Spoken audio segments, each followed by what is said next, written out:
Give it.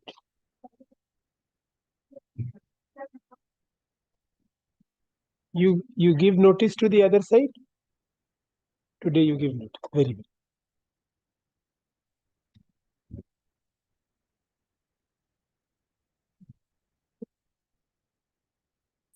File to My lord, I appear for the petitioners. My lord, I'm led by Mr. Mojumdar. My lord, he's on his way. My lord, yesterday. Yes, last time it was adjourned because you were not there. Yes. Somebody prayed for time. Yes. My lord, Mr. Mojumdar had yesterday, my lord, indicated, my lord, if, my lord, we've reduced our prayers in writing, my lord, if your lordship can just consider it. What was your instruction?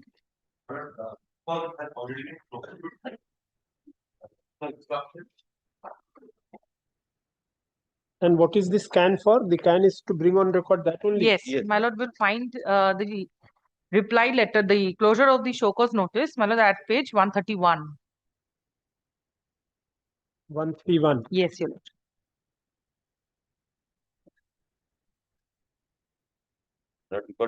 Department has decided not to proceed against the petitioner.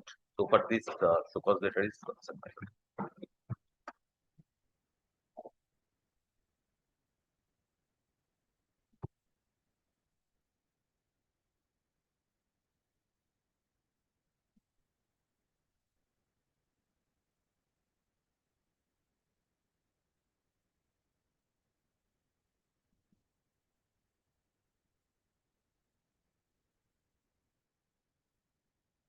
And what is this second, this annexure to your instruction?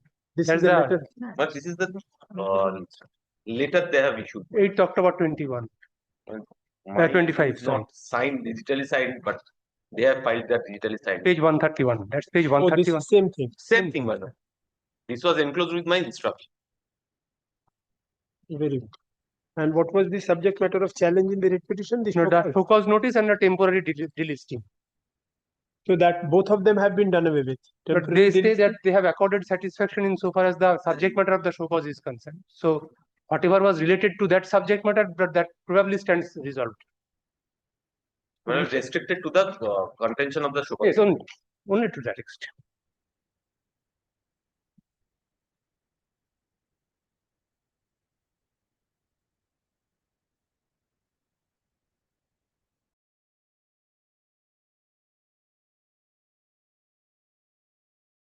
Your lordship's list, all applications had actually been disposed of except application number 8.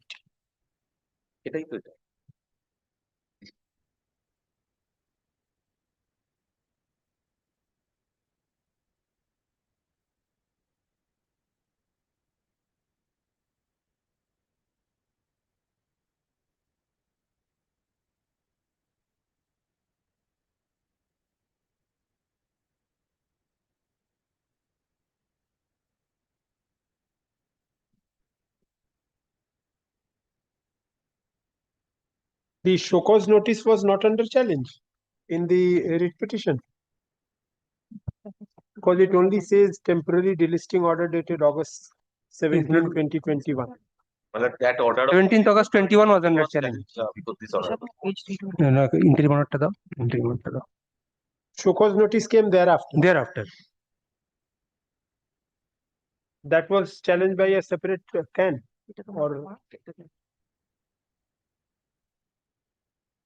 or show cause challenge.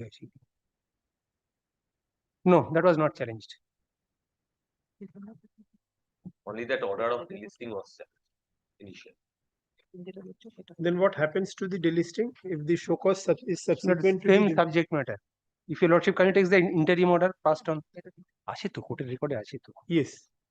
10th August 2022. 10th August. Yes, the interim order. Yes, 10th August 2022. Please come to internal page 3.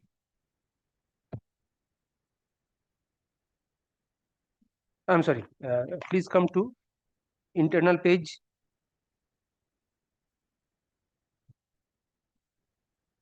4, internal page 4 straightway.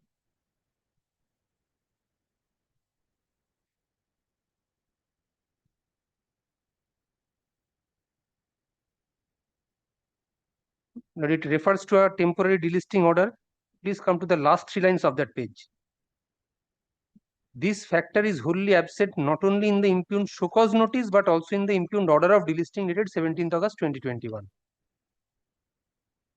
Yes, but the show cause notice which has now been withdrawn is dated December 29, Yes, 2020. that will also do because that merges into the same cause of action. The The subsequent subject show cause matter of the earlier show cause notice and that of the subsequent show cause notice are same. The earlier show cause notice merged with the subsequent show cause notice. This writ petition had been filed challenging an order of temporary delisting dated August 17, 2021. That had been passed after issuance of a show cause notice dated. What was the notice? Date of the notice to show cause in respect of that order of The delisting? repetition 21st April 2020. 21st of April 2021. Page April 12 of my 20, can. April, 1st April 2021. yes, April 1, 2021. No, 21st. Please, April 21, yes, page 189. page 12 of the application, your lordship can. April Page 21, 189 of the writ petition as well. Yes, same page number, same page. Page 189 of Page the 199 of the writ petition and page 12 of the. April 21, 2021. Full stop. This writ petition was admitted and an interim order was passed on August 10, 2022, thereby restraining the respondents from giving any effect or further effect to the notice to show cause dated April 21, 2021 and the order of temporary delisting dated August 17, 2021. Full stop. Paragraph. During pendency of the writ petition, a further notice to show cause dated 29 December 29, 2021 was issued. Where is that, Mr. Mojumdar? Page 55 of the CAD. Page 55.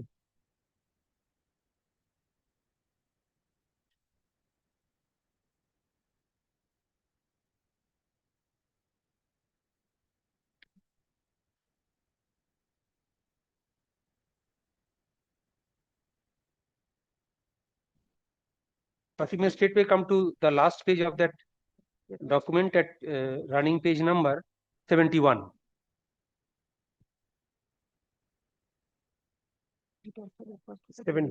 Yes, not this is reference to the previous show cause notice at page 55 being the subject matter. Yes. Number 3. Now please come to page 71 straightway. Yes. Or may I read the paragraph beginning from page 70? This will have a continuation. May I please page 70, the last paragraph at 70? Yes. Yes. In fact, the technical transfer and collaboration agreement of 29 July 21 signed by Thales India so and so submitted to RDSO further reveals the misrepresentations and fraudulent information provided by them. Now please reconcile this with page 191, which was the previous show cause notice.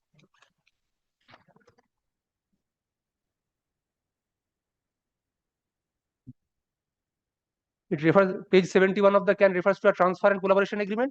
Page 191 also refers to a technology transfer agreement to indigenize. Listen, it is submitted by both the parties that the subsequent notice to show cause dated December 29, 2021 encapsulates the same charge based on which the earlier notice to show cause dated April 21, 2021 had been issued. Full stop. Paragraph.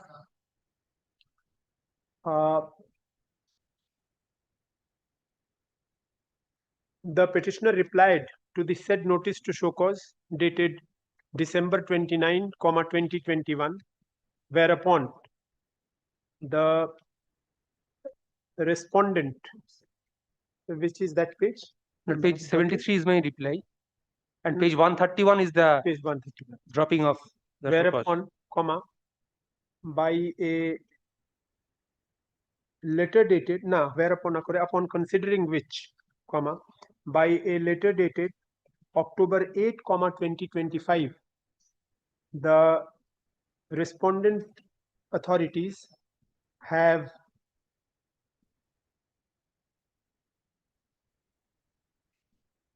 closed the show cause notice dated December 29, 2021.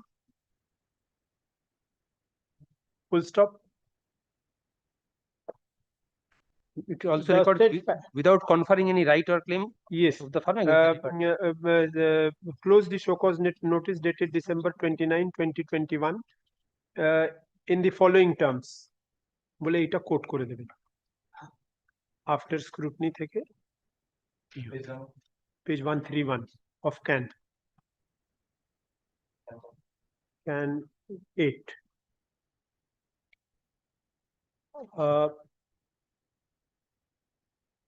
The said letter dated October 28, 2025 has been brought on record by the petitioner by filing can 8 of 2025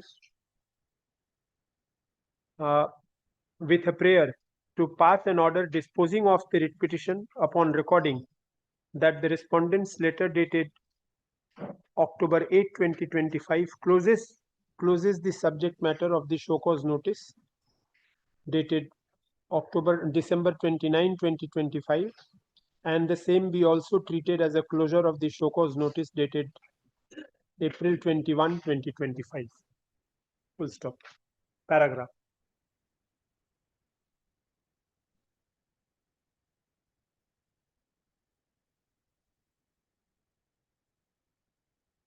Since it has not been disputed by the learned advocate appearing for the respondents that the subject matter of the show cause notice dated December 9, 2025 and of the show cause notice dated April 21, 2025.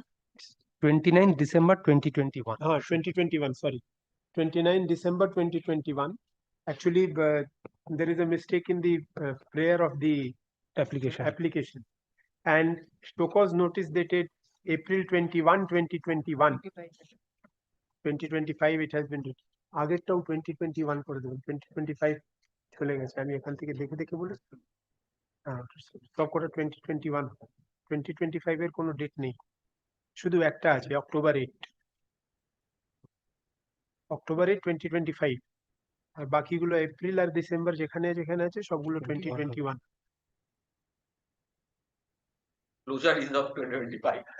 Yes. It has not been disputed by the learned advocate appearing for the respondents that the subject matter of the notice dated December 29, 2021 and the show cause notice dated April 21, 2021 is the same.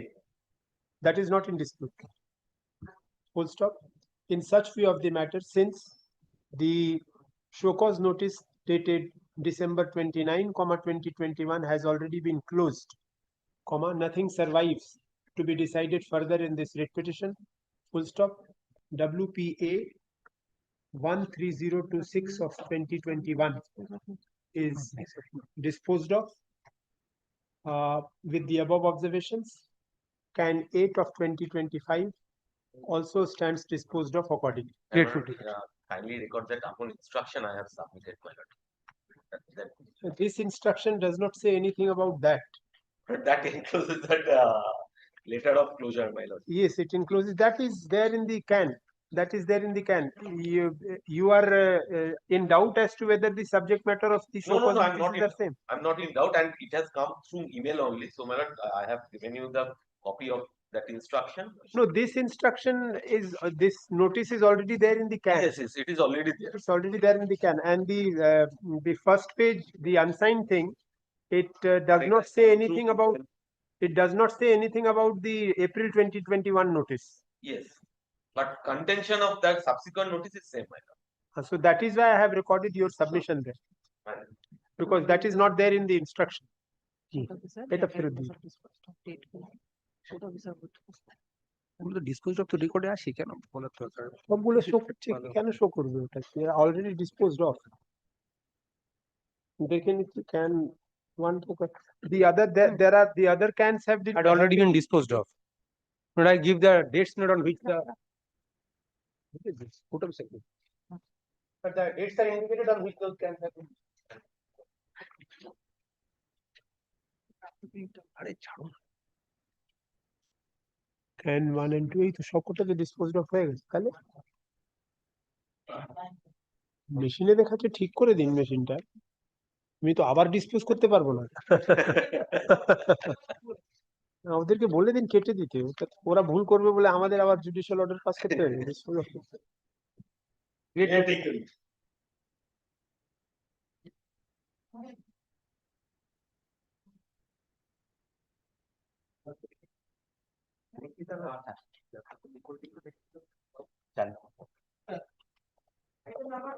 But I for the petition. And for the exponent number 5 and 6. Yes. Yes. Not I for the private response.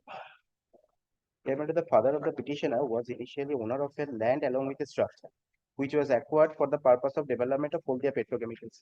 Now, according to the land user scheme, he was entitled to get compensation and an alternative plot for residential purpose. No plot was issued. In 2012, he made a representation that I am permanently residing in an alternative plot of Haldia Development Authority. So please allot this particular land or give me an alternative land, but no steps have been taken.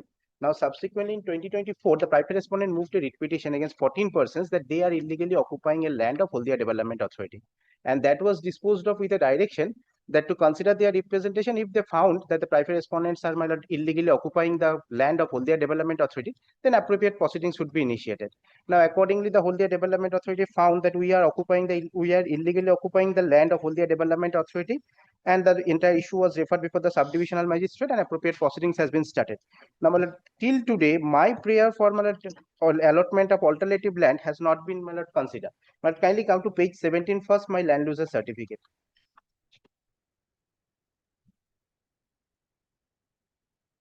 Yes. There is 9 acres, 9 decimals of land, 0.9 acres. Lands have been acquired for the purpose of Haldia petrochemicals, and a land user certificate has But been issued. this matter relates to what? Which group? This matter relates to now a proceedings has been initiated against West Bengal public premises eviction of Very unauthorized well. occupants. Then I have. Otherwise, only That land is I why, have. that is why. Yes. Now, thereafter, I made a representation, two representation in 2012. One is at page 26. What the proceeding has been initiated against you? In 2024. But in 2012, I made a representation that I am residing in a plot of Haldia Development Authority because no alternative plot was issued in my favor. So kindly grant this plot in my favor so that I can, according to land user scheme, I am entitled to get an alternative plot because my residential house has been acquired. So, but that has not been considered. I approached them in 2012, 2013 that kindly issued a land. No steps have been taken. And who has initiated the proceeding? At whose instance has the that is proceeding? the private respondent moved a writ petition that is at page 29, and as per the order of the Honorable High Court, the chief executive officer called the persons in a hearing. Thereafter, they start a proceedings under my lord. Chief executive officer of Haldia. Chief executive officer of Haldia Development Authority.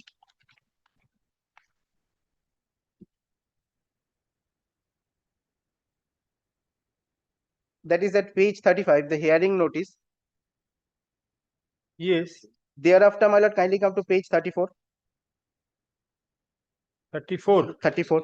Yes. This is the notice issued by the subdivisional officer in compliance with the order of the Honorable High Court, Calcutta, in WPA number such and such. The Chief Executive Officer, Haldia Development Authority, recommended this case by memo number such and such dated 25th September 2024 to this ends. Hence, the date of hearing program is scheduled to be held on 14/11/2024 at 11 AM in the office of the undersigned. I attended the hearing. I submitted all my documents along with my land user certificate and everything, but till today no steps have been taken. Moreover, my lord, I also made an application. This subdivisional officer, this hearing is Hearing has been taken place, but till today no order has been passed.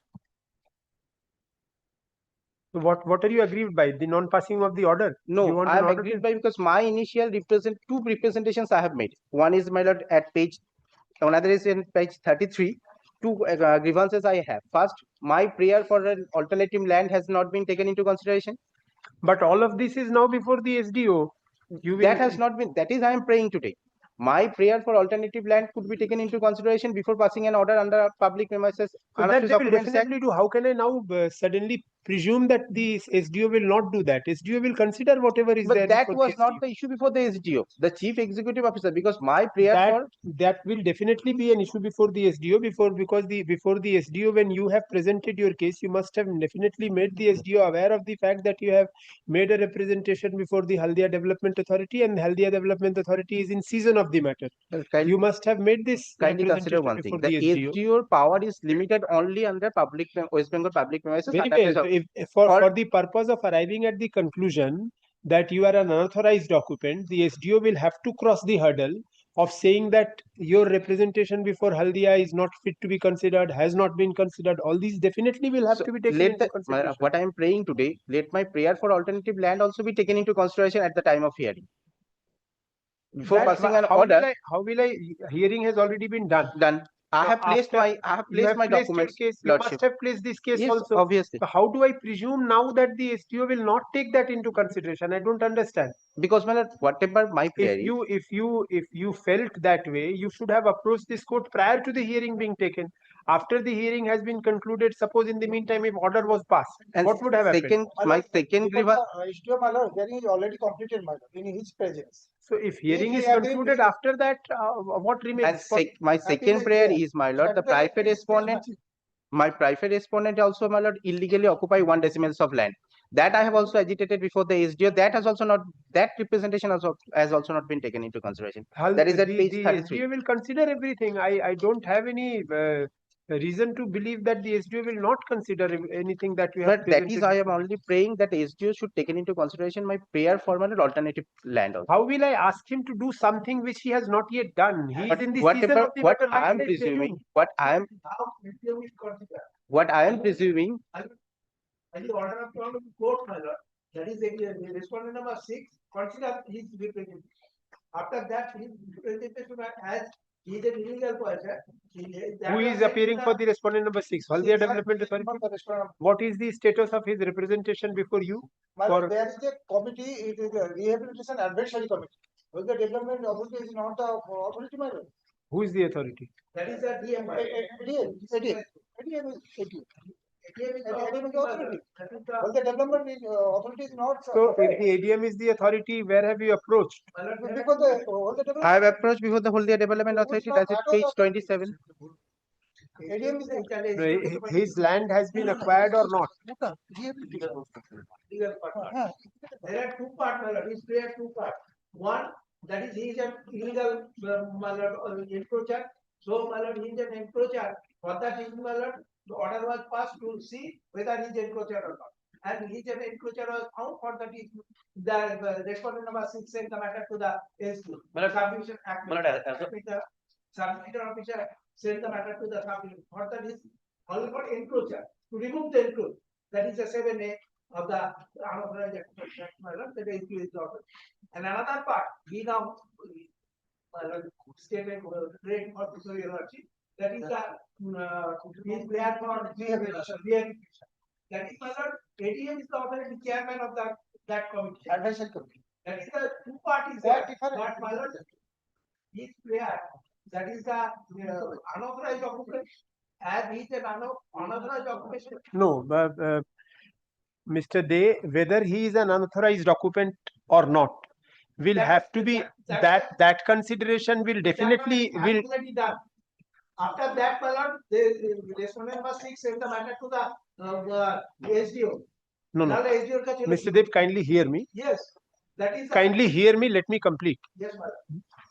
The fact as to whether he is unauthorized occupant in respect of a premises or land or not, for arriving at this conclusion, it will definitely have to be taken into consideration as to whether he is entitled to possession or not of the property or the premises in question. If he has authority to occupy, whether by reason of a scheme, whether by reason of any other right that he may have, that cannot be trampled. It cannot be said that no, I have only right to see that you are unauthorized occupant and I will evict you. To arrive at the conclusion that you are being evicted, you have to arrive first at the conclusion that he is in unauthorized occupation. Now, whether he is in unauthorized occupation or not, for that the earlier parameters will have to be set. Here, Lordship, you will see the order of the honorable court. That is the page 31. Yes.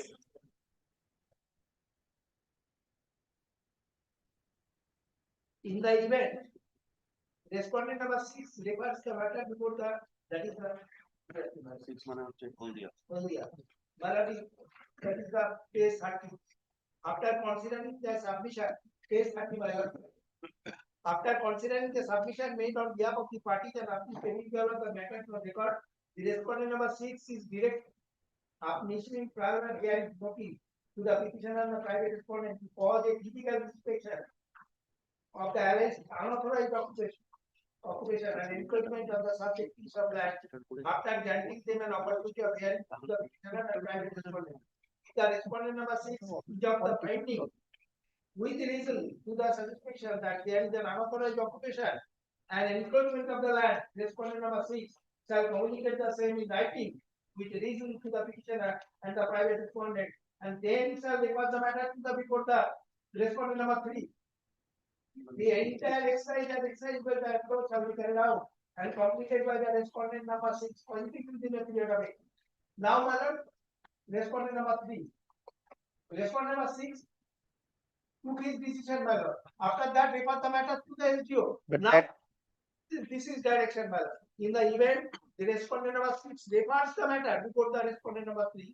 The respondent number 3 shall take all necessary and consequential steps to give immediate effect to the said reasoning findings of the respondent number 6 in accordance with law and in compliance with the Yes, provisions of Mr. the Day, I have read it. I have read it. In accordance with law means what? In accordance with section 3? What does section 3 say?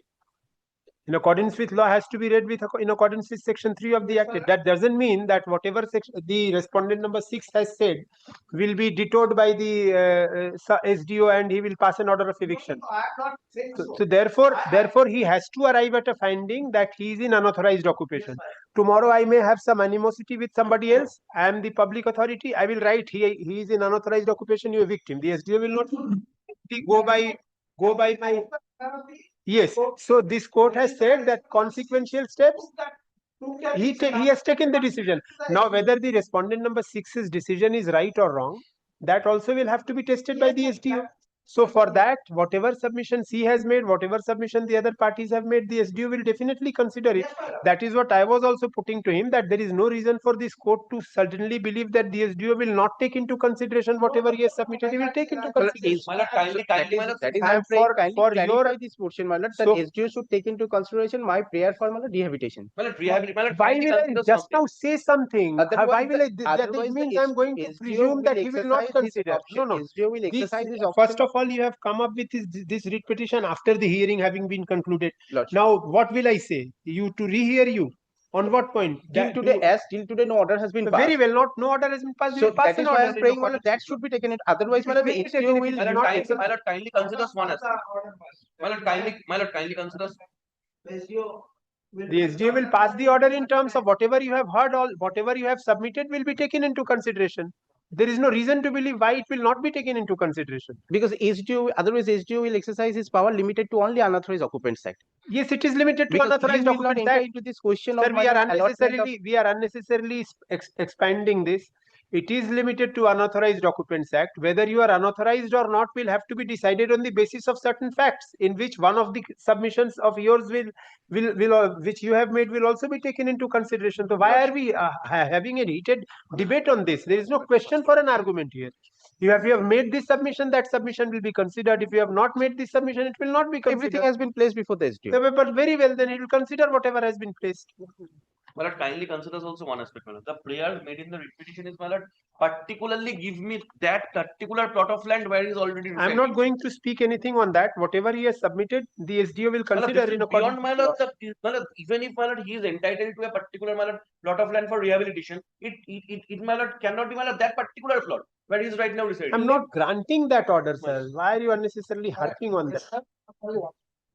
solicitor has already passed the final order. If Pass the order. Nothing has been communicated. No order by the respondent by the Haldia Development Authority. Then you challenge it if the final order has been passed. Where is the final order? You bring it on the next day. Then you have to challenge it in appeal. Lordship. Before the appeal. That is what I was saying all these times. Already passed. Tomorrow I can. What is this? Learned advocate.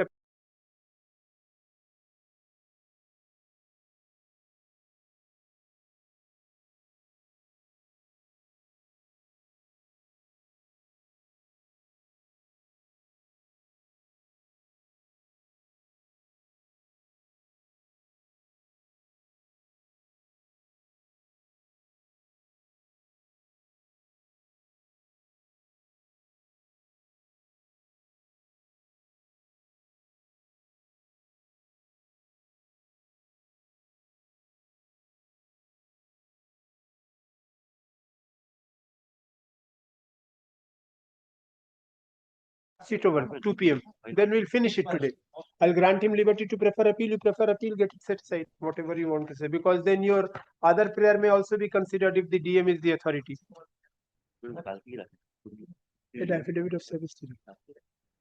No, have it at 2 p.m. Why kalke rakho? Unnecessarily?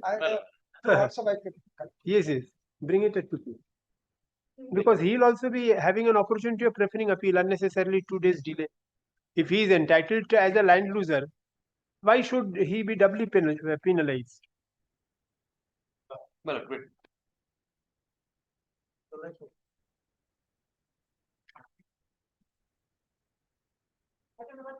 But item number 3 on behalf of Mr. Manojit Paul, I'm praying for only this day accommodation. Why? He did not appear even on second. Madam, today morning he called me and said, kindly request before your lordship, only this day, madam. Madam, kindly fix this tomorrow, he will definitely appear before your lordship. Only this day.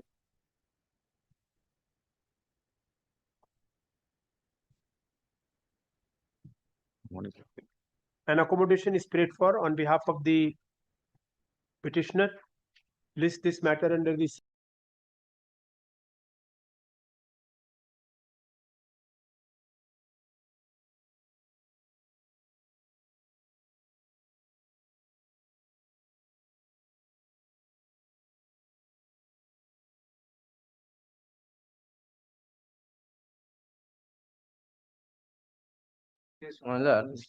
Mr. Petitioner appeared in this matter on behalf of the petitioner. He has not come to court with his right leg injured. That's why I'm praying for not this week, madam. His clerk informed me, madam. An adjournment is prayed for on behalf of the petitioner. Full stop. It is.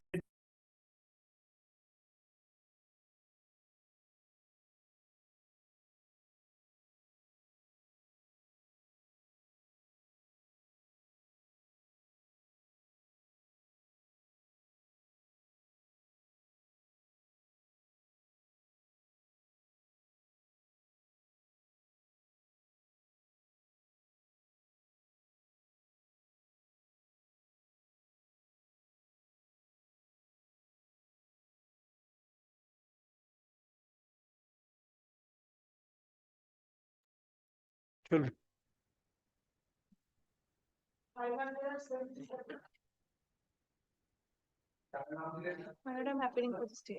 I am for the petitioner, my lord. This.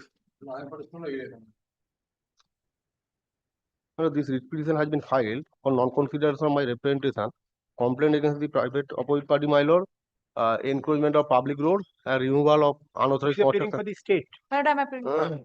Yes.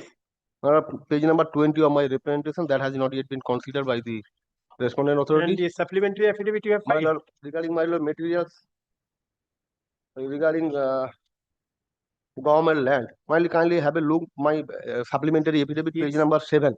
Page 7. Page 7, my lord, subject plot number 220. Subject plot number 220. Left hand side top, Yes. জেলা পূর্ব মেদিনীপুর মৌজা পুরুল, দাগ number 220, subject plot number 220, my lord. Then my lord, kindly have a look, my lord, Khatiyan number, my lord. Yes. Bottom portion, my lord, 2771, recorded in the name of the Public Works Department, Government of West Bengal. 2771. Last item, my lord. Left hand side, Yes. 2771, Yes. recorded in the name of Public Works Department, Government of West Public Bengal. Works Department. That has been encroached by the private opposite party, You are appearing by the and private respondent. carried out heavy unauthorized construction. I am submitting, Lord. Who is he, Lord? How he is affected? Whatever he may be, he Well, may not I am be- local villager, he can resident. always indicate it to the authority concerned. He has given an information. No. Field from is there. Well, I have annexed some color photograph, my lord. Kindly, No. partly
Right, let us fix the bed. देखिए तो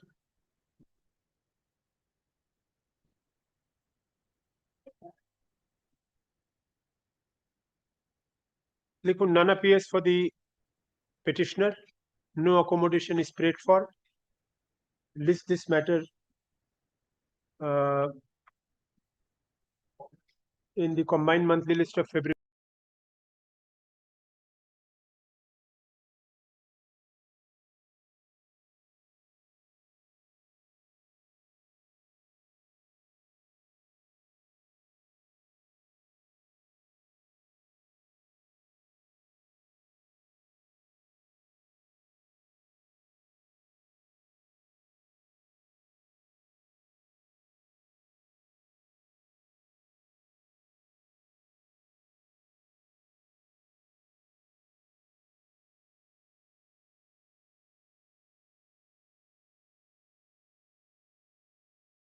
Yes, what is your grievance? Malad, the illegal construction is being made, Malad, on a land of Malad, on a government land, Malad. I have Malad made a representation, Malad. Kindly comes to Malad, page 77, Malad.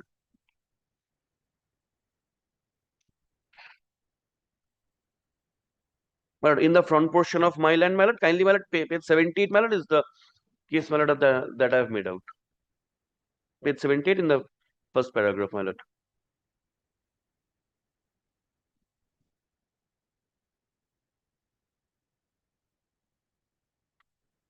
Yes, sir. Like, there is a suppression of fact, there is already a title suit and status quo in the matter.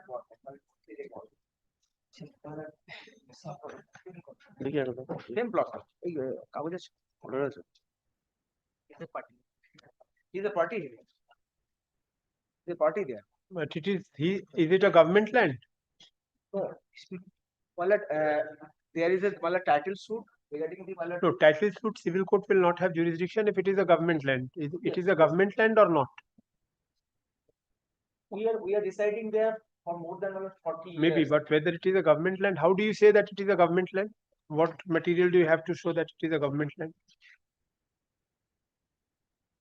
Malad, I'll just Malad indicate, Malad. We are residing there for more than 40 years. Now they have come with what? They have filed this writ application under Authorized Occupants Act. They are raising the finger that we have unauthorizedly done the.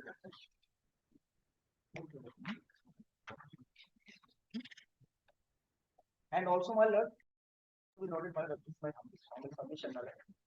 They have, my lord, filled up on Doba, my lord, of Rayati That land. is, you take steps. That is another part. Malad, kindly, Malad, I have annexed, Malad, the record of rights, Malad.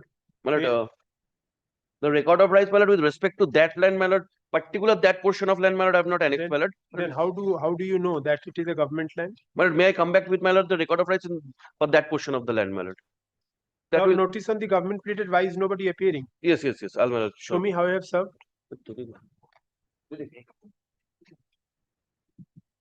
Xerox.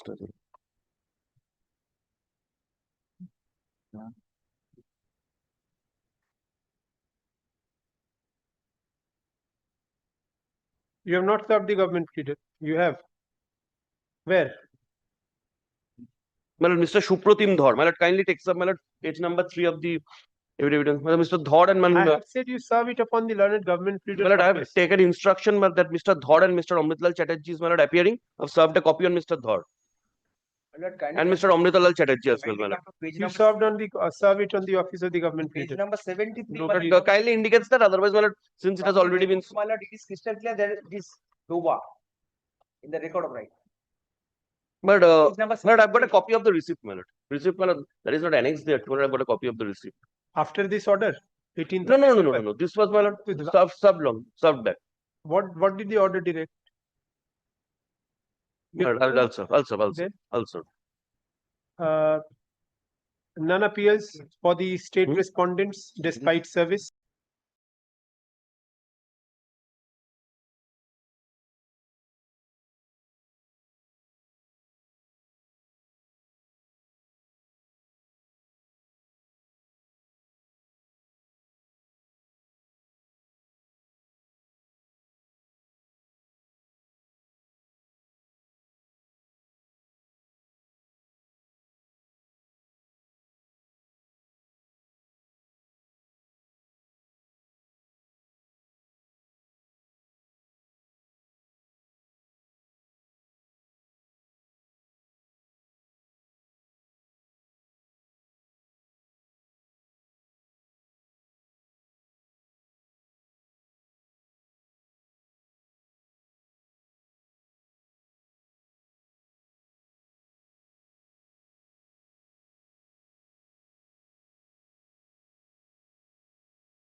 My lord, I am for the petitioner, my lord. My lord, earlier occasion, lordship served to the private respondent, my lord, I have already served, my lord. My lord, kindly come, my lord, page number 19, my lord. My lord, Mr. Bhattacharya is appearing, my lord, I'm praying for a not today, lordship. Mr. Bhattacharya is appearing for the respondents. For which respondent?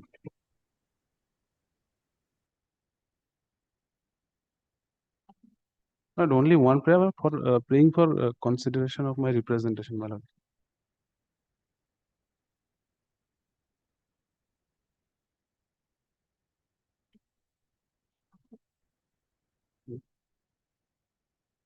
You don't know who you But are I've appearing. just now received the instructions, lordship. Which Mr. Bhattacharya? Mr. Mr. Shonak Bhattacharya? Bhattacharya, my lord. Mr. Shonak Bhattacharya. He has never appeared. Somebody else has appeared for the state respondents. You are appearing for whom? Private Private respondents. respondents. And who is appearing for the state? My lord, in the earlier occasion, state has been appeared, my lord. Yes, that I noticed, but Well. today they are not Praying there. for today's accommodation. I'm making it not today. My lord. It will appear next week. Not today. Next.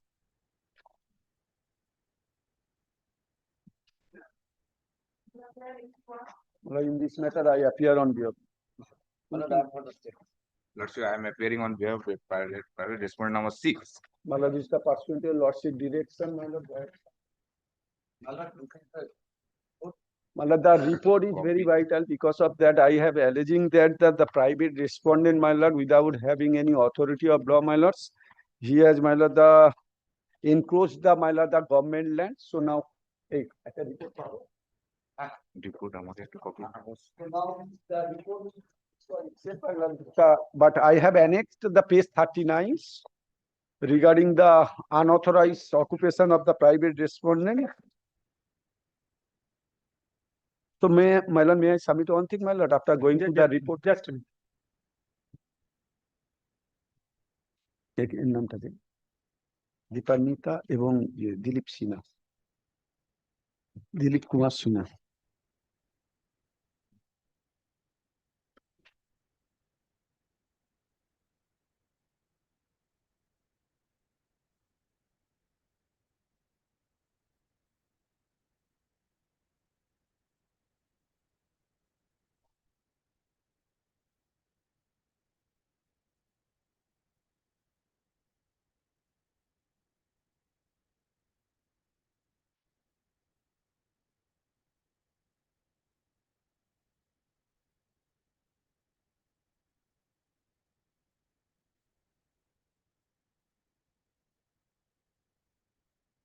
How is it a matter under the Unauthorized Occupants Act? Lordship 1962. Because of that, my lord, is the bath. Is the, my lord, the under, my lord, is the unauthorized occupant tax. This is the government property. So now this the not, it is not covered under the Act of the, my lord, 1964. This is the unauthorized occupant, the all covered, my lord, this is government, if it is found that this is the government land, the only, my lord, the collector has given the power to, my lord, to take steps. But Now, where is that report that it is government land? my lord, this the kindly see that report, it appears from the report which has been submitted by the, my lord, this the page 3. B. My lord, this is the para B. The petition of plot number such and such, class bath, measuring about such and such, vested to the state. That is your claim. No, that It is is not the, that is their report. Please read what is written there. And that the petitioner, my lord, is Petitioner claims that. That Claims is your that. claim that they have. now, my lord, is the report, the RTI report which has been supplied by the, my lord, the authority concerned, page 39.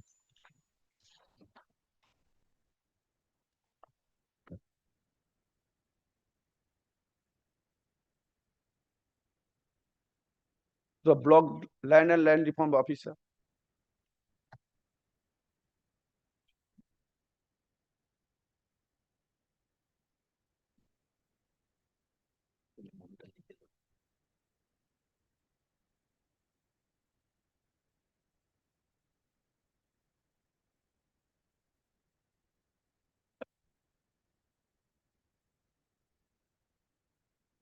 Page 39. Annexure P6. With reference to the subject note, may I? Yes, I have seen this recorded in Collector Khatian. This shows that it is a government land, but the report does not say so. Why? Malad, the report, Malad is the, as per the this report. Your reading will not do. What is Malad written in the language will do. And now the report which has been submitted, Malad information, that is the block. Yes, sir. Why is the report not clarifying whether it is government land or not? Malad, this is government, just sketch. See the sketch, Malad, this is one. Last page number 10 of it. And occupied is colored by blue color. How is it possible from here to gauge that it is government land because of blue color? Because the number 804 is one and totally covered occupied land within the 804.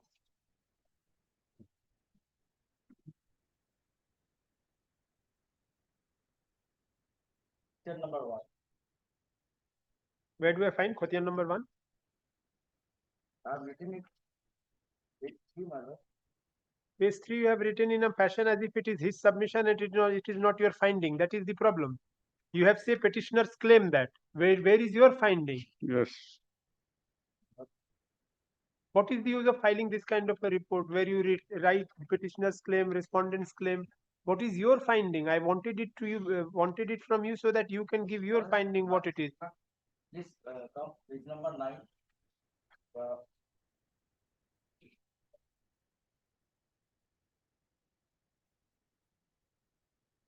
Page number 9. Because this বক্তব্য থেকে জানা যায় যে Again, Bibavit, বক্তব্য কেন? What is your finding?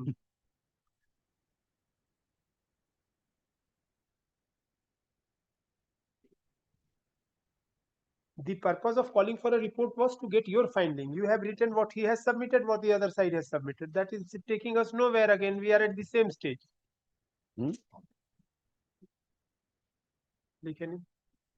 Report filed on behalf of the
you should have done it in this only. You one line you will have to write whether it is yes or no. Do it on 15th. Unnecessarily you have written petitioner claims. No use of that. If whatever he has claimed, then what was the use of filing a report? I would have read it from his writ petition only. He has claimed many things in the writ petition. You have detoured the same thing in the report. You write your version.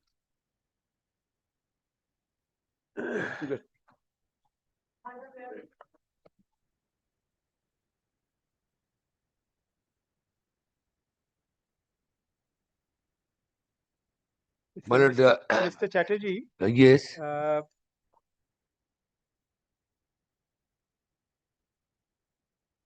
In the affidavit in opposition, they have said that the notice to quit was issued in 1992. Notice to quit, yes. And that stands more or less admitted that yes, notice to quit was issued in 1992.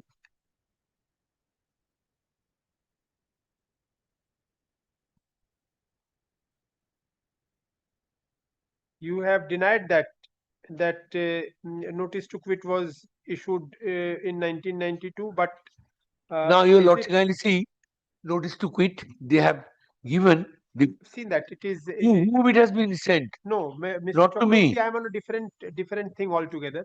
This notice to quit was issued because of non-servicing of rent. Non-servicing of rent. Now that there is a default in payment of rent, then that stands admitted. It indirectly stands admitted. No. It has not been admitted because notice has not yet come to me. And in Mr. 90, Chatterjee, notice will come to you if there is a default and In there are 90 debts which have piled up. in 1992, they have, the system was this, they had to issue the bill. And on the basis of the bill, the payment is to be made. The system was this. Port Trust used to issue the bill. Now, your lordship kindly see, they have issued the bill. Your lordship kindly see, they have issued the bill in the writ petition.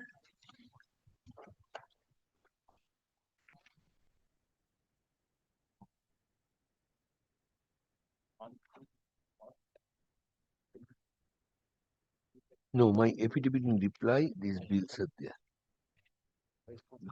বিল গুলো কোথায় গেল? না, bill আছে. Your lordship kindly give 1 minute.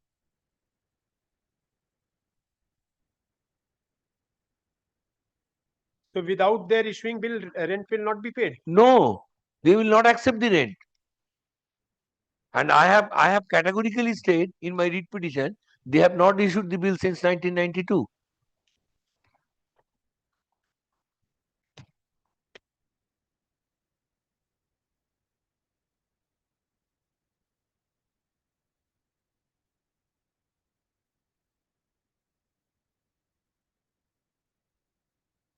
Yes, your lordship can come to paragraph 3.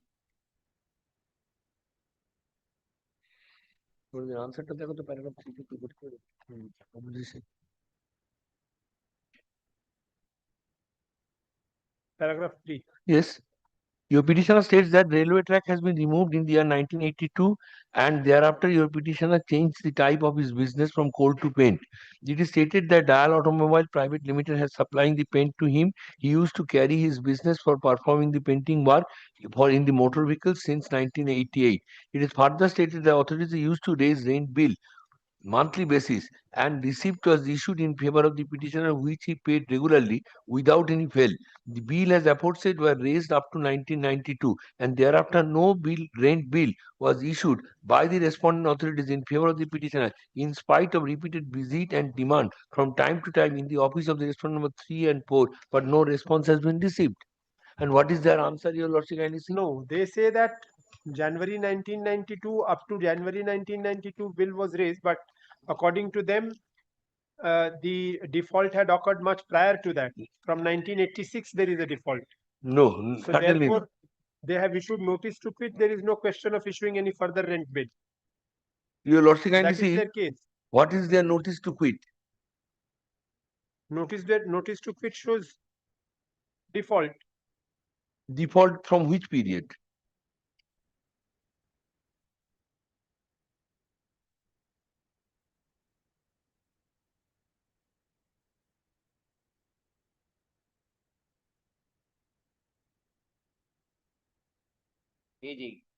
Yes. What is it?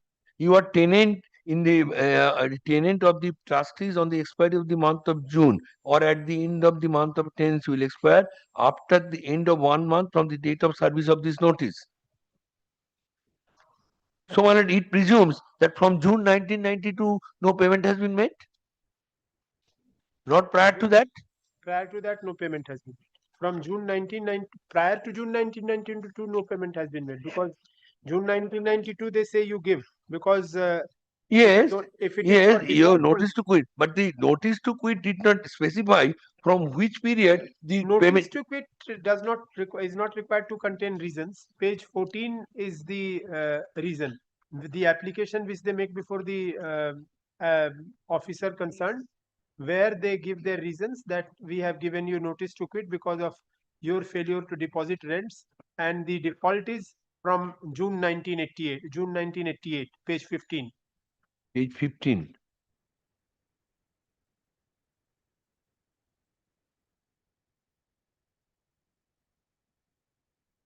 Default begins from June 1988 and is continues till.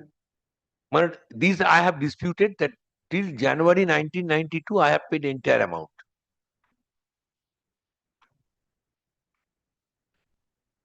And thereafter no bill was raised. And they have in their affidavit in opposition, they did not dispute that.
But entire thing has been placed before your lordship.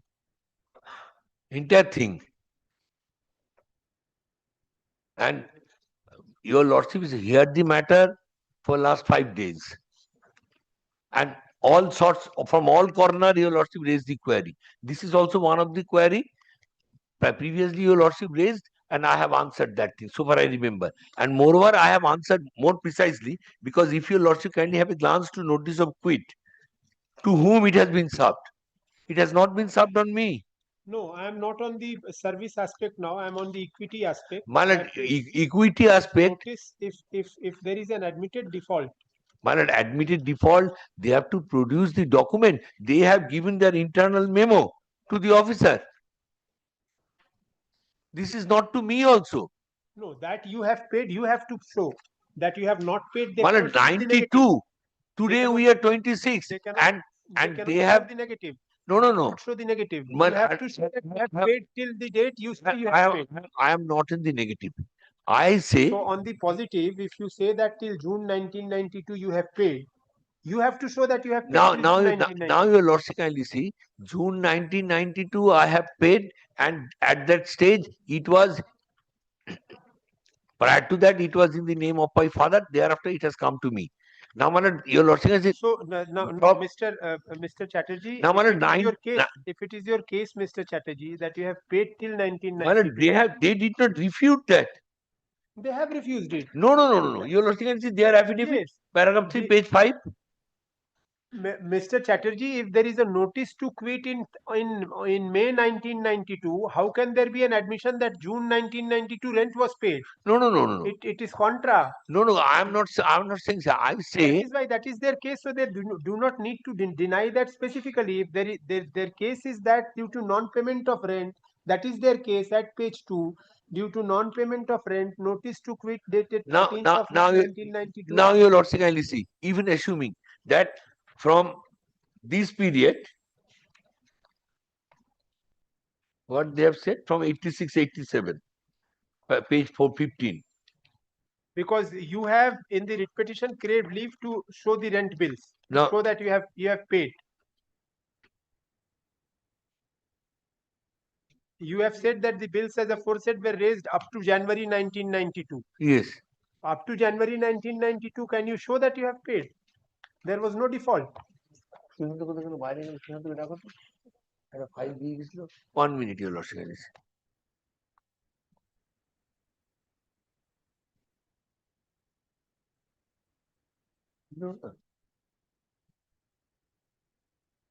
বিল আমি দেখেছি, বিল ছিল।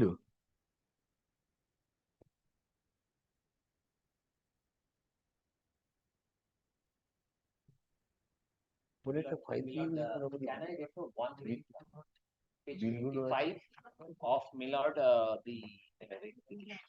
page 25 of the report. Their own admission, Millard.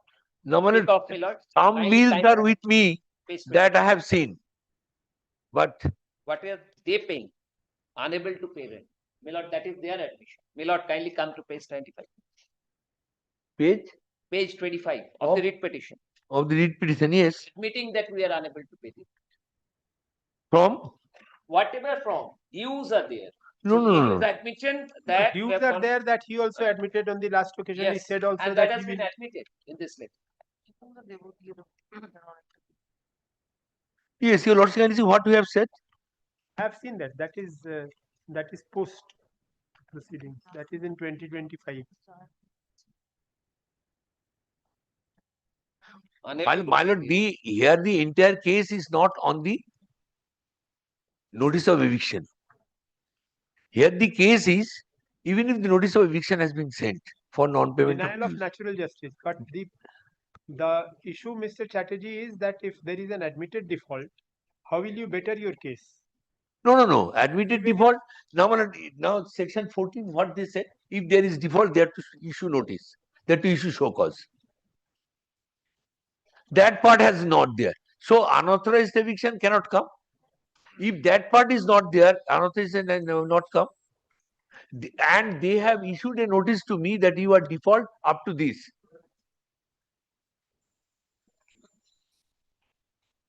Your lordship, can you see?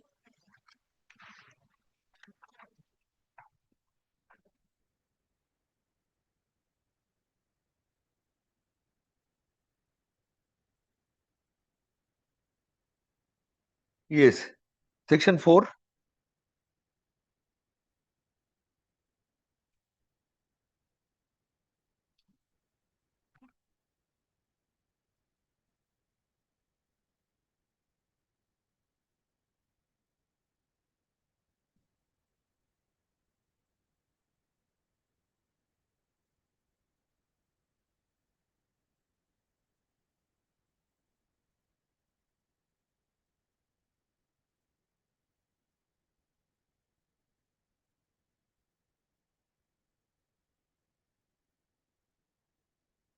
Your lordship, kindly come to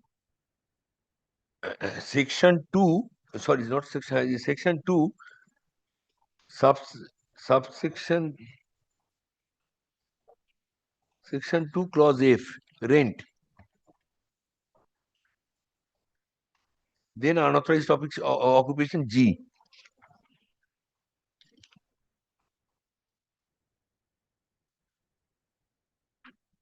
Then section 4.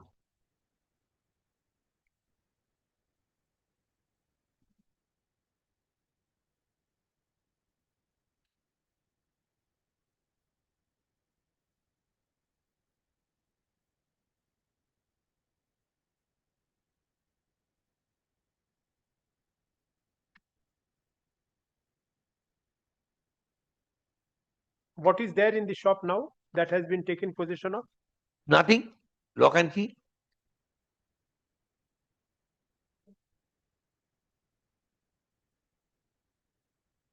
So, my lord, the adjudication before your lordship is whether they have followed the procedure for evicting me. Mr. Chatterjee, I am thinking of doing this. I'll set aside the order, but I will not grant possession to you because rent is admittedly due. I have already indicated before your lordship. I will give them a time within which they will give you a hearing after the order of after setting aside this. If you are able to satisfy them, they will hand over possession to you upon you paying the rent to them. Well, what I shall satisfy, because the division bench has categorically indicated when there is a. There was no admission of default there. In that No, case, no. the division bench. No. Admission of default is also there. In that case, the sublessee had come, and the sublessee said that if the tenancy is transferred in their name, then in that case they are willing to clear the dues in installments. That was the case here. Here you are the tenant. Admittedly, a sum now is due and owing from you. Yes. Now you are willing to pay off. I can direct them to consider the case again afresh upon hearing you and decide. Till such time that you decide, I will not ask you also to pay, but I will not ask you to return possession also. Or conversely, I can do this. that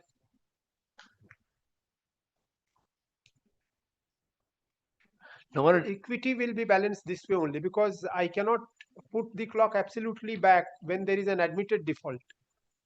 now, if your lordship kindly have a glance to this, their memo in my read petition. I have seen it, Mr. You- Chatterjee. I have seen that. you- I have you- seen you- that. you- I have you- seen that there is no notice, which is why I am sitting aside. No, no, Otherwise- no, no. Prior to that, page 20. Page 20. They have given this notice Yes. up to 31st August 2024, being area rent and taxes up to this. This is the entire amount which is due and payable. I have not disputed that thing. I say yes.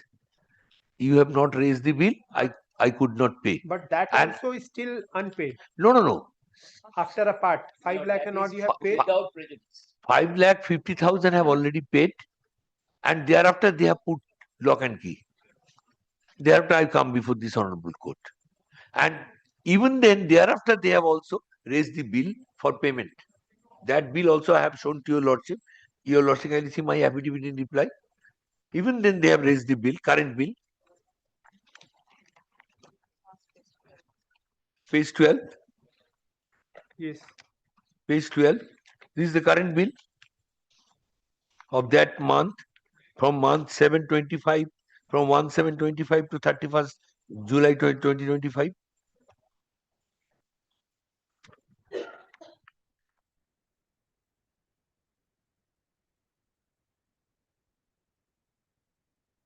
That is compensation charges. Will not pay.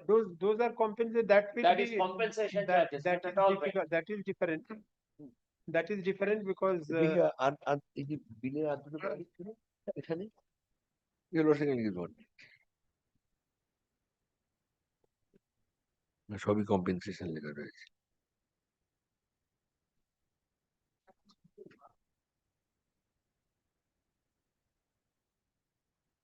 Now it has become. No, your lordship can see that is the what they have asked for payment.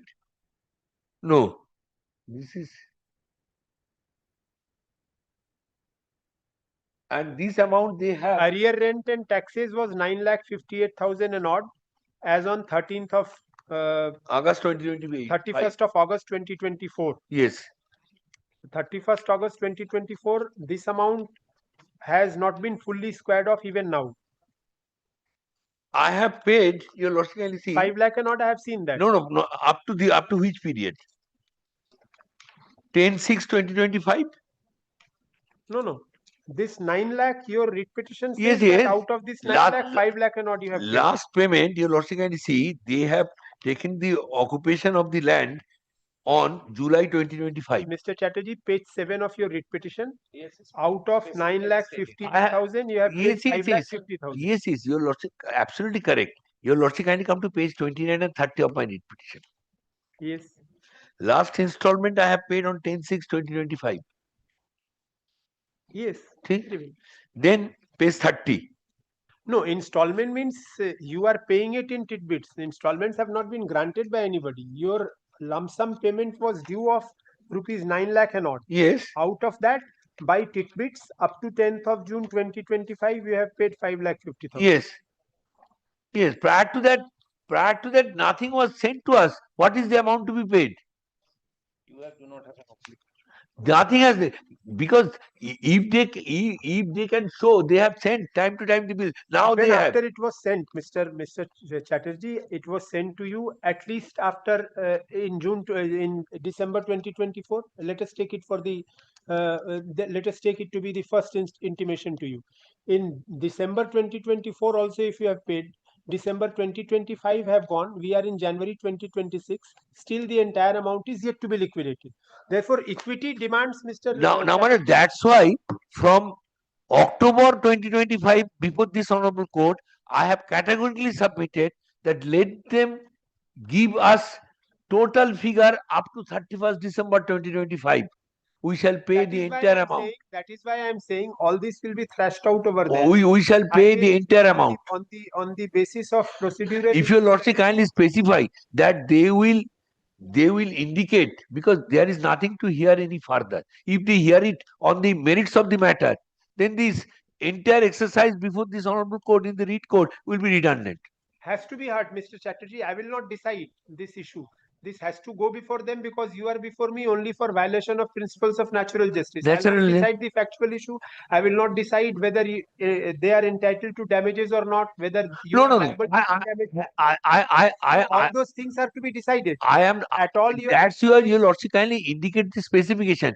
Rent, damages, whatever it may be. whatever they will decide. They will hear you all over again. They will hear you all over again. But in the meantime, since they have taken possession and there is still arrears. Areas let them indicate within this week. My client will pay the entire in the next week. Where is the problem? Milord, Where is the problem? I have Milord, said Milord, repeatedly. this is all a disputed question of facts. I have stated, Milord, in Shoptubuti 10 now.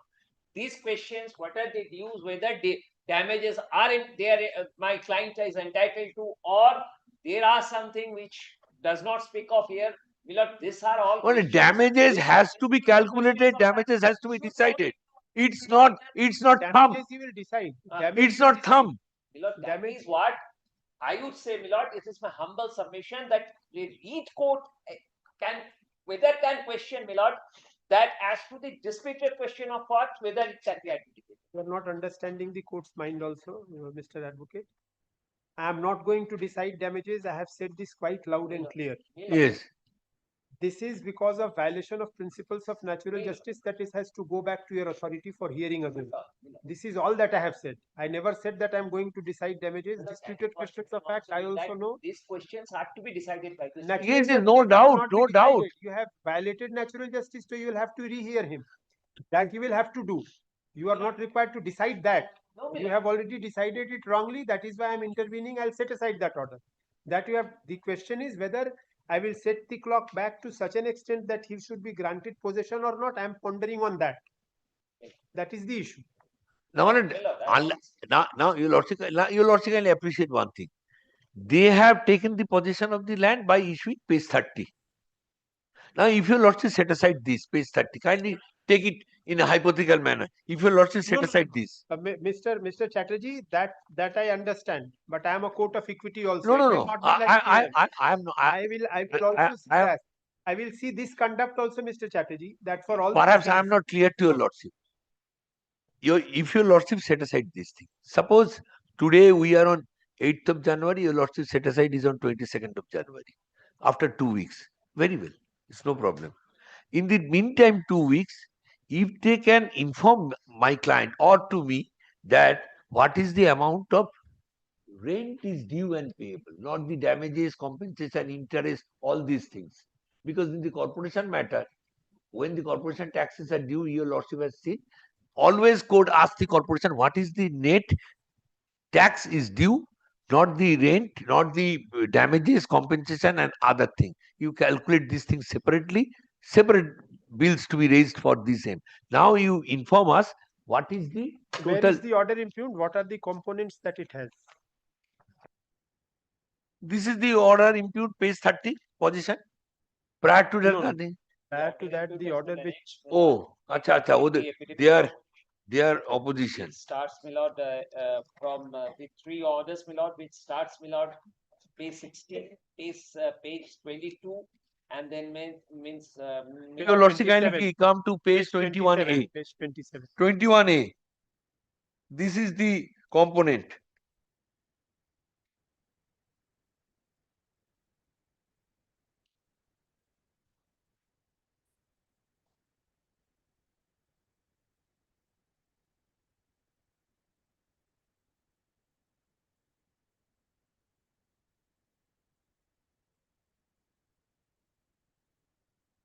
Yes. This is the damages they have calculated. 7,56,914.24.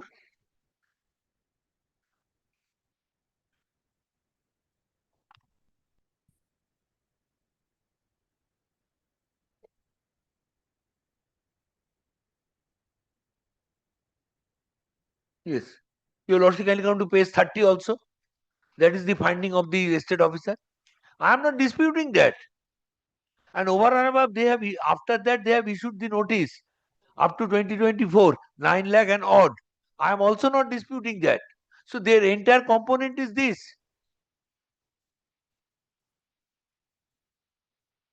They cannot go beyond this. Up to 2024, this is their entire component, 9 lakh 58,000.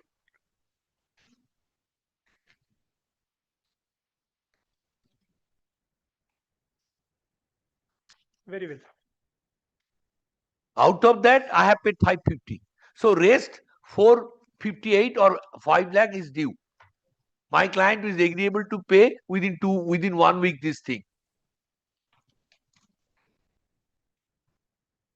Let me think over it. I'll heard Mr. Chatterjee, learned advocate, appearing for the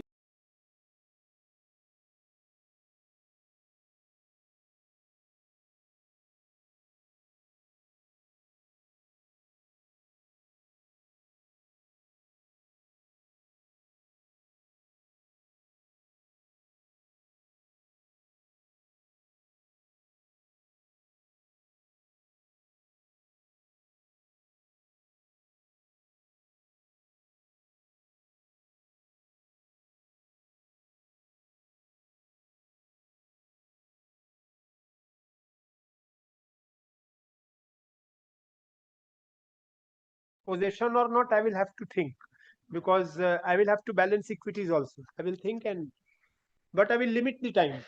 It will have to be within 1 week, 2 week, 3 weeks. Within that, you will have to decide, take a decision.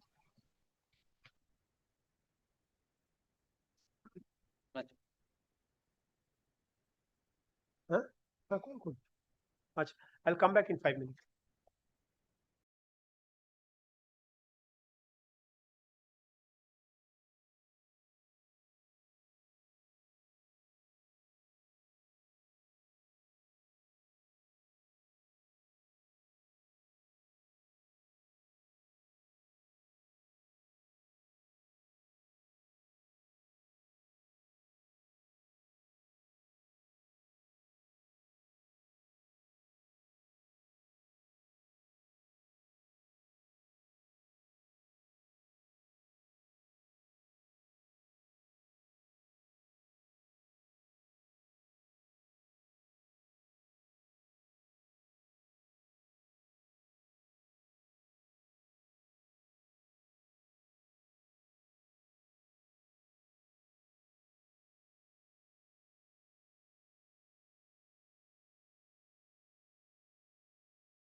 No, just to section 11 order দেখি তো।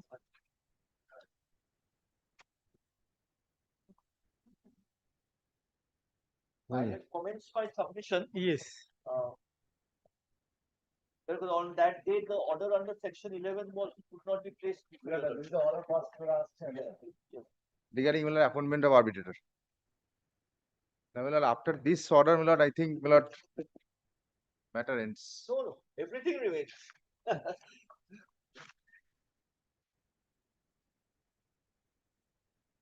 Kindly come to paragraph 7. In this matter, affidavits have not been invited. no. no? So only on issues of law my learned friend has raised. So, and at the show cause stage. So, my first point is at the show cause stage cannot be no intervention is usually permissible. But he has raised other points also of bias, interest, and all. Yes, that is on the point of law. I will just show you, Lordship. In fact, it started my submission on the basis of the section itself. Lord, kindly take paragraph 7. Paragraph 7 of this order. Yes.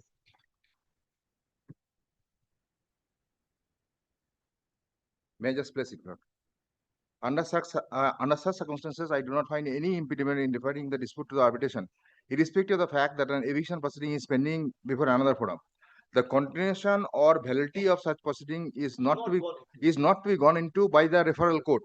Learned arbitrator will adjudicate the dispute in accordance with law, and the respondent will be at liberty to raise all the issue of non-arbitrability of any claim of the petitioner in the event such claim overlaps the jurisdiction of the authority under 1962 Act. So, he has to raise a claim, my lord, under section 16 before the learned arbitrator.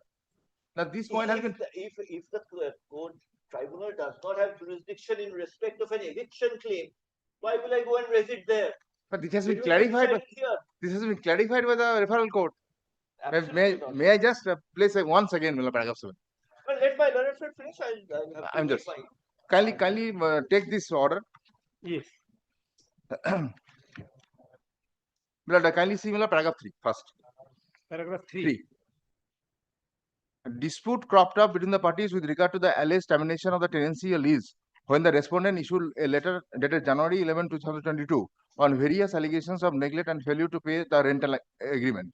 The suspicion was also raised with regard to the actual amount collected by the petitioner to run the hospital and the purported figure which were disclosed to the respondent. Challenging such a termination notice, a suit was filed with the Civil Court Senior Division, First Court at Murshidabad at Berhampur. In such suit, the respondent filed an application under Section 8 of the Arbitration and Conciliation Act. Referring to Clause 28 of the said agreement, the respondent contended that the dispute between the parties, which arose out of the termination letter, should be decided in arbitration.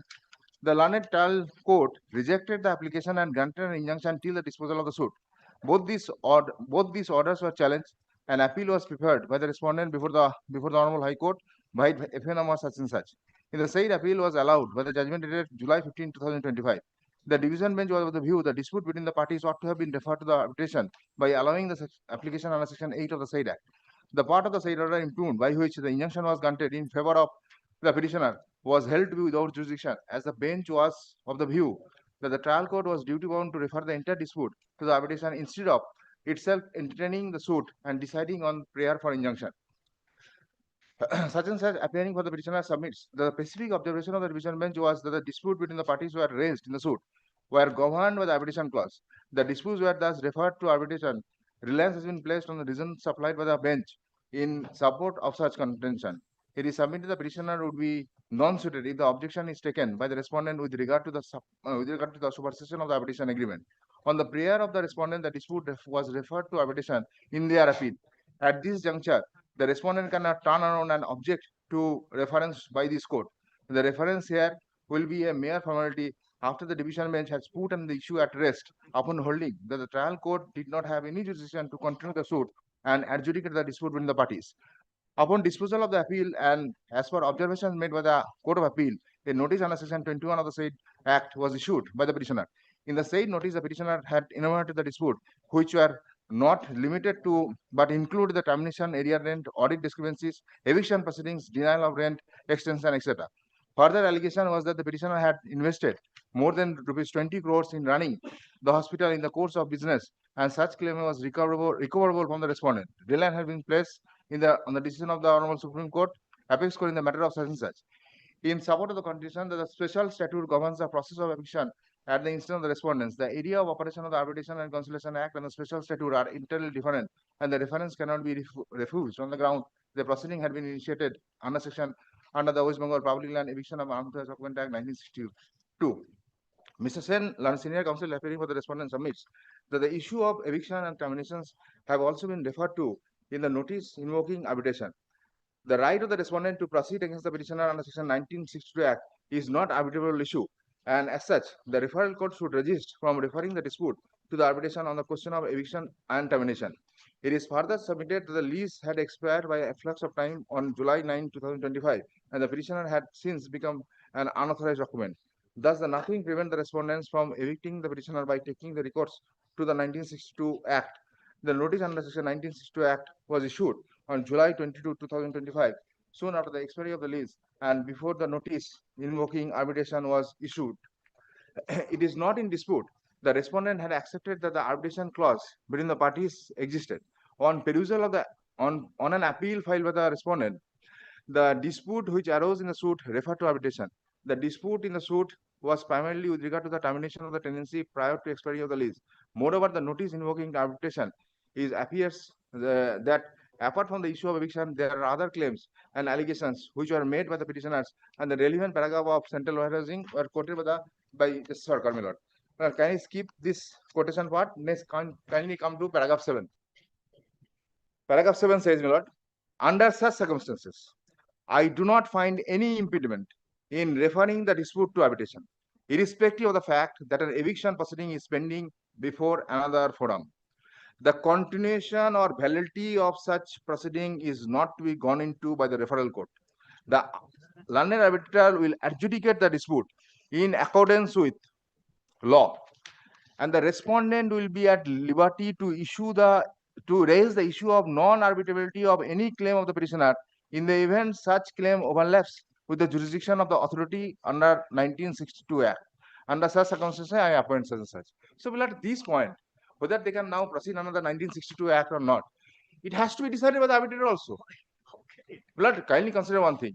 Now, my arbitration is not only relating to eviction, it has other issues also, as rightly observed by the court bench. Now, all the issues, if my learned friend wants to proceed under the 1962 Act, he has to raise first before the learned arbitrator, saying, look here, you don't have any jurisdiction to decide this point, under Section 16 of the Arbitration and Conciliation Act. Thereafter, he can proceed. Otherwise, as on date, in my responsibility, he cannot proceed. SDO has no authority to proceed with after this judgment. But everything has been referred to the arbitration, including 1962 proceedings. Now, otherwise, kindly consider one thing. Today, my arbitration is relating to eviction proceedings, area rent, other claim, and I have a claim near about 20 crores, and all these things are there. And everything has been referred to the.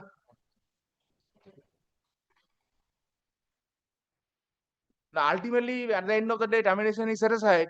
Then I cannot be considered as unauthorized occupant. If the arbitrator comes to a finding that termination is illegal, then I cannot be an unauthorized occupant. Now, kindly consider whether arbitration proceeding can go, and at the same time, simultaneously, SDO can proceed with the matter. Two things cannot run parallelly under any circumstances. Now, that's why, this clause has been inserted in the order itself, that there is a provision under Section 16. You go there and raise this point. If the arbitrator bifurcate the issue, then he can proceed under the 1962 Act.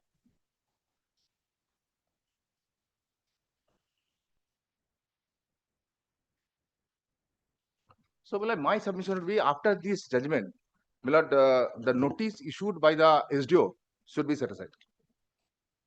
This is my submission.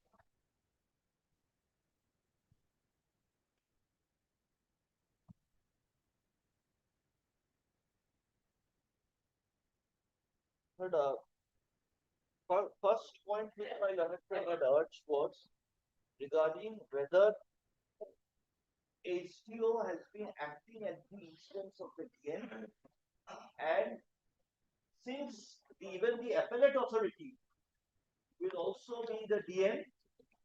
Therefore, the proceedings are initiated and the proceedings should be quashed at the show cause notice stage. That was his first line of argument. So with regard to answer this, your lordship will have to see the scheme of that. What is the scheme of that? Kindly take the Act, section 3 first.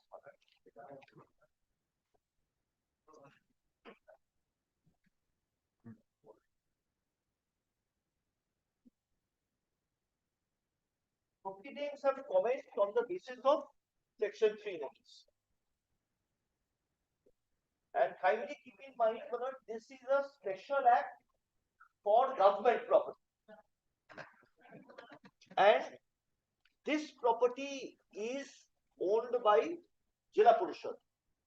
District Magistrate is also the Chief Executive Officer of the Jilla Parishad. So he is acting in dual capacity as custodian of the property. Now kindly see, Manoj, 3, section 3, subsection 1. If in respect of any public land, the collector is of the opinion upon application made by an officer of the owner of the public land, authorized in this behalf by such owner, or upon information received otherwise, that public land is in unauthorized occupation of any person. So this is the starting point of jurisdiction. Collector must be of the opinion by way of an application from the owner of the public land or information received from the owner of the public land. Now, what is public land? Kindly see, just above that, 7, 2 subsection 7. Any land belonging to or taken on lease by state government in local authority. So, this land owned by a local authority is falling within the public land. DM has given information as the executive officer of the Jilla Parishad owning the public land that this is in unauthorized occupation. So this is the scheme of that. Section 3 scheme has been followed. There cannot be any question that the jurisdiction for issuance of notice under section 3 was not rightly exercised. There is no dispute, number 1, it is a public land. There is no dispute that information has been received by the collector from the owner that the public land is in unauthorized occupation of any person. So once he receives the information by application or otherwise that it is in unauthorized occupation, then he will give a notice. Now, before I go further on section 3, kindly see who is a collector under section 2(1)(b), 2(1)(a), sorry, 2(1).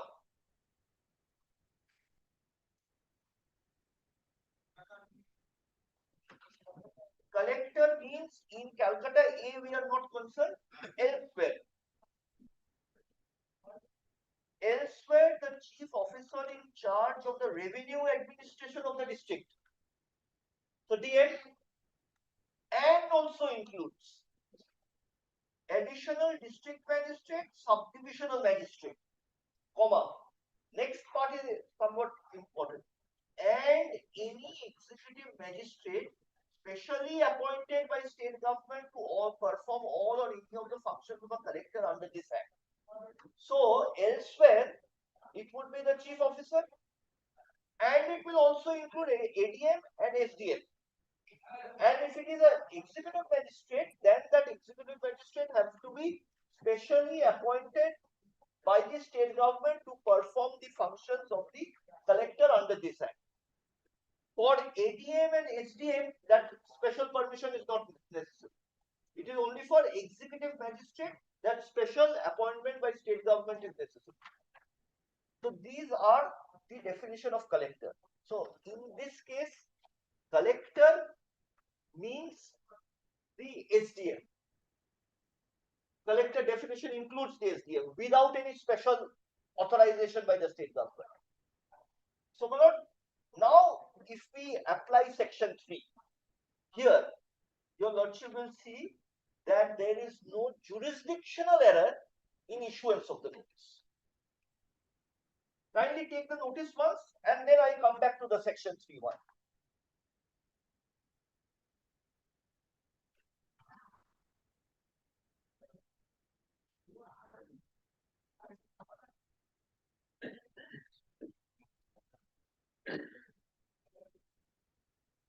Page number 100, and it should be 30. Page 100. Yes, yes. Kindly come to page 100, which is the notice.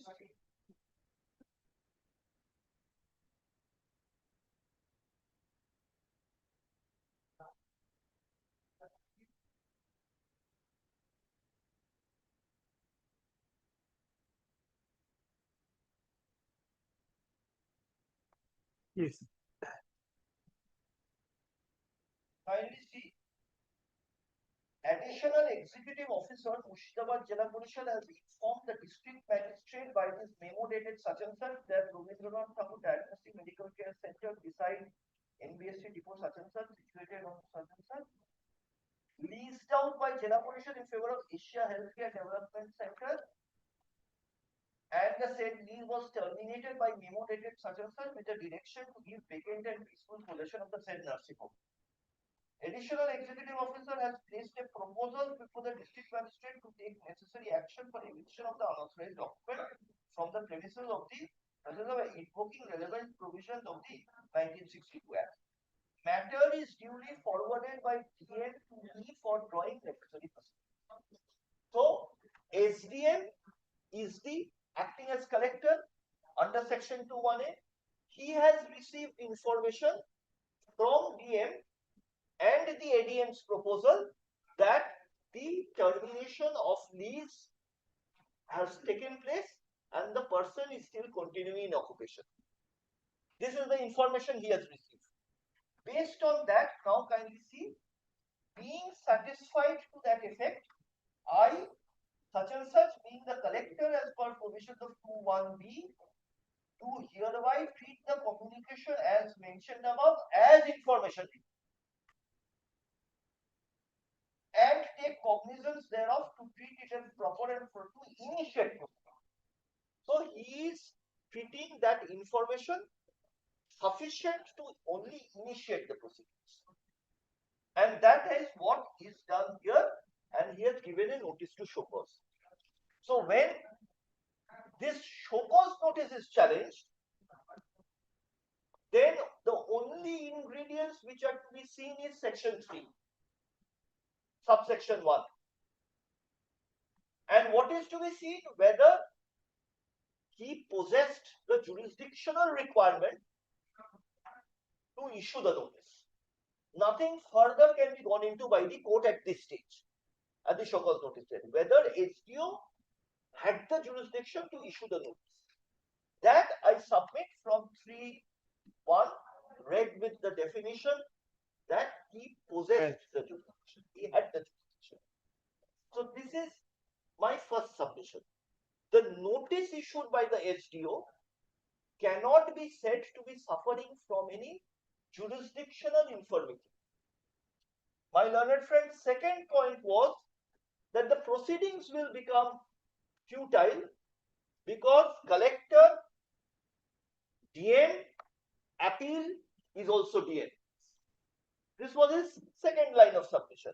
What is the purpose of going ahead and participating in a show cause proceeding when everything will be ultimately futile to be is being done by the DM?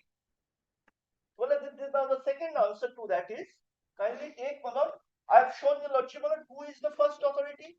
SDM. Now, Manoj, kindly see section 7, which is the appellate provision.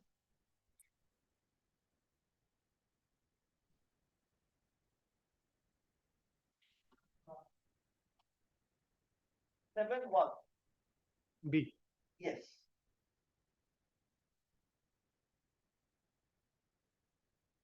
I am 1A. And no, appeal will be before. proper, kindly see here, collector has two definitions. One is Chief Revenue Officer, ADM, SDM. And the second is Executive Magistrate if it is specifically assigned. I come within the first part of collector. So if I come and the first authority is the collector with the first part, SDM, then it will be 1A. By the commissioner of the division where the order is made by the collector. And B is collector where order is made by an officer specifically appointed under subclause B of clause 1 of section. So in this case, appeal will not be before the commissioner, it will be before the DM only. No. My case, it will be before the commissioner of the division because order is passed by SDM, not by an officer specifically appointed under subclause B. Who is an officer specifically appointed under subclause B? The executive magistrate. Kindly come back to clause B of subclause B of clause 1 of section 2. That was the distinction. Kindly see 2(1)(b) once more.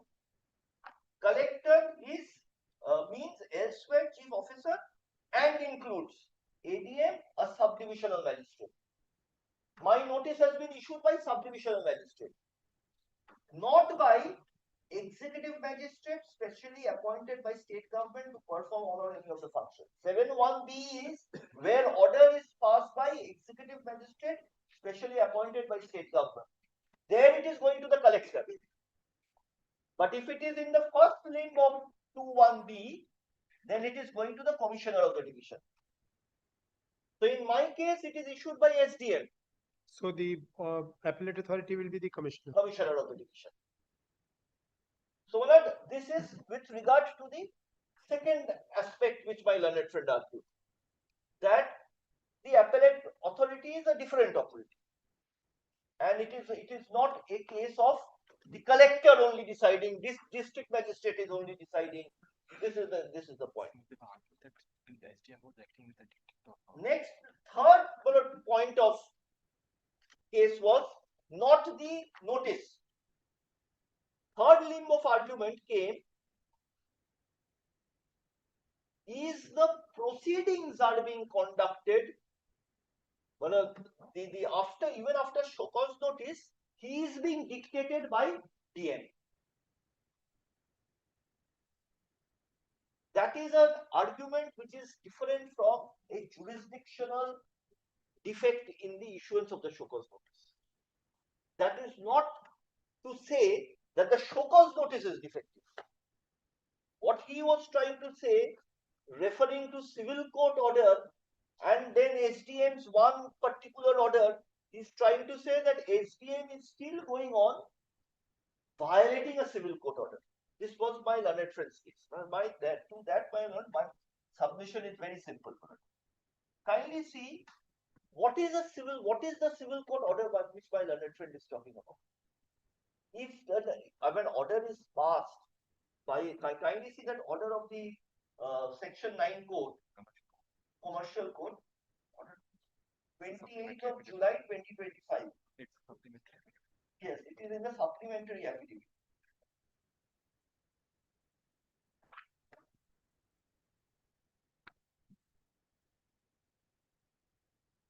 Lordship will see page 4 of the supplementary affidavit.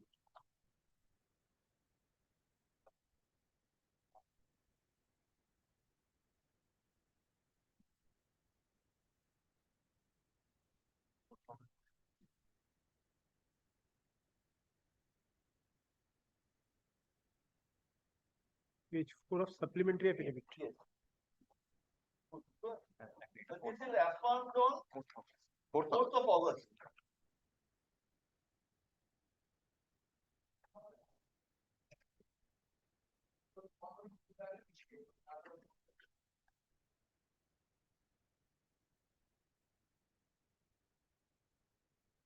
August, yes.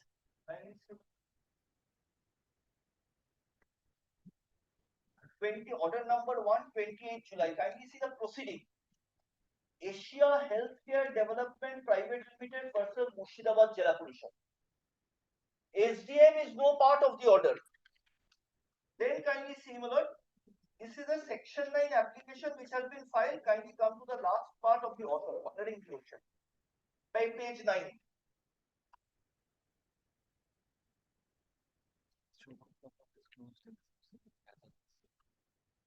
On this date, when the facts are recorded, Lordship will not find that show cause notice issuance is a part of the pleading in the section 9 when this is moved, when this order is passed. Page 9, paragraph 6 at the top. Accordingly, the parties are directed to maintain status quo regarding possession of disputed property as described in paragraph number 1 in the next date of hearing, which is so what is the effect of the civil court's order? Both the parties to the proceeding will maintain status quo regarding possession of the property. What is the subject matter of the proceeding which is initiated by the SDM? A proceeding for eviction. SDM is performing his statutory obligation to take the show cause notice issued under section 3(1) to its logical conclusion. What is the effect of the logical conclusion? What is the next date? A hearing. A filing of the reply and a hearing, which will be followed by passing of an order. But if these steps are taken in discharge of statutory duty under the statute, can it or will it, I may ask by this question, will result in violation of an order directing possession status quo to be maintained? Because, why I say well, the act is also very clear. Because the act is a substitute for an eviction proceeding. Section 3 does not say that SDM, on the basis of the show cause notice, will take over possession. Kindly see what is the show cause notice. Why an order of eviction shall not be passed. He will become functus officio by passing an order or refusing to pass an order of eviction. Nothing more. The show cause notice will come to an end. So therefore, if he carries on hearing or if he gives a date of hearing, even after this civil court order, by no stretch of imagination, he is not a party, he is a statutory officer, he cannot commit violation of this status quo order. Kindly see section 4 thereafter. Why I say this, Manoj?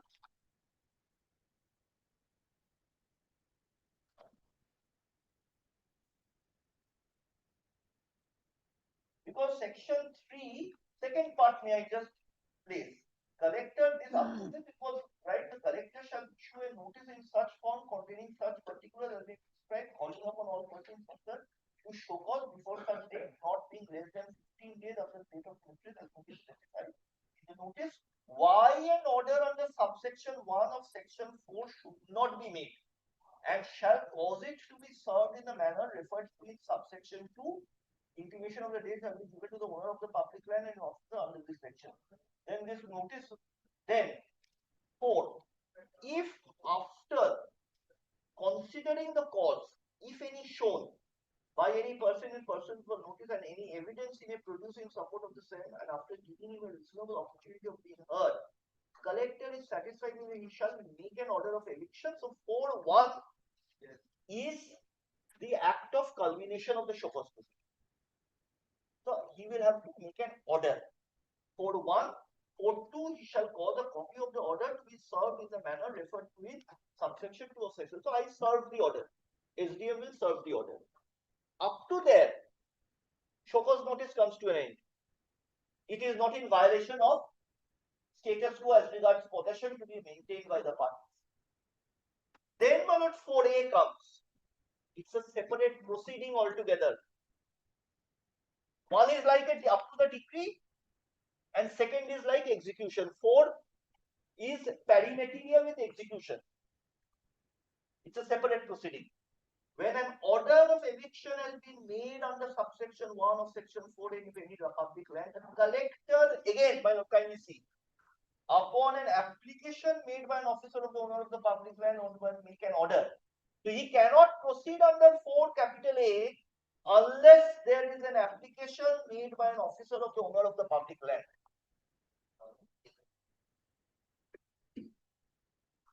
To pay for the period during which has been opposed the damages, then can kindly see collector's power to enforce 5.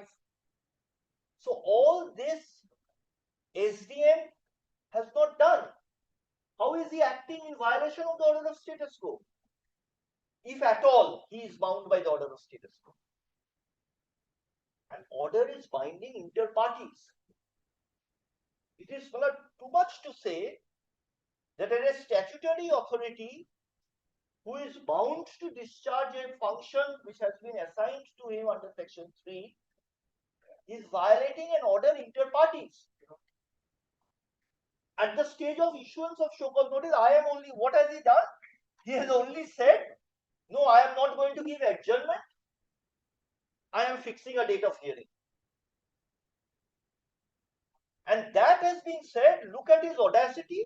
He has violated an order of a civil court. And this one, I think we are going too far. We'll render statutory authorities nugatory. If not at the throw of a hat, we'll try to refer to orders of civil courts, which are binding inter parties. Only say that you don't, what does this order of status quo regarding possession mean? That the owner cannot take law into his own hands. Owner has taken recourse to law. Owner has given information to the statutory authority. That is what the recourse to law means in a government property. In a private property, I have to give him a notice of eviction. I have to file a suit for eviction. For a government property, I have to just give information to the collector. And the proceedings are initiated. I have taken recourse to law. So their status quo means I just cannot go and put a lock in his diagnostic center. That is the restriction upon me. There is no restriction upon the SDO. And if this is construed as violation, then this will amount to violation of section 41(6) of the Specific Relief Act. Because there can be no injunction granted by a civil court by which a legal proceedings can be injuncted. So therefore, this is one of the last part of my learned friend's submission, dealing with his argument that even during the proceedings, he has violated, therefore he should not continue. Because that was probably said that he is still continuing in violation, therefore this court should immediately intervene. So these are the first issues which my learned friend has raised with regard to the jurisdictional bar in the 3.1 and the person who is conducting the proceedings is doing so at the instance of that. Both 3 points I have cleared. Now the last point which my learned friends was, I think it was the first point, that the proceedings for eviction can be and should be governed by the Arbitration Act.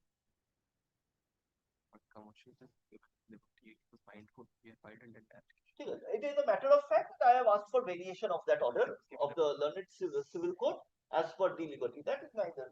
Now kindly see section 8A of this act. This is to deal with the point of arbitration. Now the question is, arbitration is the creature of a contract.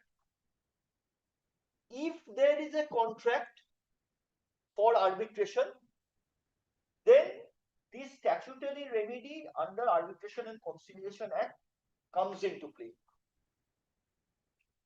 Then this is case of a contract, a government landowner of a government property entering into a contract for running the premises.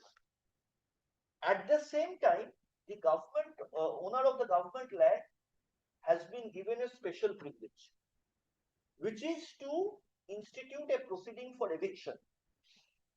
Special statute has been created for his protection instead of going to the general law, applying the general law relating to eviction. So insofar as the proceedings relating to the property is concerned, this is a special statute. If your lordship is to see General law is governed by Civil Procedure Code, Transfer of Property Act, insofar as eviction matter is concerned. Arbitration Act is a special act vis-a-vis eviction related disputes governed by Transfer of Property Act. Since Arbitration Act is a special act vis-a-vis Transfer of Property Act, Arbitration Act prevails over Transfer of Property Act. Disputes relating to eviction governed by Transfer of Property Act are governed by arbitration. Insofar as eviction disputes are concerned, Public Premises Act or 1962 Government Public Premises Act, these are all special statutes. Eviction disputes will not be governed by Transfer of Property Act. I will have the special privilege to apply under Public Premises Act or West Bengal Government Land Act. So therefore, insofar as the eviction dispute is concerned, eviction dispute is specifically controlled by special statute. There the Supreme Court has come and said that if it is governed by a special statute, then transfer of property, then it will not go to arbitration. This is the way a special statute and a general statute has been classified by the Supreme Court in the matter of arbitration. So, my lord, now if your lordship says in this context 8 capital A, no civil court shall have jurisdiction to decide or deal with any question which is by or under this act required to be decided or dealt with under the provisions of this act. So this eviction related dispute cannot be decided, cannot be formed the subject matter of adjudication by civil court. If it cannot form adjudication of civil court, then obviously arbitration cannot be a remedy insofar as eviction. Because once arbitration takes place, the power of scrutiny over that award which becomes the decree is by the civil court. But the civil court cannot have jurisdiction over this dispute. So, my lord, we have to see it in both ways. By applying 8A as well as by the fact that eviction is specifically protected by special statute, for which arbitration, it is not becoming not an arbitrable dispute. Now, my lord,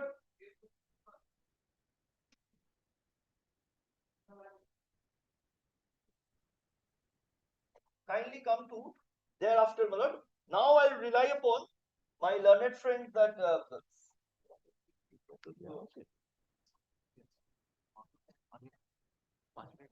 Vidya Drolia has specifically categorized whatever disputes which can go to arbitration.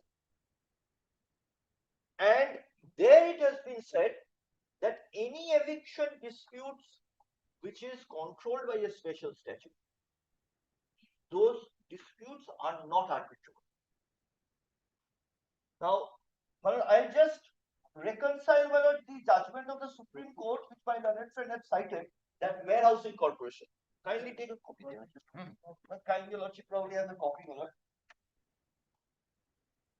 And I will most respectfully submit that this judgment does not stand in the way at all, because of the observation that both the acts are operating in two different fields. Arbitration Act is not encompassing over this act, so as to say that it is prevailing over this act. If it does not prevail, then, my lord, the writ court will obviously have the jurisdiction and to say that the show cause notice, whether it has been issued in consonance with the act or not. My learned friend cannot raise the argument that it is beyond jurisdiction because it is only covered by arbitration and nothing else. Kindly see, my lord, what is the question of law, paragraph 2? Whether public premises Para 13. Para 13, straightway. Yes, but I'm I'll just refer to the question one. That question is framed there. Yes, yes, very well. There are 13 starts with a question. Yes, yes, my lord. Kindly see. Absolutely well done.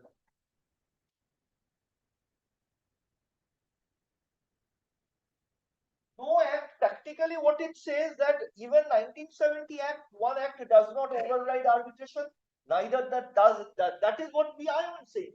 There is no overlapping is what the court says.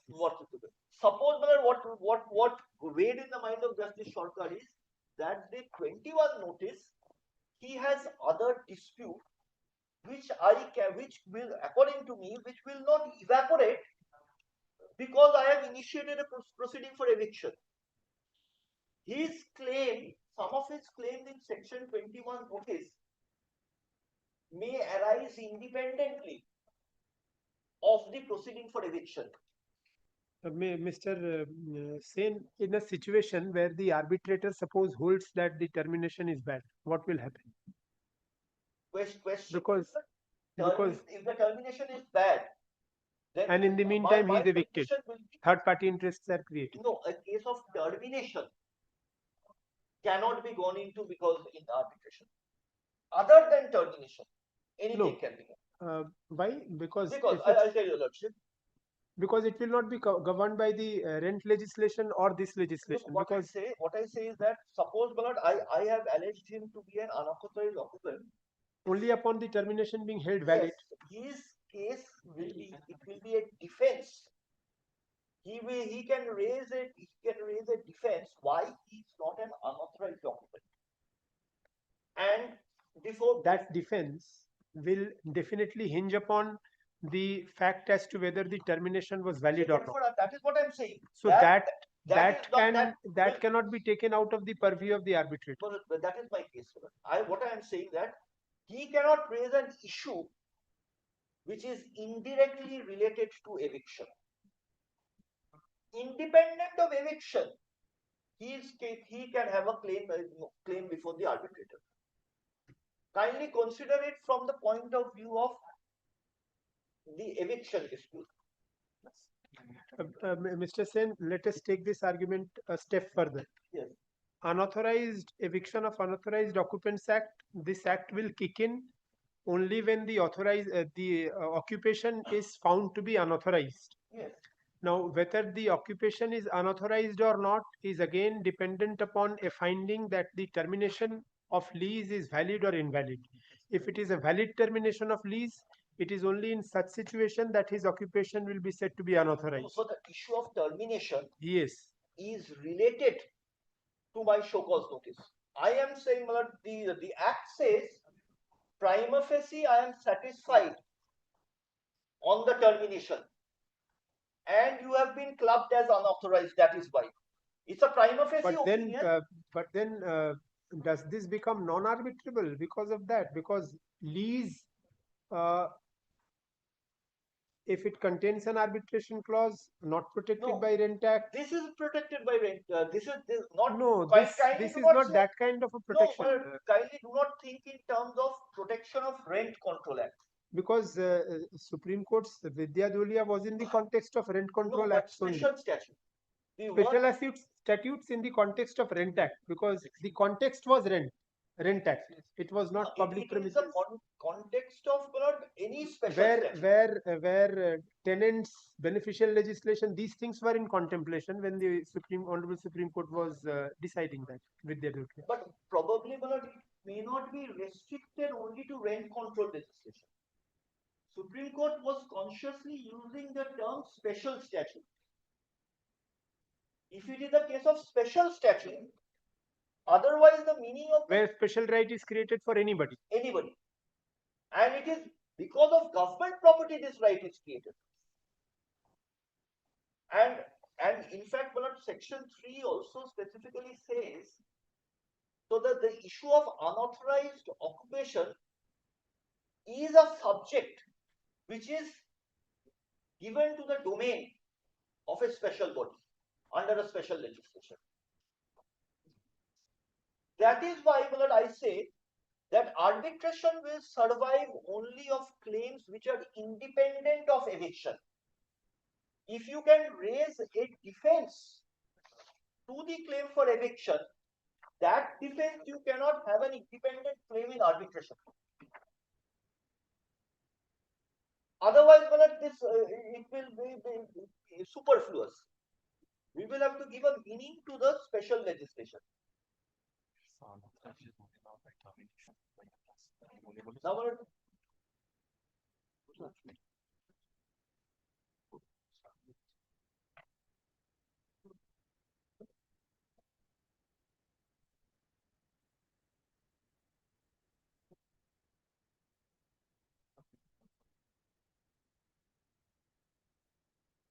You have Vidyatulya, no? yes. Vidyatulya was cited, yes. Yes. Kindly see, I just showed you the Vidyatulya.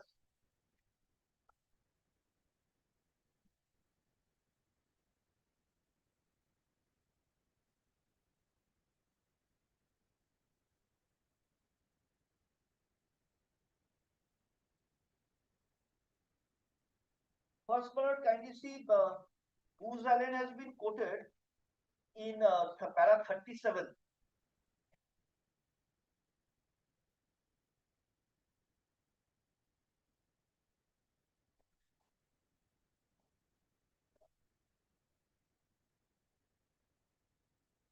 Then, kindly see where the quotation is in para 37. There is a para 36 of that judgment is quoted.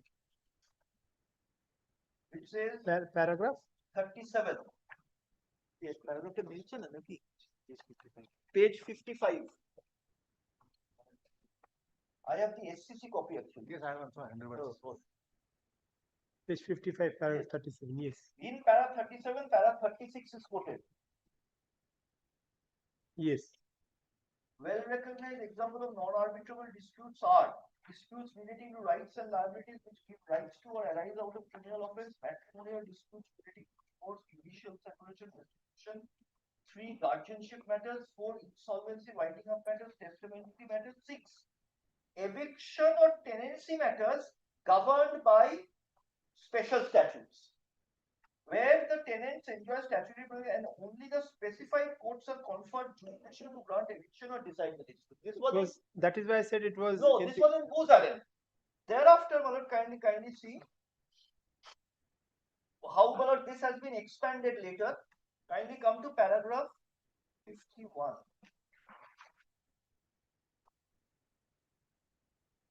51. 50. 50. Yes.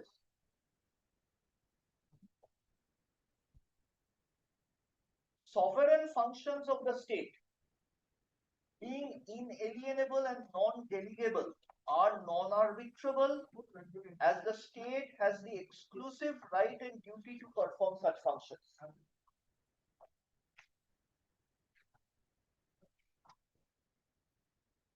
I am not placing the other part of it. Then kindly come to paragraph 54.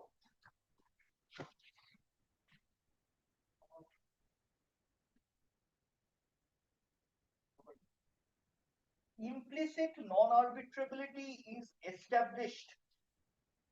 Paragraph 54 at page 662. Yes. Implicit non-arbitrability is established when by mandatory law the parties are quintessentially barred from contracting out and waiving the adjudication by the designated court or the specified public forum. There is no choice. The person who insists on the remedy must seek his remedy before the forum stated in the statute and before no other forum. Then, that transcode has been referred. Doctrine of election to select arbitrator, paragraph 55. To select arbitration as a dispute resolution mechanism by mutual agreement is available only if law accepts existence of arbitration as an alternative remedy and freedom to choose is available. There should not be any inconsistency or repugnancy between the provisions of mandatory law and arbitration as an alternative. Conversely, and in a given case where there is repugnancy and inconsistency, the right of choice and election to arbitrate is denied. This requires examining the text of the statute, the legislative history, inherent conflict between arbitration and the statute's underlying purpose, with reference to nature and type of special rights conferred and the power and authority given to courts or public forum to effectuate and enforce these rights and orders passed. When arbitration cannot enforce and apply such rights or the award cannot be implemented and enforced in a manner as provided and mandated by law, right of election to choose arbitration with reference to courts or public forum is either completely denied or could be curtailed.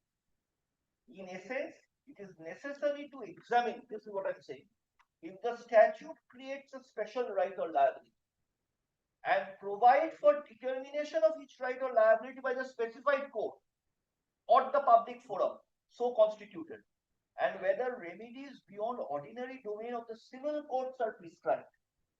It is.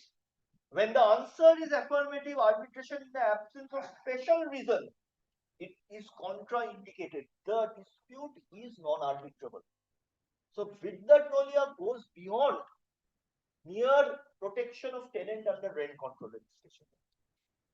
When you have prescribed a special right to be decided or a liability to be decided by a special public forum, and you have gone to the extent of saying that a civil court will have no jurisdiction whatsoever,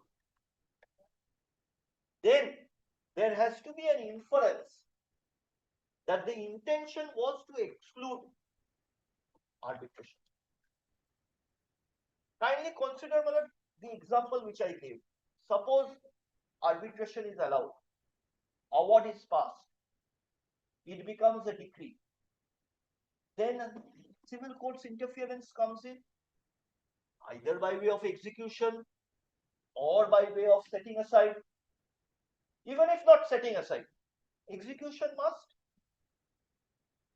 So then, my lord, we are defeating section 8A, because process of execution is also in this act. So therefore, my lord, we have to read 8A also, which is the overriding intention of the legislature. There cannot be a remedy halfway. If he gets an award, I ask this question to myself, suppose if I get an award of eviction, his termination is set aside, then I will have to go to the civil court to execute it. Despite being a public land, a government property, public land, every criteria is satisfied here. And despite the fact that I have invoked section 3, it is not a case that I have willingly gone to arbitration. A statutory or a special right can never be waived. Contractual right can be waived. I have a right to go to arbitration. I can waive that right. But if a right I waive which will affect public good, you cannot waive. I cannot waive it. I will have to invoke this act for public good. Otherwise, I will be dereliction of public duty, an infraction of statutory duty.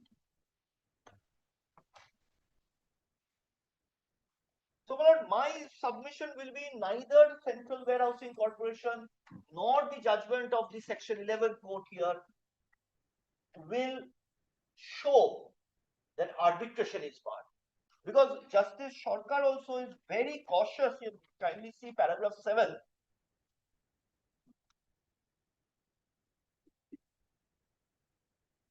Where it says that I do not find any, para 7, under such circumstances, I do not find any impediment in referring the dispute to arbitration irrespective of the fact that an eviction proceeding is pending before another forum. So she has not decided the issue regarding the validity of the show cause notice or the validity of the show cause. That is clear by the second line. The following line makes it exactly. Clear. The mere fact that I have a liberty to raise, that is not equivalent to my right and not taking away my right under the special act. Yes, a liberty is given to a person. does not mean the ordinary right which he had under the special act is gone. That is not taken away, Madam. But suppose he does not raise an issue of, or he raises an issue of eviction and termination. I am not bound to go there because I have already chosen the path. And one more additional fact, Madam, which is related here, apart from the termination notice, now the lease has expired. So the SDF is only going to see on the basis of the lease deed. The issue of unauthorized occupation is not emanating merely from termination, but also from the document itself.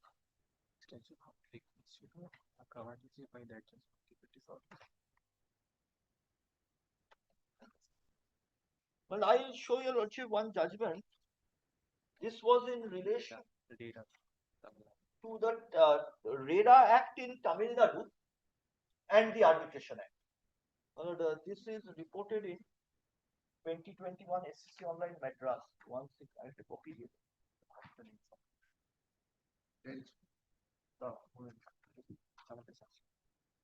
Madras 16554. 16554.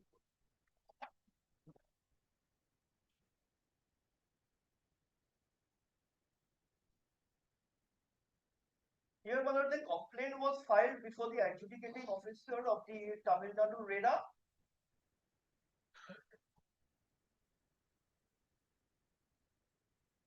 And apropos, there was the rules which provided for arbitration. Respondent is governed by the Army Welfare Housing Organization rules, which there was an arbitration clause. The rules of a society is like a contract. So the arbitration clause was thought to be invoked. Kindly come to straight away. Here, the Vidya Droli and everything. Kindly come to paragraph 30.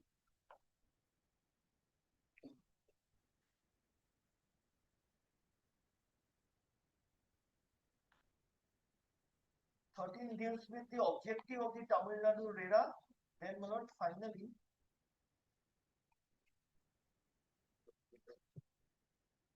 paragraph 18.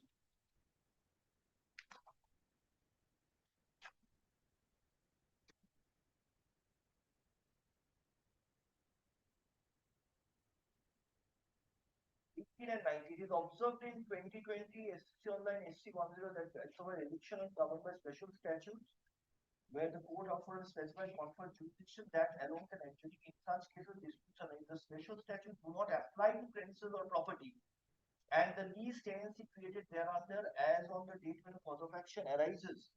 Seek for eviction or such under relief, and in such transaction the parties are governed by arbitration clause. Disputes if the parties are arbitrable, there shall be settlement. This is fortified by the fee of coordinate page while answering the reference in with the drawing. It's clear from these observations that when issues governed by special statutes, like issue related to labor, consumer, landlord, tenant, protected by statute, trust matter, the matter of right in break, criminal, not non-arbitrable. Then, my lord, kindly see para 20. Vidya Drolia was followed in 2021 SCC Online Delhi and in 2019 SCC Online Madras. The ratio of these rulings is that matters governed by special statutes are generally non-arbitrable. When arbitration cannot enforce and apply such rights, or the award cannot be implemented and enforced in a manner as provided mandated by law, the right of election to choose arbitration preference is either completely denied or could be curtailed. In a sense, if necessary to examine the statute, creates a special right of liability and provides for determination right of liability by the specified court or public forum so constituted, and whether remedies beyond the ordinary domain of the civil court are right. When the answer is in the affirmative, arbitration in the absence of special reason is contraindicated, dispute is non-arbitrable.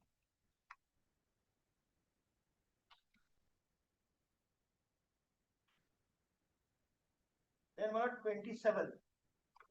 It is already found that if a special statute creates a special right or liability and provides for determination of each right and liability for the specified forum or the public forums of constituted, and whether the remedies beyond the ordinary domain of the civil courts are prescribed, and the answer is in the affirmative, dispute is not arbitrable.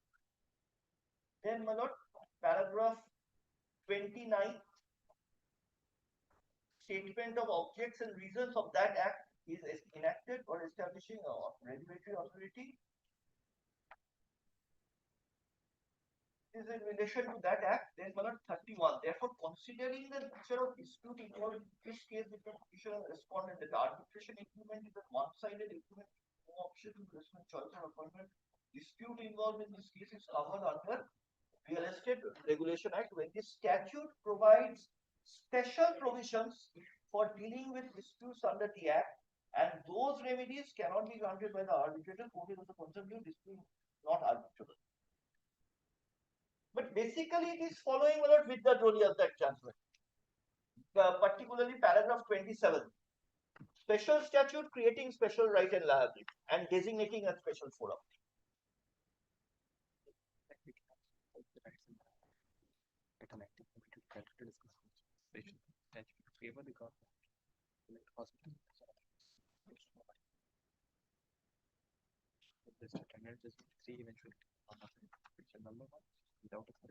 Well, I'll show one single bench of our court dealing with this act also, but though it is not in relation to which act prevails, but just section 3 elucidation of section 3.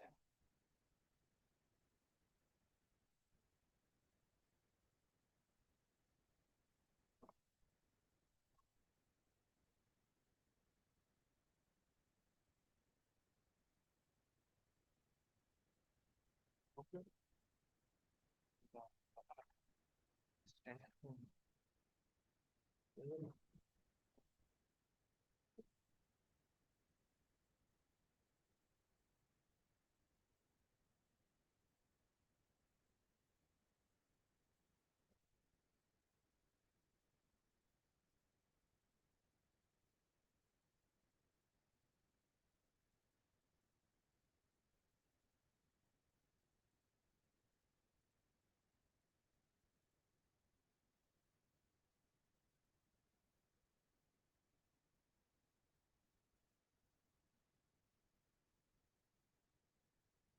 Kindly see the second page, sorry, third page.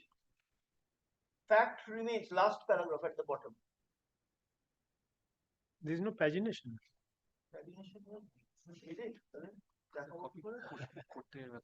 This is from the High Court website. And paragraphs are also not numbered. Actually, it is of 70. Oh. At that time, I don't think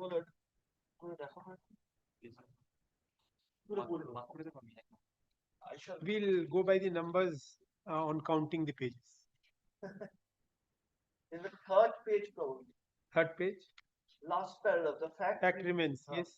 In notice dated 4th April 2017 was served upon the petitioner under 3.1.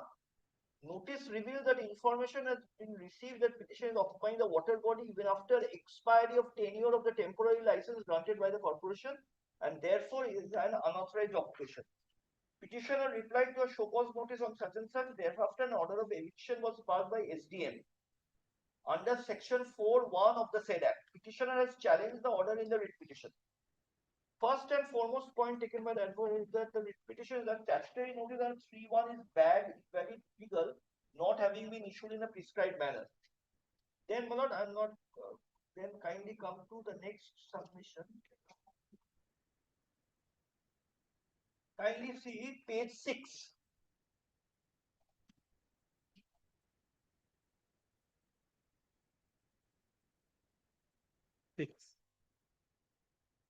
Rule 3 is quoted. Section 3 and Rule 3. Yeah, section 3 and Rule 3 is quoted, but I omit that. In fact, your lordship, we have to come to 3 more pages there after 9. 8, last paragraph 8. Section 3 of the Act makes imperative on the collector to form opinion on an application made to him that a person is in unauthorized occupation of a public land. Though it is stated in the notice that such opinion is formed on the basis of information received from the Calcutta Municipal Corporation, but an application filed before it is disclosed in the affidavit in opposition by the state.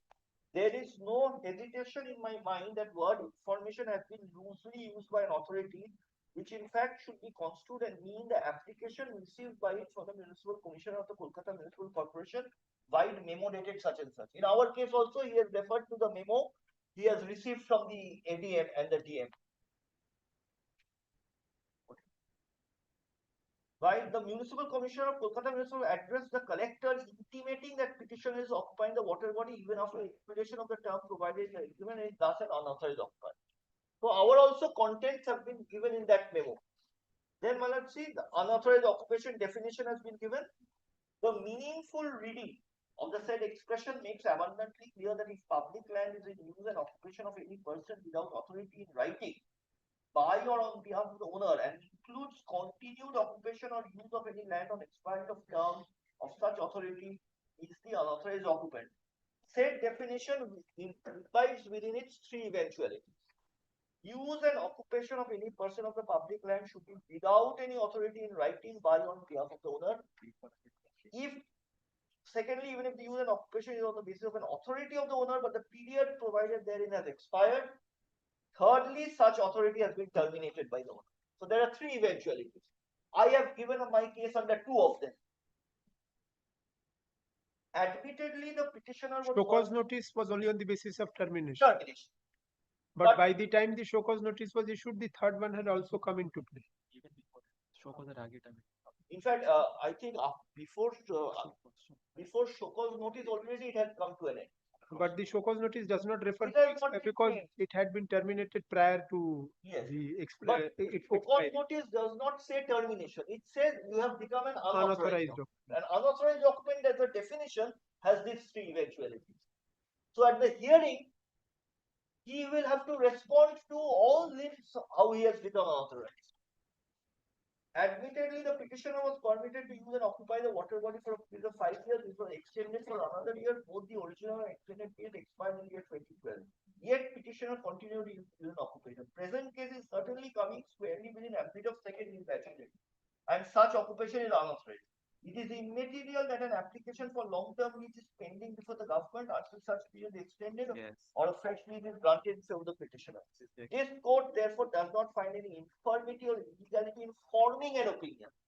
Today, your lordship is at the stage of issuance, that formation of opinion. And this was a case of final hearing also, final order also.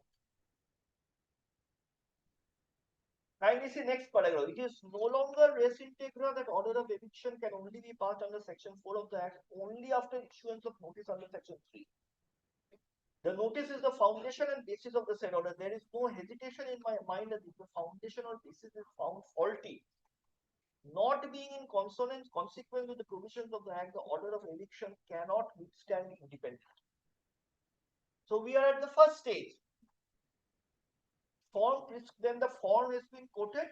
Then the next page, after the quotation of the form, kindly see. Yes, that part I did not there. Just kindly turns the page, then the collector definition is given. Yes. By virtue of the said definition clause and its extended meaning, subdivisional magistrate is included within the periphery of the collector. And the action of the subdivisional magistrate under the Act shall be deemed to be an act of the collector. Then act of the collector, then appeals to the commissioner. Indubitably, the notice does not contain the seal of the subdivision. Is also a collector with a definition there inspires the petitioner to challenge the said notice to the and should not in adherence to the prescribed form. So that is again a different point which we are not going. I am only relying on this for the purpose of saying what is unauthorized occupant. SDM is a collector within the meaning of this section.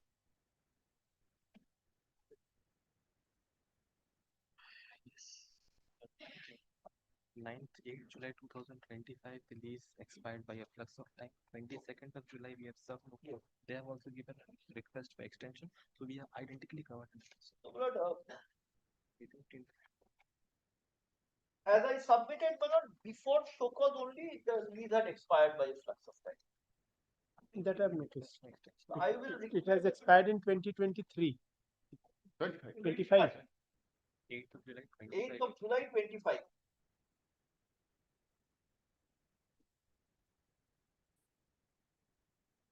I will only, next day just deal with my learned judgment. Well, only one thing, Lord. Kindly take note of this 2024 SSC Online Calcutta 105. I'll be citing. I missed out. Oh, rollটা হ্যাঁ আচ্ছা আমার কাছে আছে My lord, may I be permitted but to I must tell Mr. Tiwari there that this was single bench.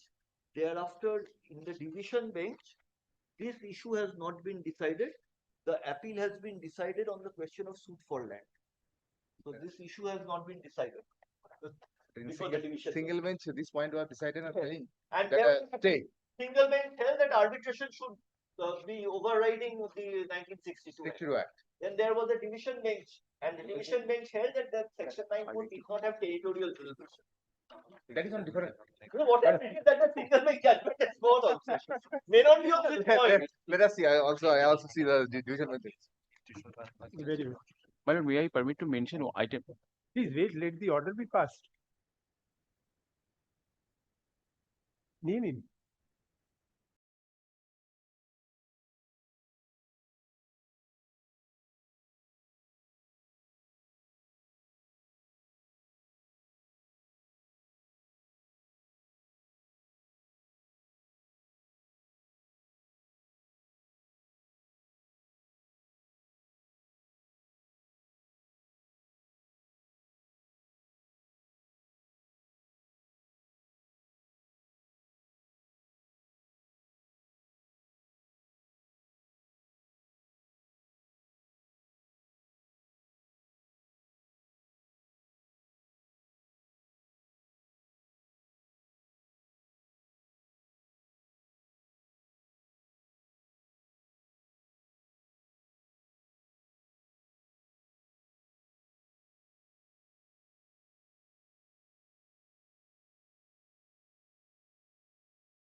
Deemed not to be admitted. That I will record.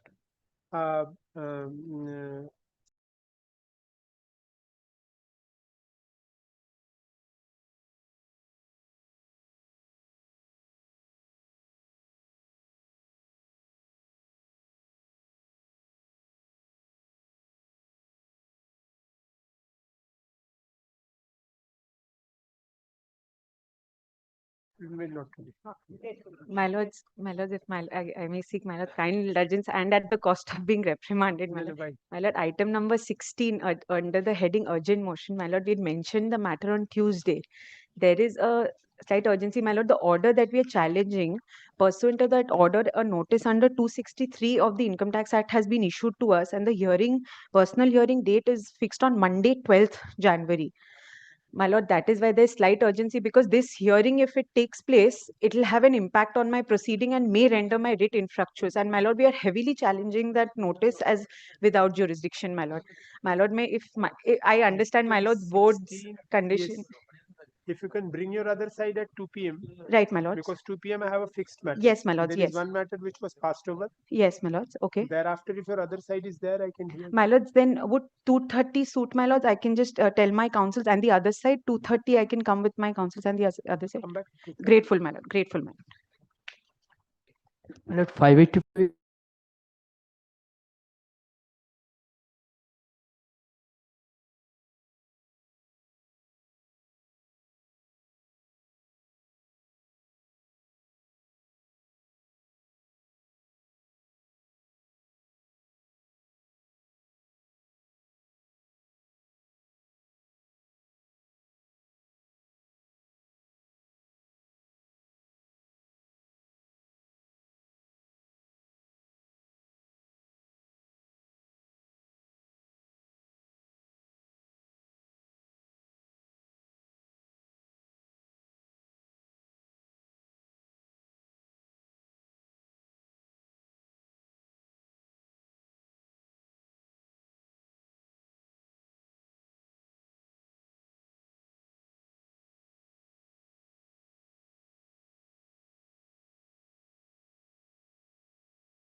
You're wishing my lord a very happy and prosperous English New Year. Thank you. Happy New Year to you also. English. English New Year, I said.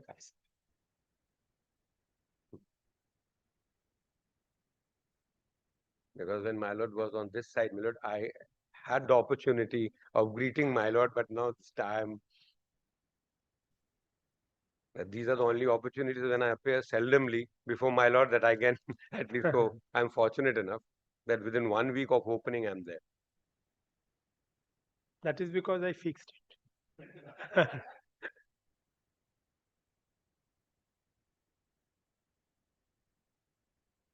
দিদি এই judgement গুলো আলাদা ফাইলে রাখুন, এইভাবে রাখলে আমার খুব অসুবিধা হচ্ছে।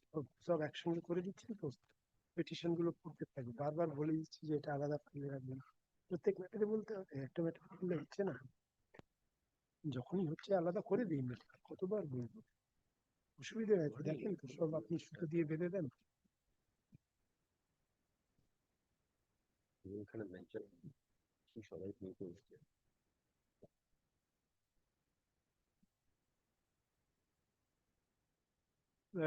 Mr. Trivedi, the inspection according to you therefore is being conducted for the purposes of section 263 proceedings.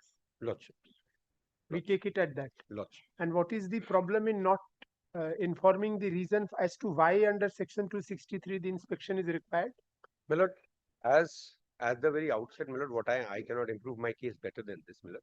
We are on that particular analogy that as far as the assessing records are concerned, this particular I have got that, number that that you have so the my power. lord, what we are But saying, if why you we inform- are saying we want to inspect it, and after having inspection, then only I will frame certain questions that if everything is as per my Panchanama or as per the other records which are available with me, then I have nothing, no questions. But if it is not, then I will be framing certain points in my mind that I will make them privy to.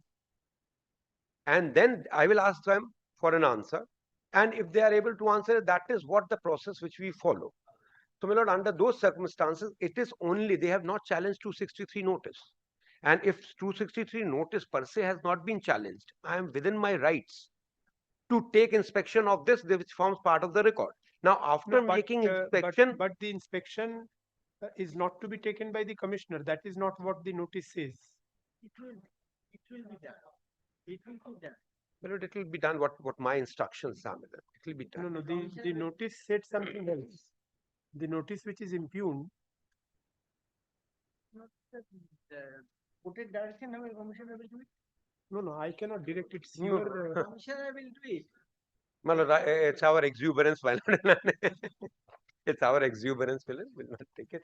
My lord, what I am trying to because the press commissioner again has or taken decision to inspect. If Yes, the commissioner has it's- taken the notice, should have come from the 263 million? 63 notice. Yes, my lord. It's coming from the commissioner, but this notice is coming from somebody else.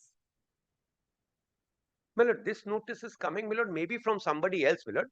It is not in the name of commissioner also. It my lord, doesn't say that it is for the purposes of 263. Lord, That what- comes from you by way of the submissions, that it is for the purpose of 263. And My lord, the yes, notice yes. impugned is at which page? My lord is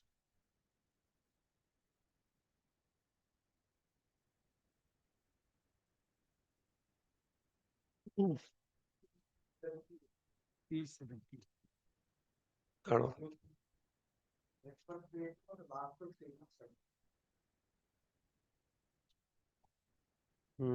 My lord, it is at page.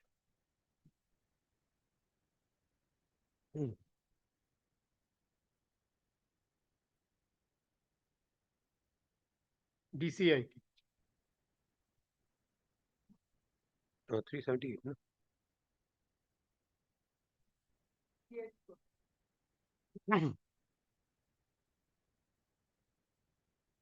My lord, is that page 378? Yes, I am at page 387. 387. Because this is how the objections have Lordship, been dealt with. Lordships.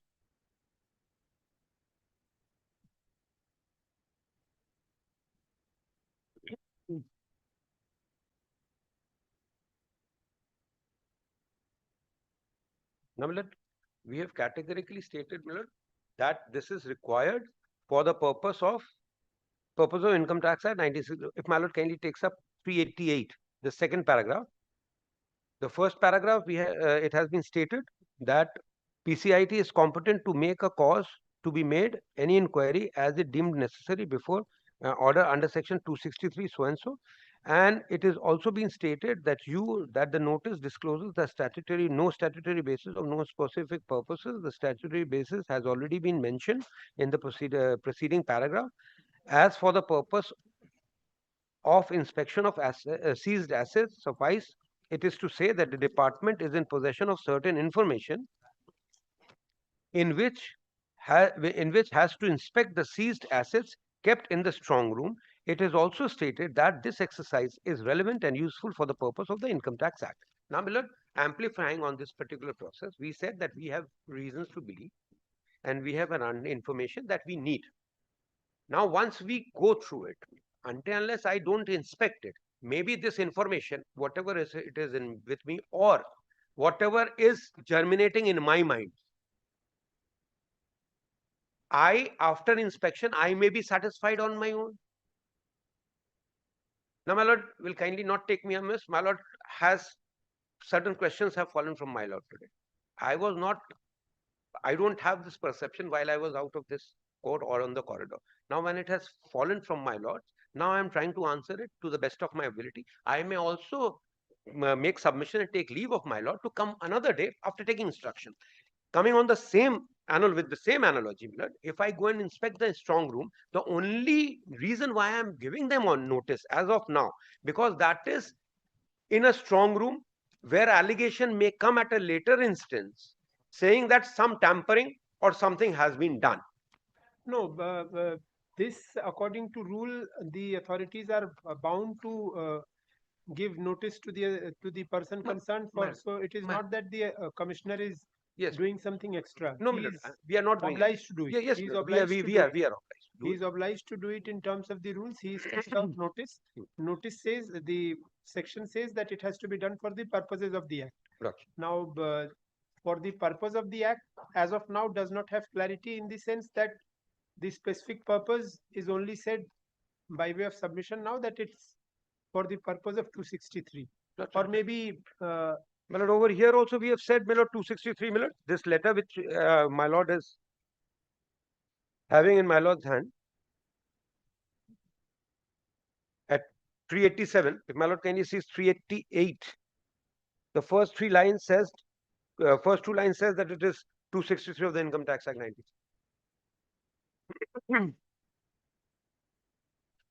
So it is in connection with that proceeding. Maybe, my lord, that is not very happily worded and very specific and prim and proper. But, my lord, it can be gauged from the letter and the words there that this is for this purpose. So, my lord, I cannot amplify or I cannot improve my argument because my only cogent understanding of the situation is that until unless I don't inspect, you cannot stop me at the very nascent stage from doing something which is within my rights. Yes, Mr. Khetan, may I take my lord's leave? Yes, My lord, because my lord, yes, thank you.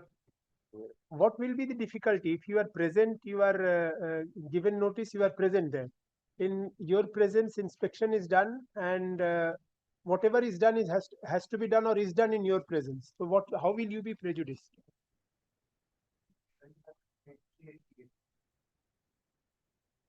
$388.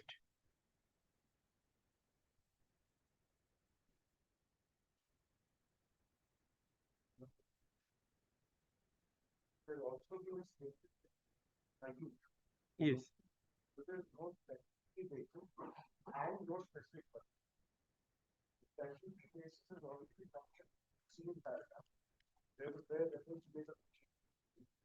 first one, I never mentioned. As for the purpose of inspection, the department is in possession of certain information of which has to inspect the seized assets kept in the strong. Then they want to say it also states that this exercise is that's it. Information, but one is what they could have a value at that. But if it's a valuation, I can also take a value to it. will not be what is left in the strong room in packages. It will not be opened again and again and again. If this has been, as I referred to, if it is going to disturb, but then repeatedly, the thing cannot go on. Therefore, whatever is to be done. Why do we say that the chain of custody is going to be disturbed? Because it is going to remain in the custody of the same person. It's not going to change hands. Then My difficulty was that first is from the locker in the bank, they know that all the seals were put. How that is going to change.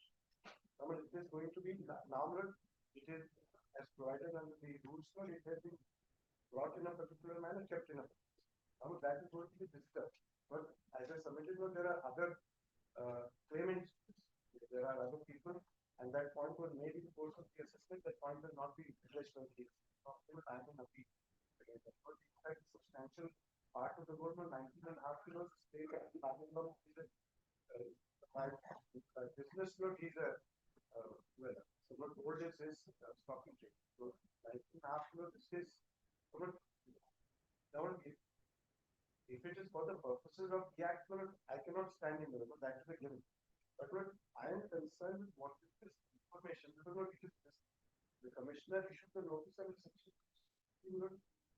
on 7th of March 2025. So this time 6 months of 2020, June 2020. He issued the notice in March 2025. But he has the notice shows that he has gone through the records. He says that I have gone through the records.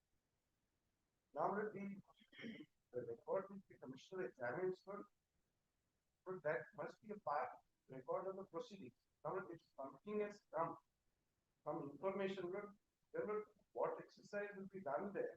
But I need to know so that I can deal with whatever steps I need to take.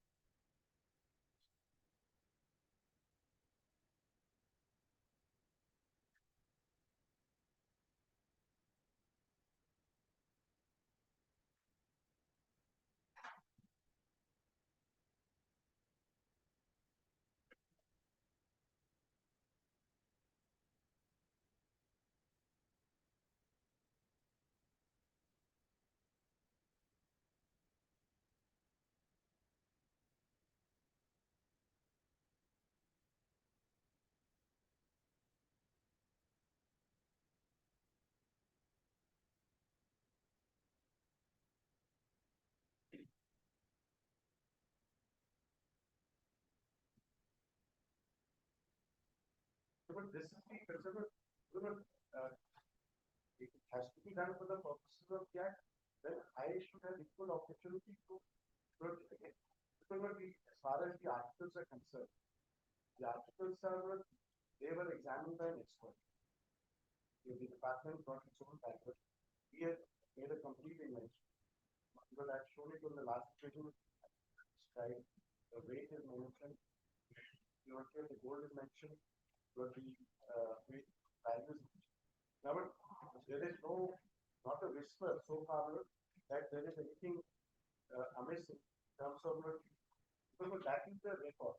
The valuation report is part of the record.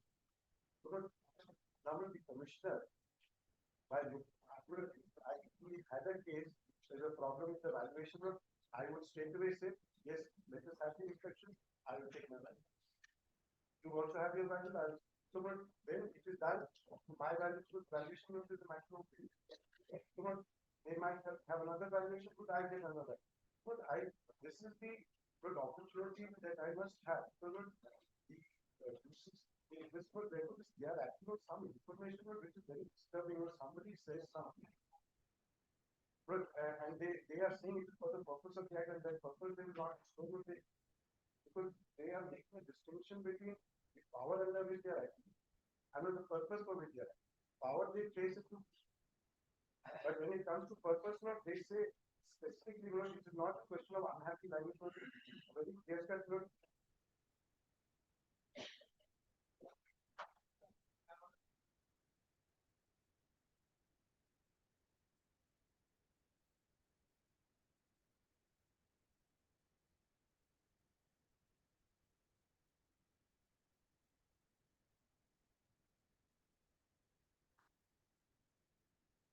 that is the concern that the opportunity which I will not, when there will be a situation of when I will say now please open up, I want to inspect, I will take my expert. So but this cannot keep on happening. Valuable things belonging to other people as well. Part of it has been accepted in this belonging to those two people. The rest will be the package concern with this information is very disturbing because they were not somebody but it is not a part of the record before the assessing officer. It is not said that it becomes a part of the it cannot be part of the assessment. Well, the decision which was cited, in that case, the valuation report was asked for in the course of the assessment. The report had not come by then. The report came later. Then when the commissioner sought to take that report into account. Well, the assessee said, but it is not a part of the assessment report. The court was pleased told that no, it was something which the officer had asked for, which is a part of the record. Commissioner is entitled to see the record as it's true. And this is not part of the assessment proceeding. But this information, but I because this is the most disturbing part. In the normal court, I would have come to the court at all. Because there is some apprehension in my mind, but I have been subject to see. But in the normal course, I would not have been subject. So I have great apprehension as to why I am being subject. And then on top of this, after three years, this has been brought up with somebody saying something that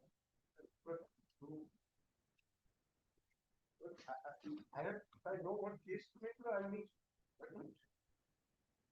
I will be there in my presence, some noting will be done, my signature will be okay, and I will be a mute spectator, then I may say that please record my protest, but then later on the record will show in my presence or my authorized representative was that he is put to signature. So but that is the difficulty, and if they were upfront about it, I do not see why they can't be upfront. Let them say what is the let them they want to seek cover that it's not open. So that is I want to be able to meet the case, whatever purpose of the act they have, I want to be able to meet. I must not have because they are involving me in the normal course, not see the articles the commissioner cannot do that. But he is no expert. He cannot verify each item with evaluation list. It's not his job, nor will he really undertake that exercise. There are several evaluations. 10 or 11 evaluations. It's not his job. So this is somebody who's whispered something, and on the basis of that, I want to know that subject to what my Lord finds. I want to be able to meet the situation. Here, I mean, blind certificate.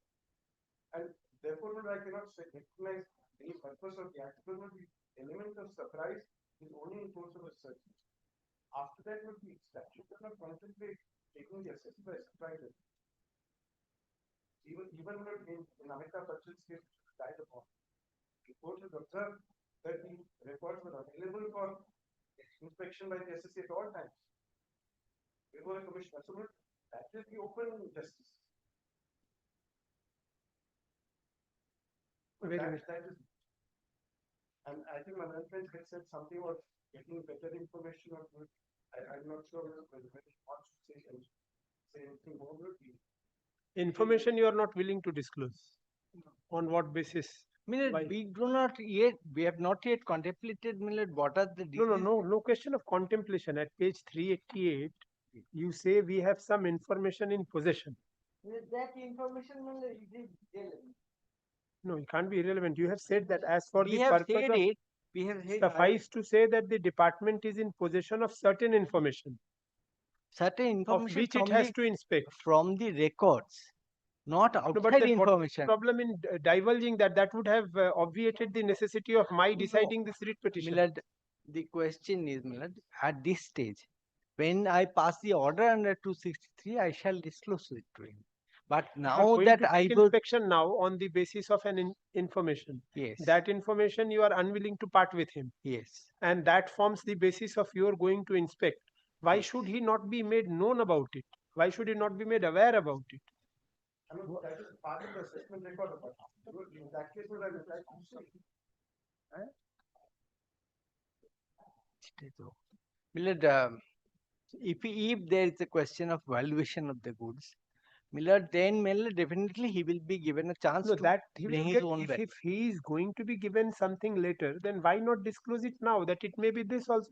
Because see, there is no question of any doubt here, because the authority has come clean on paper saying that the authority has certain information in possession. So what is that information in possession? What is the problem in declaring that? Is it Millard, something which relates to national security that it will be breached? Millard, I If would it not, doesn't, I would not so know. if it doesn't have Millard, I would that, not know, neither will your lordship. that So is fine. Millard, it is, Because that it is is, what is definitely it is not supposed to be something, kept Millard, which secret. I can, Even the court cannot say that, and yes, neither can the other side say that, no, I have my right to see it, yes, because that is something which is absolutely. exception, falls under Now, exception. what National security, I yes, am but only, this information, why will you? I am only on this, Millard, that today we are investigating the matter. Today we are not going to decide anything. So whether we will, the assessing officer's order will be sustained, or whether it will be revisited in 263, Millard, that will be decided later on. And the petitioner will get ample chance. But merely, Millard, stopping the investigation from taking place of its own course. Millard, Investigation per se, nobody is willing to stop. Investigation is being stopped because of this in-between thing, which says that I am going to inspect because of certain information which I don't want to disclose. Millard, This is something certain which, not out, it does not say, Millard, outside information. It may include information from the records. then what is the problem in divulging that? What is the problem in divulging it? That would have obviated a lot of problems and a lot of hearing and several pages of judgment. Yes. Because if, Millard, I can only, Millard, say what my senior has said, Millard. Millard, that we are in the process of investigation. Kindly let us investigate. We will not take any decision without telling him them or taking them by surprise. There is no element of surprise there. But Millard, stopping the investigation at the investigation stage, your lordship was also, Millard, has done various matters, Millard, where the show cause stage, the assessee has come to court, and the court has not given a stay because it is only show cause stage. Maybe after seeing the cause, I can drop the proceedings. So they cannot apprehend that we are going to hold something against them. A writ petition on the basis of apprehension and a chain, Millard, as Mr. Zuzuria tells me, Millard, the chain is not broken. It is going to remain with the same person.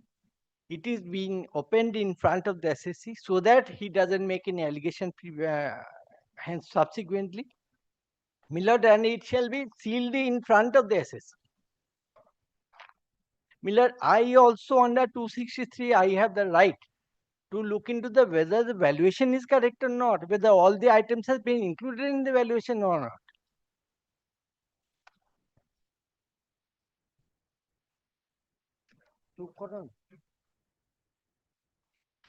very well, I'll conclude hearing. Yes, What to do. I don't think everyone with the so-called notice, they have not served the commissioner, and all this is not, nothing has come from the commissioner. What the letters are from the officers. I don't think he has said that. Millard, I tell you, Lord Millard, only interrupting for one. Millard, if the letter has not come from the commissioner, a fresh letter will be given by the commissioner, and then the inspection will take place. And with the Paris section 260 self-its concern of carry happen.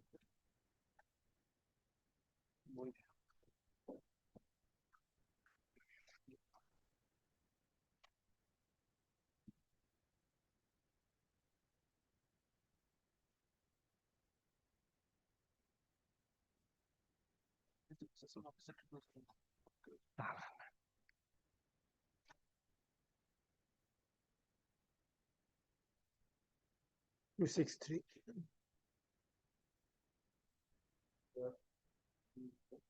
Commissioner will call for an examine the record of any proceeding and it considers that any order passed therein by the existing officer or the transfer pricing officer at the case is erroneous insofar as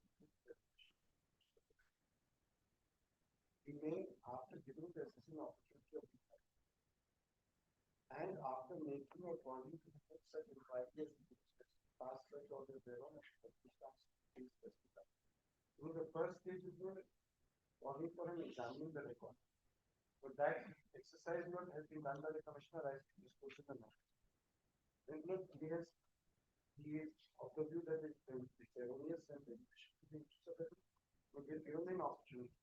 Will be so-called notice of issue will I have given that. Thereafter, I'm making or calling to make such inquiry as it deems necessary. I mean, this inquiry, they want to put it here, but that has it has got nothing to do with the shopper. The inquiry must be made on the notice and what that record is examined. Now, this is information is not a part of the record. Can you really act on the basis of something which is outside the record? Because he has also examined the record. If something was not the assessment officer or it is flowing from the assessment proceedings, but that is the record. But this is not part of the record. Because they're so unwilling to say what it is, therefore this legal question is raising whether as to what is this information which is not a part of the assessment record, we want to take that into account. Here, there are two parts to the section. First is inquiry, and second is the order of the commissioner for revision. Therefore, we are still in the inquiry period, inquiry proceedings. Records of the proceedings also includes this jewelry.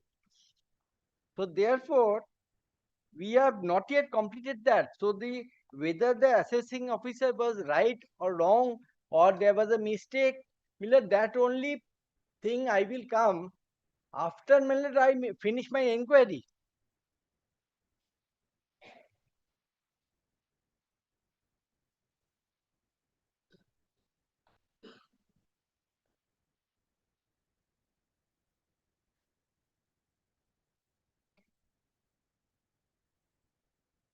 Those are my submissions. Very good.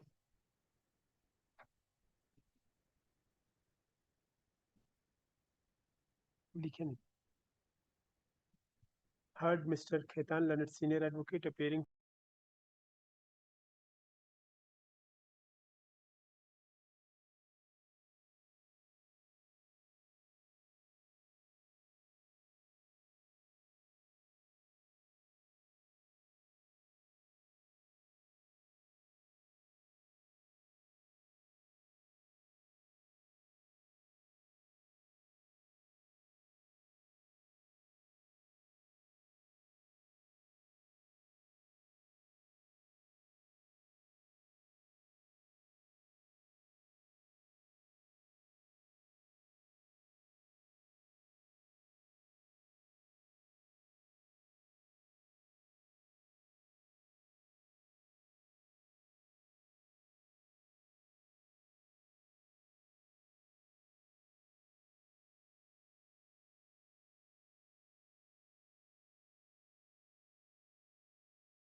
Yes. 231. The learned advocate for the respondent is heard. He states that one respondent, Narugopal Pamanik, that is the petitioner hearing, submits a petition expressing that he had not yet get any residential plot for rehabilitation. After his land has been acquired by the government of West Bengal, that one WPA number 29251 of 2024 has been filed before the Honorable High Court, Calcutta, against the solemn order of the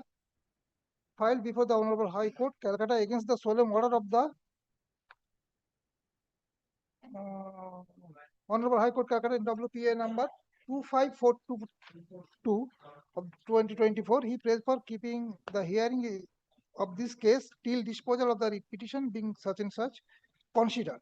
On interrogation, the said Narugopal Pamanik admits that he has already taken compensation. Yes, sir. Everything is considered. Yes, because That is the an right to prepare until within 15 days. This order was passed on 5th December 2024. That was not communicated to me. As per section 5th 7 of the December 15 days, 2024. I have to prepare an appeal. So kindly exchange this time, and there is another aspect of this matter that I have also lodged a complaint that private respondent acquired 1 decimal sub land illegally. That has not been taken into consideration. Yes, that was also considered. My lord, in that order, my lord. Yes. Next page, my lord. Next page, my lord. Summary. Party note to specific.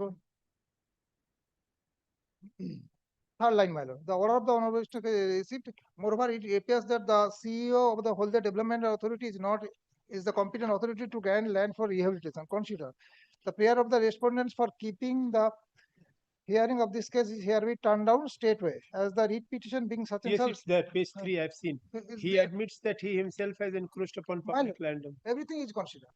Not only Considered. he referred to writ petition, it is not at all connected in this case, my lord. I have also Right. handed over the order of the Appeal will lie before the commissioner. come. When the order passed by the collector, appeal lies before the commissioner. But when Commissioner. order passed by the subdivision officer, appeal lies before the collector.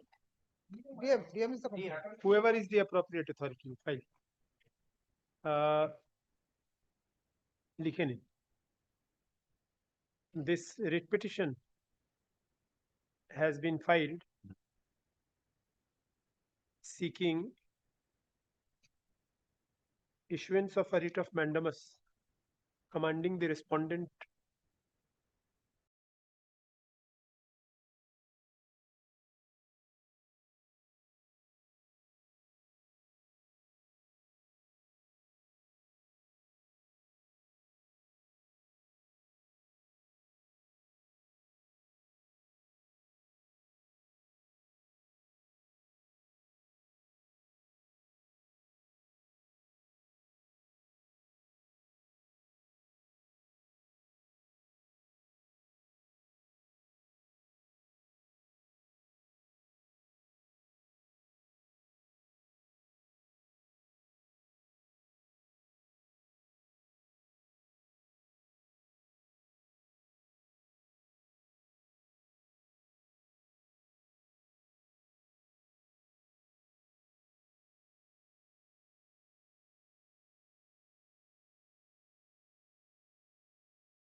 my return was assessed for a higher sum.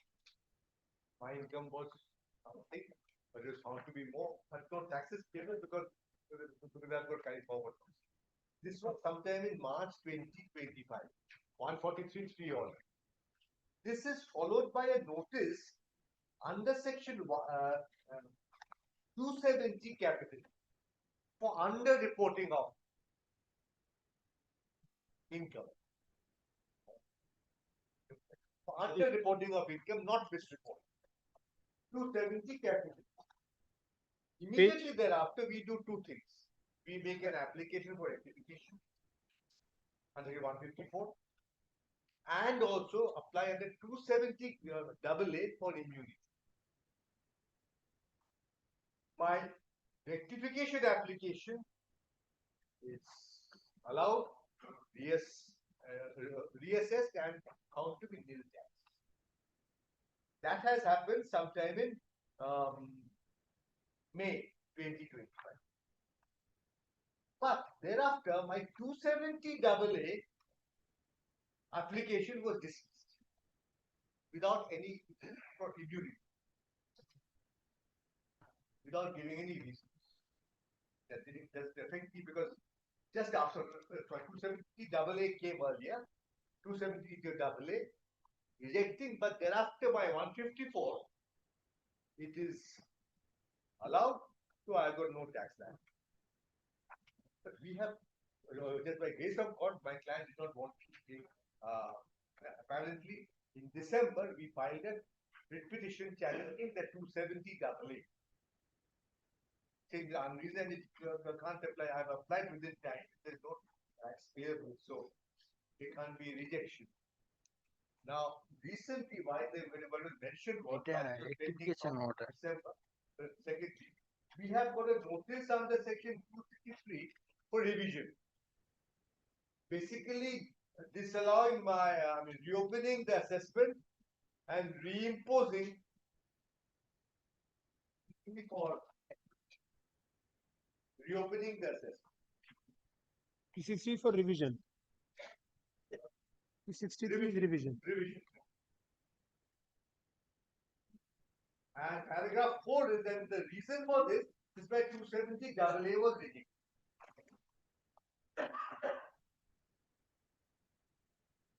When that is rejected, as if I will have to walk out and my income has to go out. Be that as it may, I am now showing my lord the 270 AA, 270 A notice which I got, which is at page 76 of the writ petition.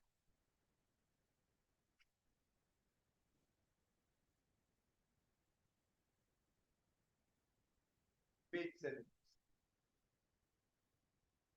AA টা হচ্ছে page 26. Page 26 is AA. 270 capital A notice, I get page 76. Whereas in the course of proceedings before me or for the assessment it appears to be under-reporting. Because under-reporting I am entitled to 270 AA. Misreporting I am not. You are hereby request to appear. This we receive on 28th of March 2025. Immediately on 8th April 25, we file an application for rectification. That is page 74.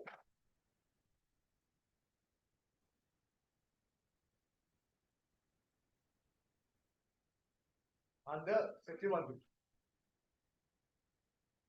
Now, this has culminated in an order which was passed, which is page 87, 1st of May 2025.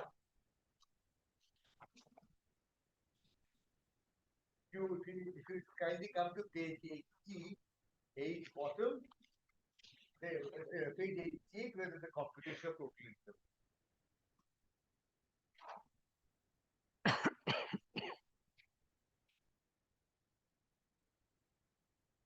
Yes. So this tax payable is made. I get the order on 270 AA That order is at page 26. Page 26. 270 AA order, that is issue 27th of. Reading out such a cryptic order and rejecting. Assessee had furnished return of income 139.1, declaring current year loss amounting to 672 crores. The said return was selected through CSS, cash, for security, for scrutiny assessment. After addition of 707 crores. Accordingly, penalty proceeding under 270A was initiated. In response thereof, the assessee company applied for immunity under 270AA within a month. So 270AA2. In this regard, the opportunity was given to the assessee by notice dated so requested. Right? Or to appear personally, however, no compliance was made by the. Where is that 270AA notice? 270 AA notice, page 89. Page 8. Next. Sorry, page 8. No, not next.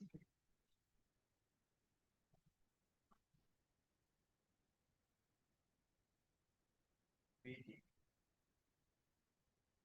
A case regarding immunity from penalty under 270AA received. And your application for immunity? Page 79.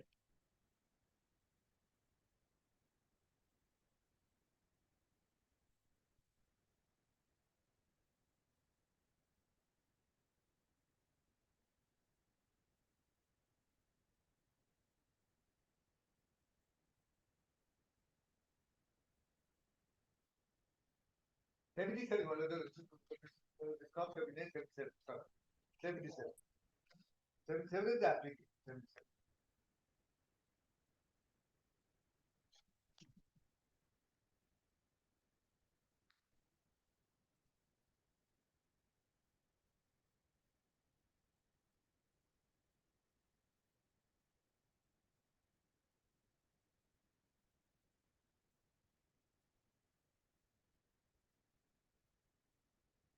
So I also mentioned that I've applied for rectification and upgraded. Happened.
One more fact, but you kindly take a look at page 9.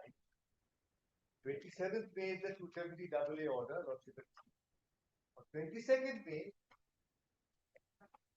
the officer concerned, the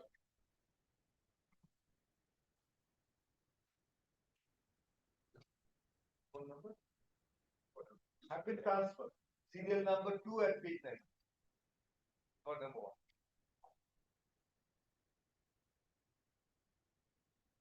Serial number 2 to K Chodhika.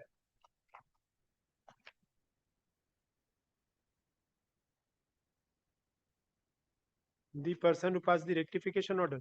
No, the person who passed that 277. Yes. Yes, he's the person who passed the rectification order, but at that time he was still there. The rectification order is made on what is the date of the rectification?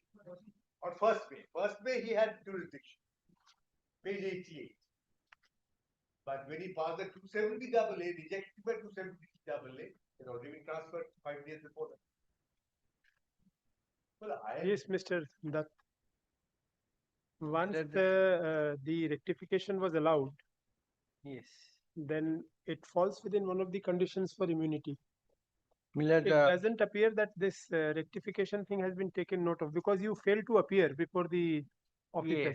yes. On 13th of We had some difficulty on that day. If by letter we had. no. On third Milord, kindly Milord. May I say this? But our application was there, 9th April application.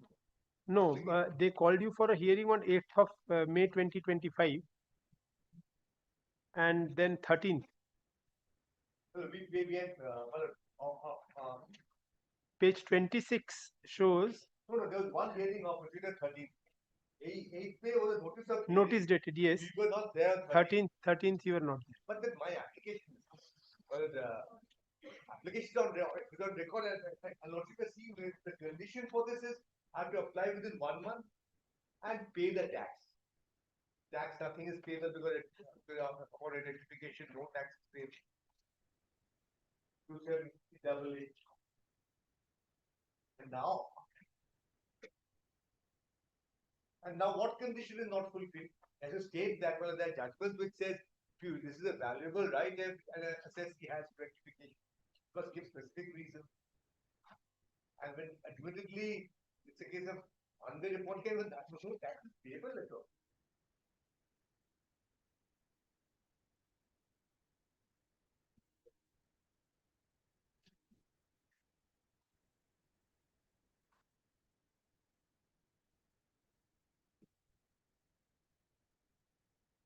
Was there an earlier application for immunity? No. Which has been rejected? No. Because that is because I don't think it's possible because the 28th March is the because in the 263 proceeding that for which notice has been issued, paragraph 5 gives an indication of that sort. As per paragraph 5, because Lordship will then note 23-24 assessment order.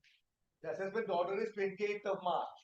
And we apply for immunity on 9th of April. So within 9 days. So there is no other 270 double. No, but if you see paragraph 5, please see paragraph 5, please see. As per extent. AO, there's pass an order on everything on order 270A. On 29th September 25, drop the penalty proceeding. And also stated that No, paragraph 5 of the 263 show cause notice. Or as per extent law. Yes. As per extent law, the order passed by the assessing officer under 270 AA, either granting or rejecting immunity from penalty at A is final. It is settled principle of law that an assessing officer has no power of review unless expressly conferred by the Lordship. That to be a mistake or technicality takes a. Thereafter, in the present case, the successor AO exceeded jurisdiction by reversing the decision of the predecessor AO who had rejected the SSC's application for grant of immunity. Technicality takes a look at page 74. This is actually impossible to say. Not page 74, page 77. 77. Yes. Reference is notice dated. Notice number the date 28th of March 25. Right. So 28th of March 25 and 28th of March 25. This is the assessment order under section 140. This is under the 270 capital. This 28th of March 2025 and we apply on 9th April 2025. So within maybe 9-10 days, 12 days. There was no earlier application. Let them show between 28th of March and 9th April I made any more application. And 270 AA order page 26 doesn't say so. Doesn't say that there was any earlier application for immunity. Milord, may I see? Milord, kindly come to page 77. This is the application for immunity. That is at page 77. This letter, which this application was not uploaded online in the portal. They filed it physically. Yes, yes. They filed it physically. Millard, thereafter, the file was transferred from CC42 to CC44. And this letter is not in our records, neither in physically nor Millard in the portal. So, reject কোথায় করেছে? না, না, দেখো, not 26. They have rejected by application. If it's not on your portal, how could you reject it? কোথায়? No compliance is made by the SSC. Second paragraph. In response thereof, the assessee company applied for immunity from penalty under 270 AA on 9th of April But it is 2025. now it is not there in the portal. No, neither there in the portal nor physically with us. For But this order deals with the petitioner's refers to application it. only. Otherwise, what will be rejected? There has to be an application filed for it to be rejected. If it has been rejected, something has been rejected. What has been Millard, rejected? It was not but there. Millard, thereafter the file has been transferred and now it is not there in the file. Maybe not there now, but at the time when it was considered, because kindly see the second paragraph. In Yes, response I have thereof, seen. the assessee company applied for immunity from penalty on 9th April 2025. That is the application, page 77. Page 77 is 9th April 2025. That application is referred to in paragraph 2 at page 26. That application is rejected and he is up against the rejection. On 8th of May, an opportunity of hearing was given to them. On 13th, 8th of May, notice was given and 13th May the opportunity was given. They did not appear. They did not appear. Very well. So even if they did therefore- not appear, their application should have been dealt with on merits. Yes. Because it's not as if it will be dismissed for default. If they have made out a case, because now they are suffering this proceeding. Millard, But that this also I have- could not understand. He says something else. He says it has been granted which could not have been granted. That is what he says in so many words, that something has been granted to them which ought not to have been granted because it was earlier rejected. Now, it's Millard, may I- also, you can see their application they can't find. So there's seems to be Millard- some huge communication gap. I'll tell you, Millard. I've taken instructions on this. Millard, they have said, Millard, they were going to reconsider this after they have received this writ petition and the copy of the representation. They will reconsider it and pass this. What about the hearing on Monday? Monday they are going to hear 263, and that forms the basis. You postpone the hearing of 263. That will automatically get stayed because the reason behind it is paragraph 4, 270 AA was rejected.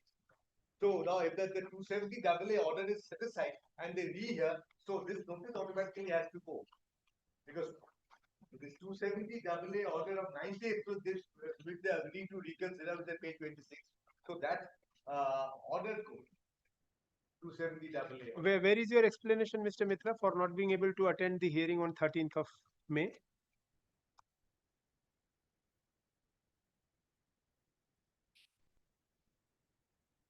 Anywhere have you pleaded that why you could not attend the hearing or you sought for time?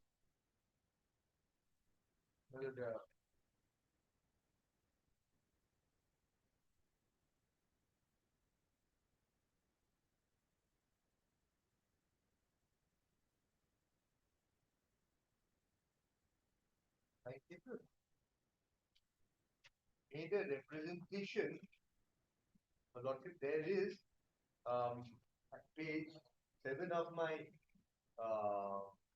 page 7 of my Page 7. yes Writ petition. Paragraph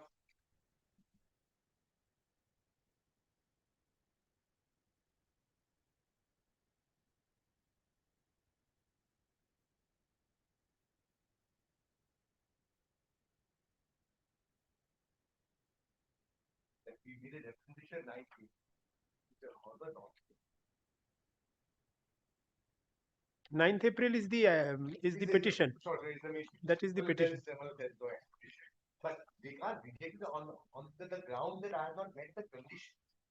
See the rejection page 26. No compliance, sorry, last two paragraphs, the conditions laid down in 270AA also do not fulfill and have fulfilled the condition. So, I fulfilled the condition. May I give them a written instruction? Yes, but if they're willing to reconsider, Lordship, kindly. Only thing that I could make out from this is that they do not have it in the portal. They do not have a physical copy. Your Lordship will see point number 7. Point number 7 says that it is not physically available, neither in the portal. My acknowledgement is there. Page 69 is the 70. No, I am not saying you have not given. 70AA tax has been paid. There is no tax, still tax. And number 2, no appeal preferred. No appeal preferred. And subsection 2, within 1 month. Within 1 month. And Schneider's Delhi High Court judgment is says if you reject saying that condition not fulfilled, you must stay. Which is the condition not fulfilled? You just can't. The Schneider judgment kindly takes on I just keep on 2 copies. Okay, copy down. And this is the Schneider judgment. They reject, they have to give the reason. Just can't say you got fulfilled the condition. Here, especially, so there's no reason to reject it, but still, once you kindly come to the Schneider judgment, paragraph 6. Having refused the impugned order in 9th March 22, this court will review the respondent's action of denying the benefit of immunity on the ground that the penalty was initiated under 230A for misreporting of income or misreporting is not only irrelevant but also arbitrary. Electorally, as in the penalty notice, the respondent shall fail to specify the name underreporting or misreporting under which the penalty proceedings had been initiated. This court also finds that there is not even a whisper as to which limb of 278 of the Act is retroactive and show, and how the ingredients of 279 satisfy the absence of that particular, the mere reference to misreporting by the respondent, the assessment order to deny immunity from imposition of penalty, prosecution. In this case, no tax was payable. No tax was paid. So in any case, he was not required because 270AA goes a step further. It says if tax is payable and has been paid. Yes. Taxes, there has to be tax payable. He has defaulted and he has paid, so he is getting immunity. There is no tax payable. But underreporting, yes, but no tax payable, even in spite of Yes, yes. Sorry, alleged underreporting, not underreporting, alleged.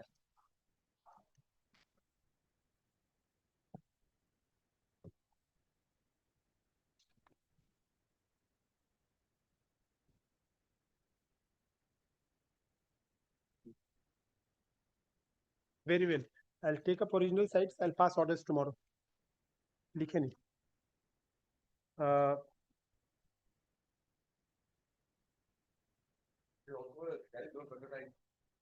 They have a lot of grievance. Second was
Original site গুলো call করে দিন।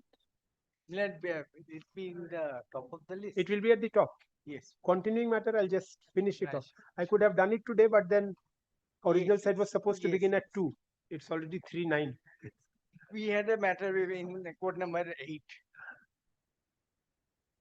Your Lordship, if you have mentioned before you, items number 36 to 40 of the daily cause list.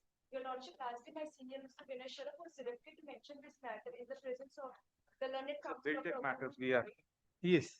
The Lordship kindly takes up this matter on some date after 19th. I would kindly request your Lordship. After 19th. After 19th, 20th. You have heard it? 20th. After 19th, please mention so that we can upgrade it.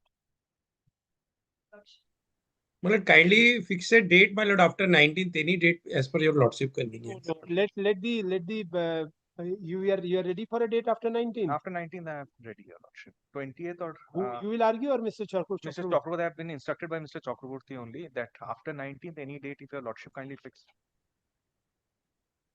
All right, a 36 to. How long will it take? My lord, I will take around say 40 minutes, my lord. 40 minutes. It will Then go on. It will go on. please wait for some time. Let us cross some motions. Then we shall. You mention after 19th any day we'll take up. By that time we'll be able to.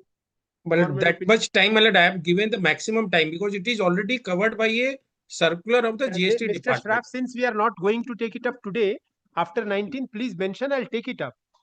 Grateful, man. Yes. Chalo. Any other mention?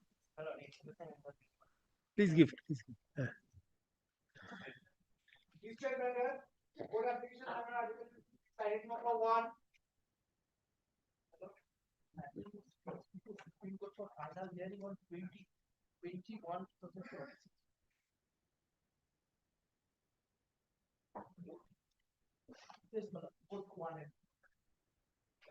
You are appearing for whom?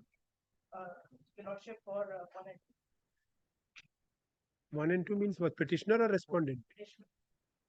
An adjournment is prayed for on behalf of the learned advocate.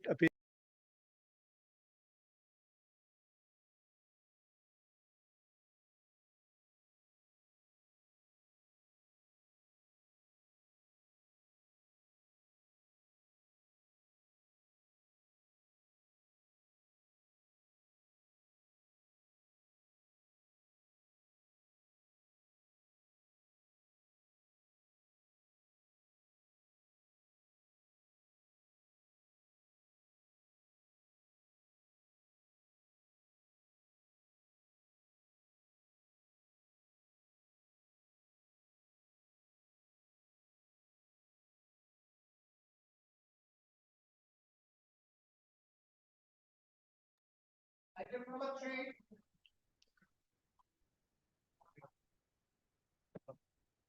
The hearing matter, my lord, interim order was passed. Interim order was extended up. It will expire on February 26th. Initial order was. None appears for the petitioner.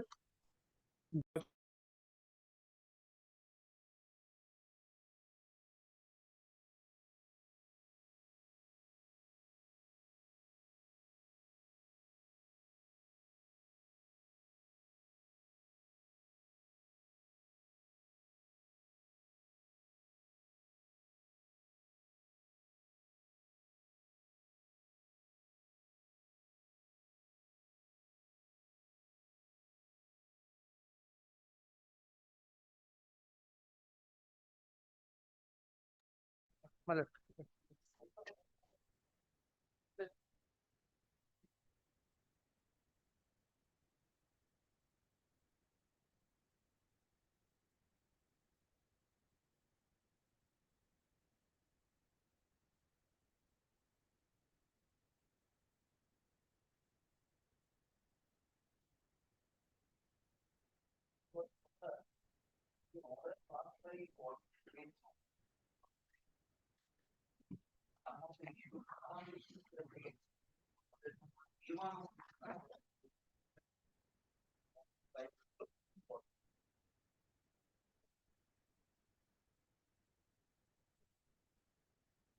नहीं पहले 11 तारीखेर order আছে।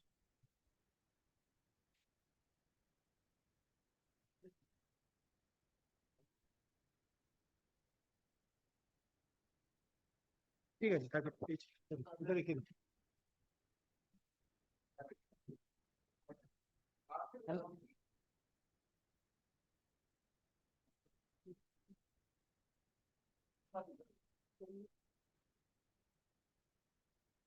Originally तो time चल रहा है। Yes, no, no. Yes, yes.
একটু আস্তে করতে হবে।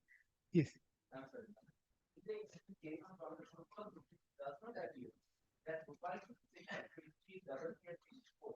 And as such, on that ground, the Shukal will become a non-starter as barred by education and the other way knowledge that the cultivation is already. What is applicable again to the three dates? The dates are like this manner on October 10th. That is the logic takes the first volume of the report. The order which is the motor how this page order volume. But kindly take the first volume. The logic find the dates at the top. On October 10, 2021, when the search procedure conducted as an belonging to the family members of the petitioner by the income tax. Now, whether October 18 or 19, 2021, search proceedings conducted under the Customs Act as the petitioner by another the DRI, the Secretary of Daily Zonal. This is at page 28. And I'm not coming to the access right now, but I think the access is that relevant. 27, 2024, another kind of mark is today. So the search proceedings are conducted on October 2021 and only on after a lapse of more than 2 years on June 27, 2024. Under the subject so-called notice was issued.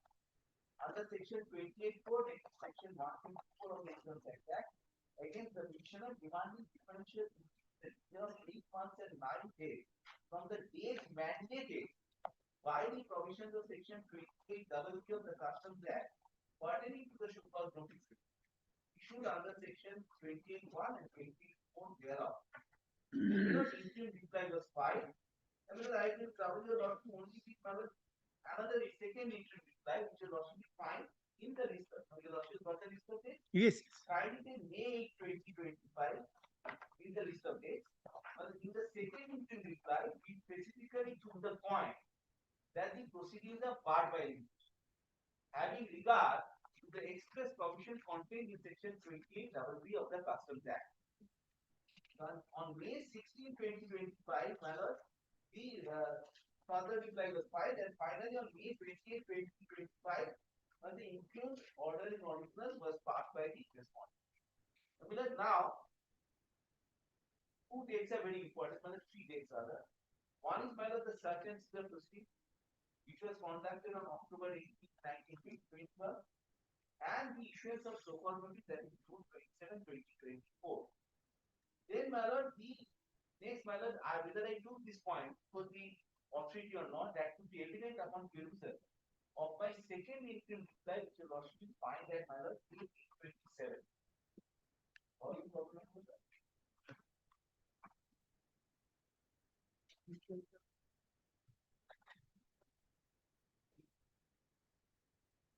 May 8 reply is at page 8 to 7.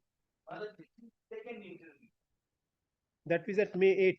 May 8. Because I am writing the page numbers there. 8 to 7. That is volume 6. 827.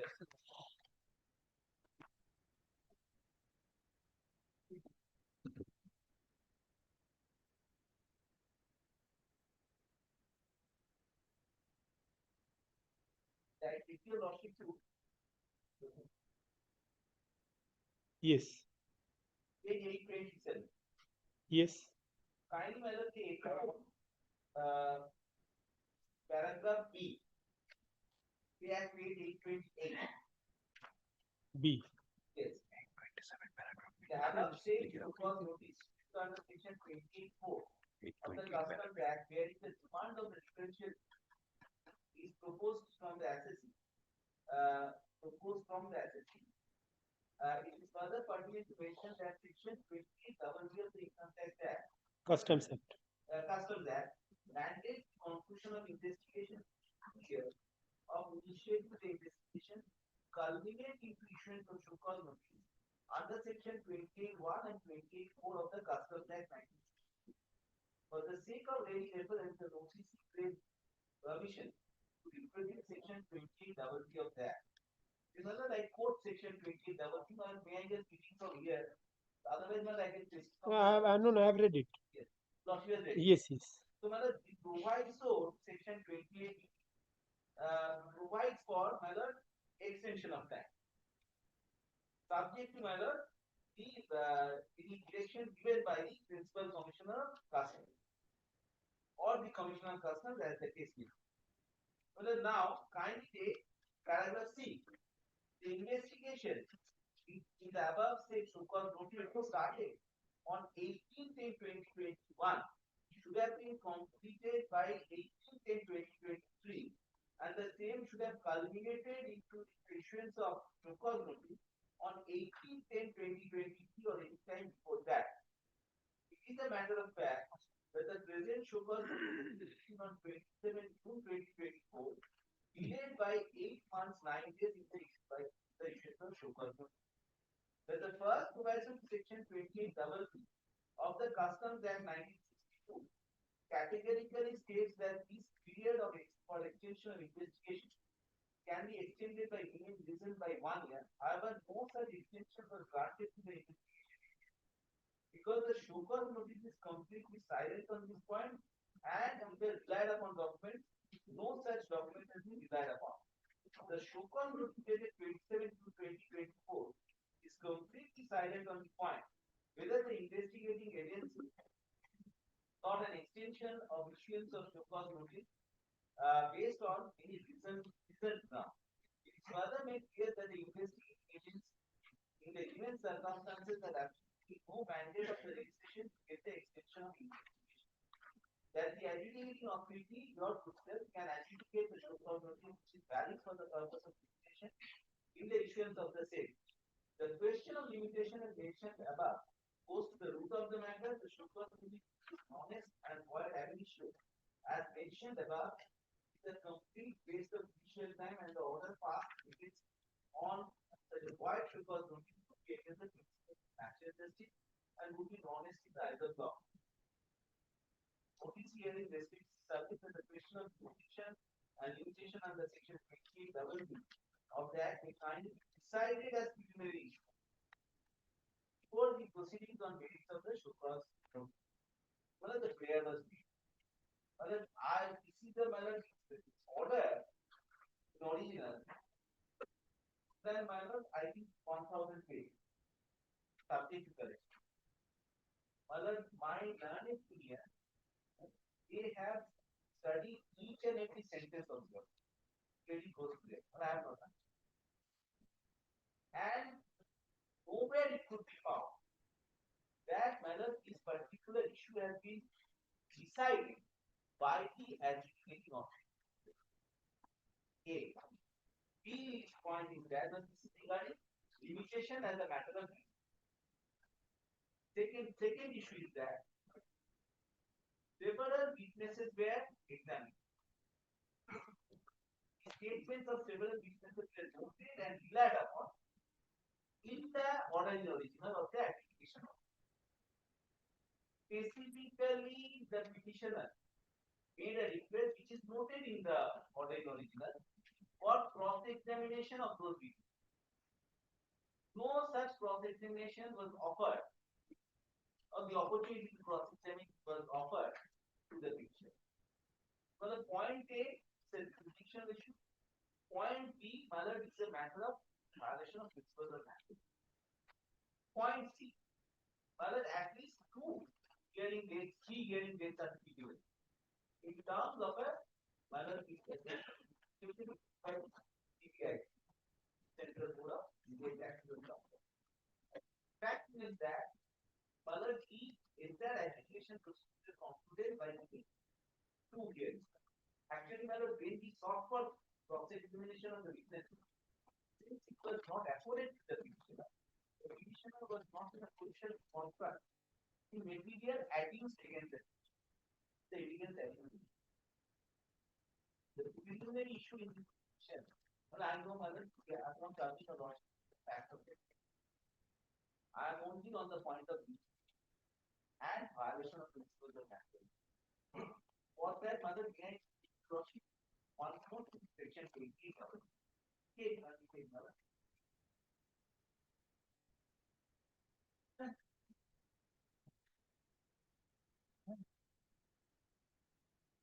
Time for completion of certain action. Any mother has got that? It's there in the it's quoted in your reply. Query or investigation under this act, culminating in the issuance of a show under subsection 1 of subsection 28 shall be completed by issuing such notice within a period of years from the date of issuation of audit, such either of summons as that is made. Now the proviso says that provides that principal commissioner of customs or the commissioner of customs may on sufficient cause be shown and for reasons to be recorded in writing extend the same period to a further period of 1 year.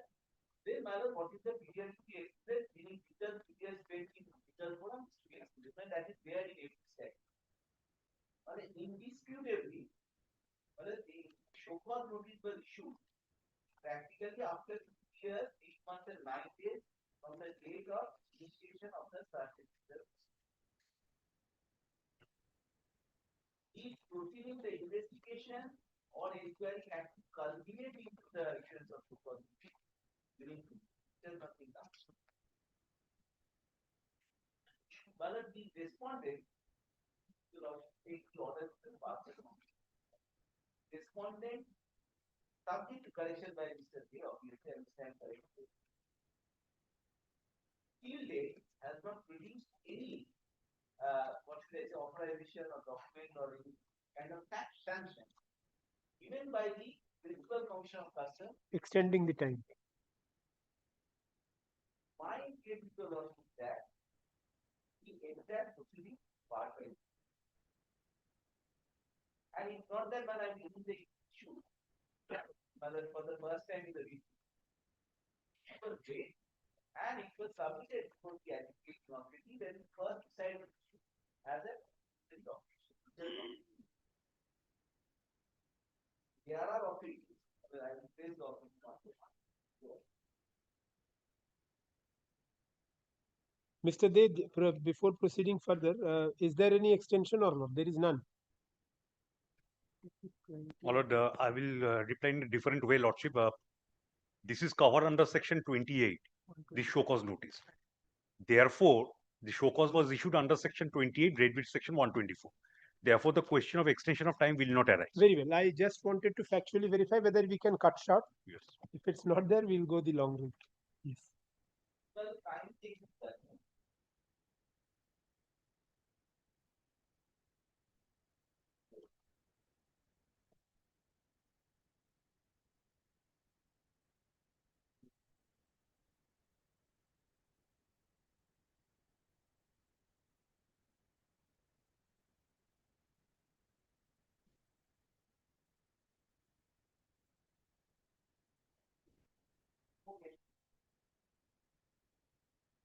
769. So under melody, Punjab Middle sector. Yes. Again, when if you was the relevant commission considered by one good that your lordship is fine at paragraph 7. Okay. Practically as the submissions of the parties of the other side will be better understood once the relevant statutory commission is voted, it would be opposite to the commission in section 11 of that which are problems. Well, I am giving subsection 1 and I will take some subsection 10. If the assessing authority is satisfied without requiring the presence of a dealer or production by him of any evidence that the return furnished in respect of a period are correct and complete, he shall pass an order of assessment on the basis of the return from the period of 3 years from the last date described of furnishing the last return in respect of such. The kindly subsection 10. Commissioner may, for reasons to be recorded in writing, extend the period of 3 years for passing the order of assessment or for such purpose period as may be. But it is more or less akin to the provision under consideration before the order. I will kindly now come to paragraph 20.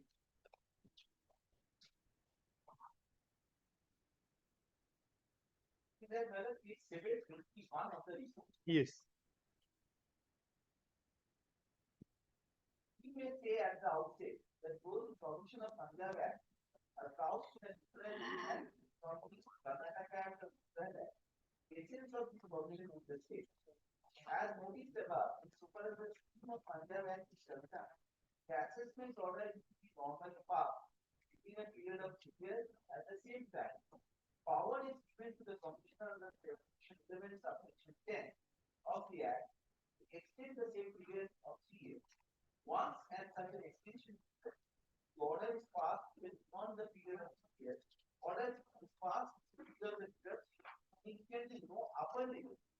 5 weeks is fixed by the extension, which means that the power can be exercised for extending the period for any length of time. Which there is a distinction here. Or here the extension can be only for a period of 1 week.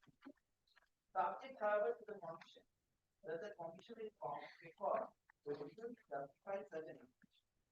Not only is justify the action of extending time, but also the period by which the time is extended. In the Karnataka legislation, the power of referring in that legislation, that as well, the assessment order is passed in the year that subsection 5 of section 12 of Karnataka that no assessment shall be made for a period made after a period from the day on which the return under subsection 1 of that order submitted by the dealer, subject to provision. Karnataka proceedings. Now let's kindly come to paragraph 23. One has to go by the aforesaid dicta, which we entirely agree. The same shall apply to the extent case as well. In the context of Punjab Act, it can be said that the extension of time for assessment has the effect of enlarging the period of limitation, and therefore, once the period of limitation expires, the immediately against each subject to assessment agency and the right to make assessment gets extinguished. Therefore, there would not be no question of extending the time for assessment when the assessment has already become time barred. A valuable right has also accrued in favor of the assessment when the period of limitation expires. If the commission is permitted to grant extension even after the expiry of original period of limitation prescribed under the Act, it will give the right to exercise such a power at any time to build much after the last assessment. In the instant assessment itself is the last days of assessment where the dates are given, the orders must be extended their past plans for the state. Thus, for assessment year 2000-2001, the order of extension passed about more than 2 years after the last date, and for assessment year 2001-2002, more than 2 years years after the last. Such a situation cannot be countenanced, as rightly held by the High Court. When the last year of assessment in respect of the assessment year is expired, instead a valuable right is cannot be right to begin.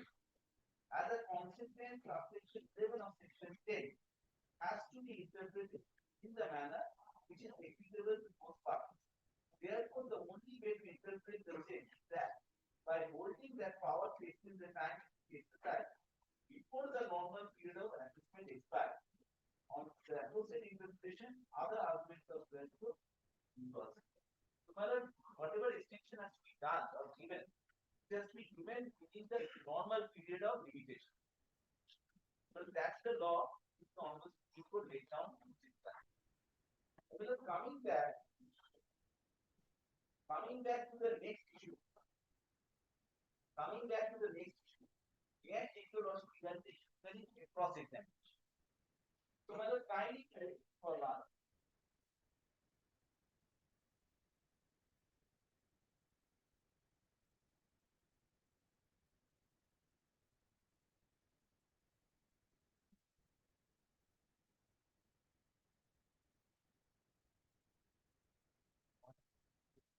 Kindly take my love. Part of the order itself. Kindly take.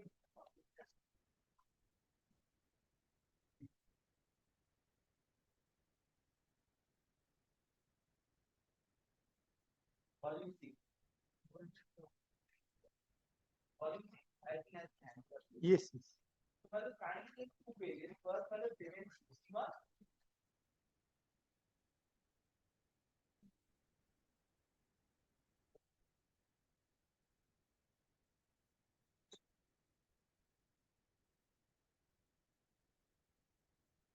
Yes. Are you the 37 of the one and very also alliance is the Ullah. Now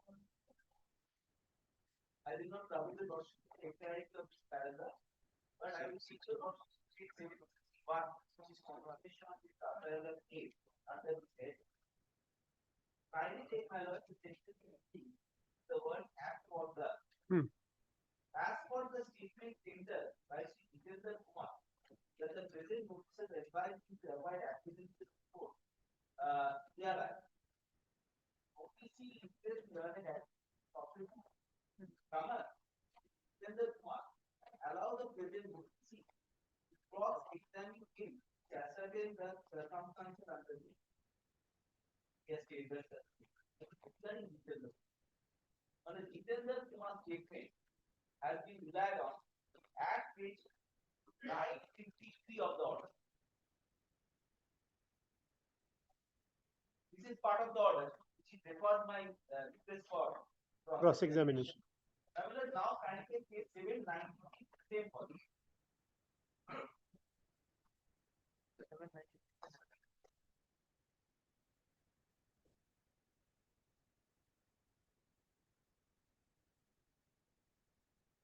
Yes.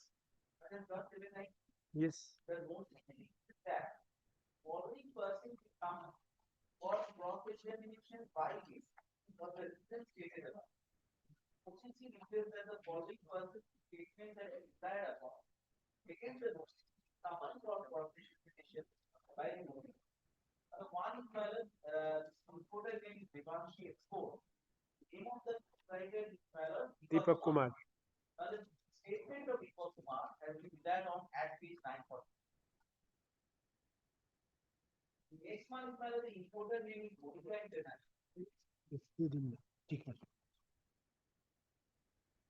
944. 944. The second one is Monica International. The proprietor Monica Kumar. The statement has been recorded as declared on at page 946.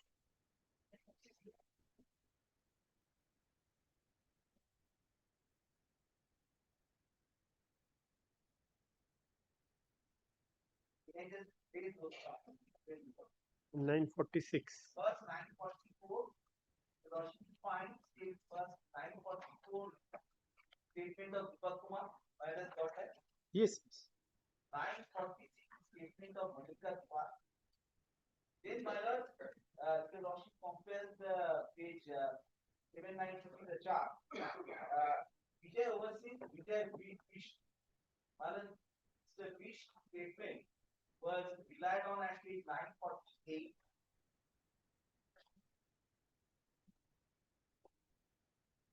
Then, my lord, the madam is got that. Yes, yes. Vijay. My lord, the next one would be Indo-Gas.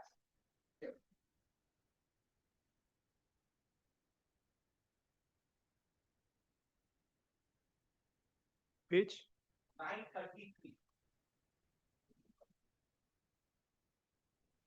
933. Indo-Gas. Indofab. Manish. Manish. Then, my lord, RK overseas.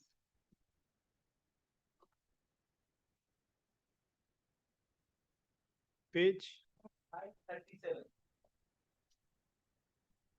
Then, my lord, Alpha overseas. 937 is Rakesh Kumar. Rakesh, that is into the RK overseas, my lord. So she finds the proprietor of RK. Yes, You yes. got that? Then, my lord, the next one would be Alpha overseas. That is Mr. Irfan. Yes. 951.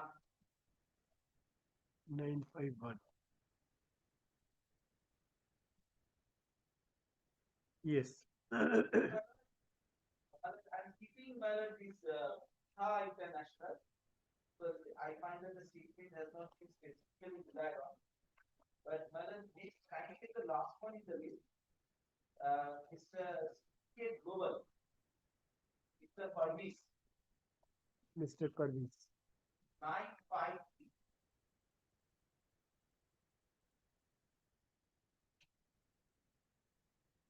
Yes.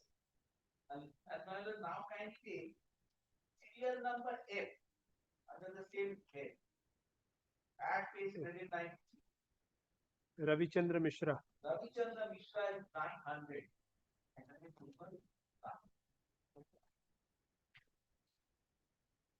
Volume 6. In fact, it's the last page of volume 6.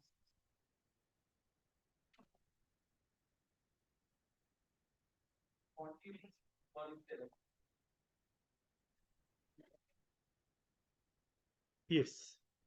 Well, despite the request being made for cross-examining the witnesses who have been relied on, to the detriment of the petitioner.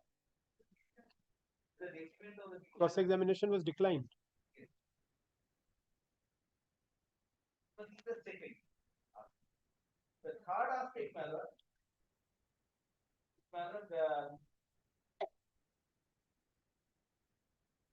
three opportunities which are otherwise retired. And for that, the lordship can take page 848. It's actually page volume 6. Volume 6.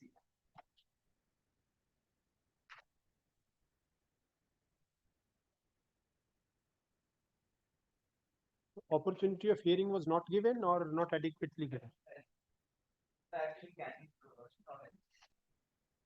and the lordship find the relevant paragraph, the same master circular, is at page 862. And take the lordship to the relevant part. 860. Paragraph 14.3. Personal hearing. Personal.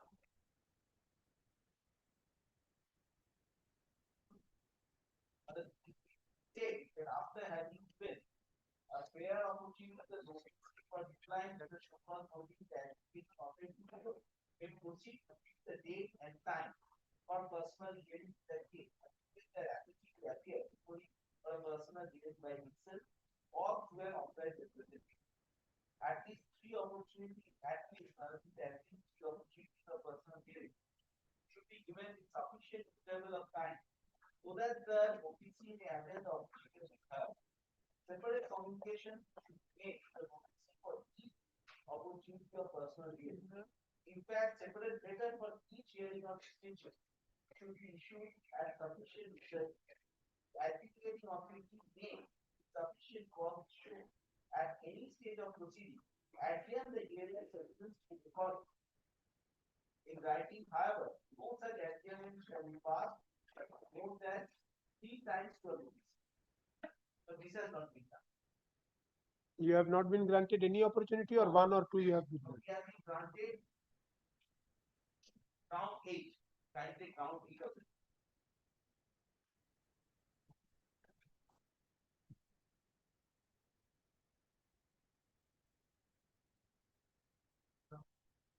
Eight.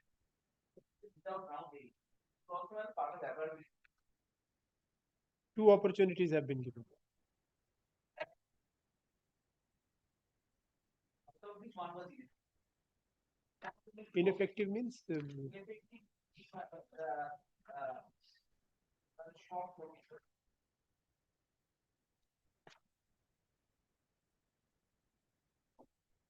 The second hearing,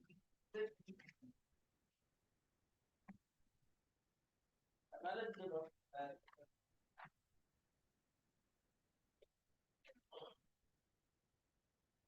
the second interim dispatch, where I have raised my preliminary objection, has not even been considered in this. Though the second interim dispatch, was duly served upon the execution authority. I take page 873.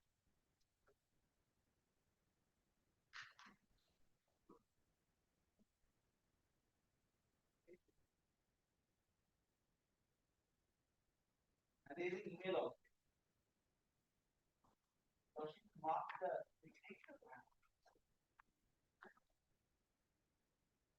page 833. Sent by email on May 12, 2025. Sent by the reply dated, reply dated May 2025. Plus, it was sent by email to this central code, that is Kolkata Education .board at the body. That is at page 32. Is not 832. And along with this signing with postal endorsements. Eight three three. Was booked on 9th from Kailash College and it was item was ready on 13/5/2025. So email reached on 12th May and physical copy of this reply reached on 30, but still not considered. Well, at this stage, I will your lordship alert. They don't want to file any like Madam and decide. That's the difference.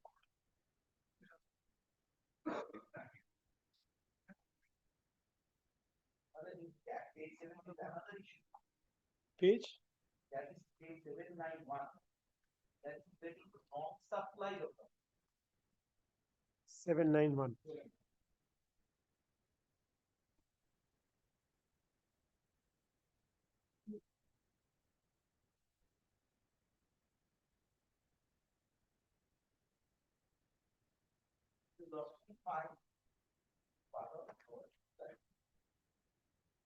Part of our issue, right? Yeah, cross person following document 791. Notice to replace as a copy of the following document supplied noted in the order. The following document is offered after that. None of these documents is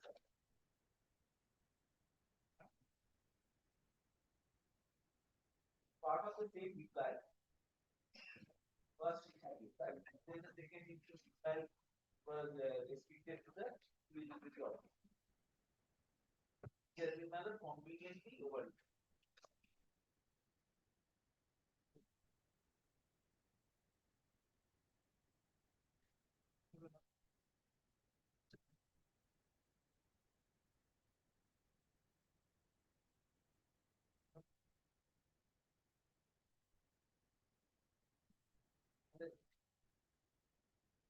Yes.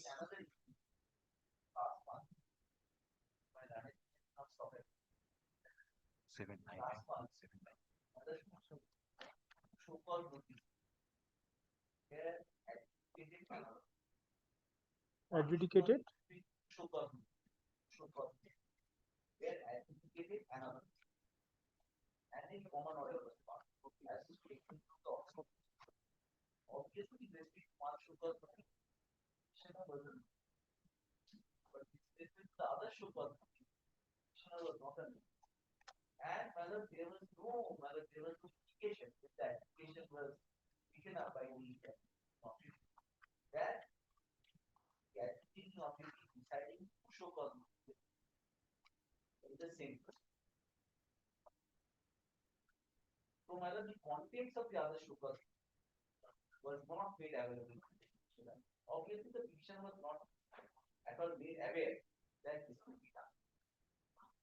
The contents of the other show cause notice contain different charges.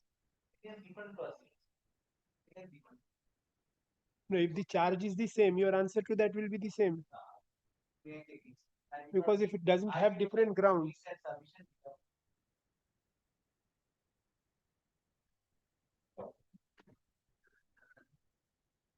What happened was the allocation was made a show cause one. That's just number. The allocation made in show cause number 2 were not labeled against the fiction. The allocation may be of similar nature. I am making very clear. First, I am after the point. But allocation pertain to different views of it. Have been more effective. I'm not saying that this cannot be done. What I'm submitting. But then it has to be pinpointed as to how it is. And how it is done.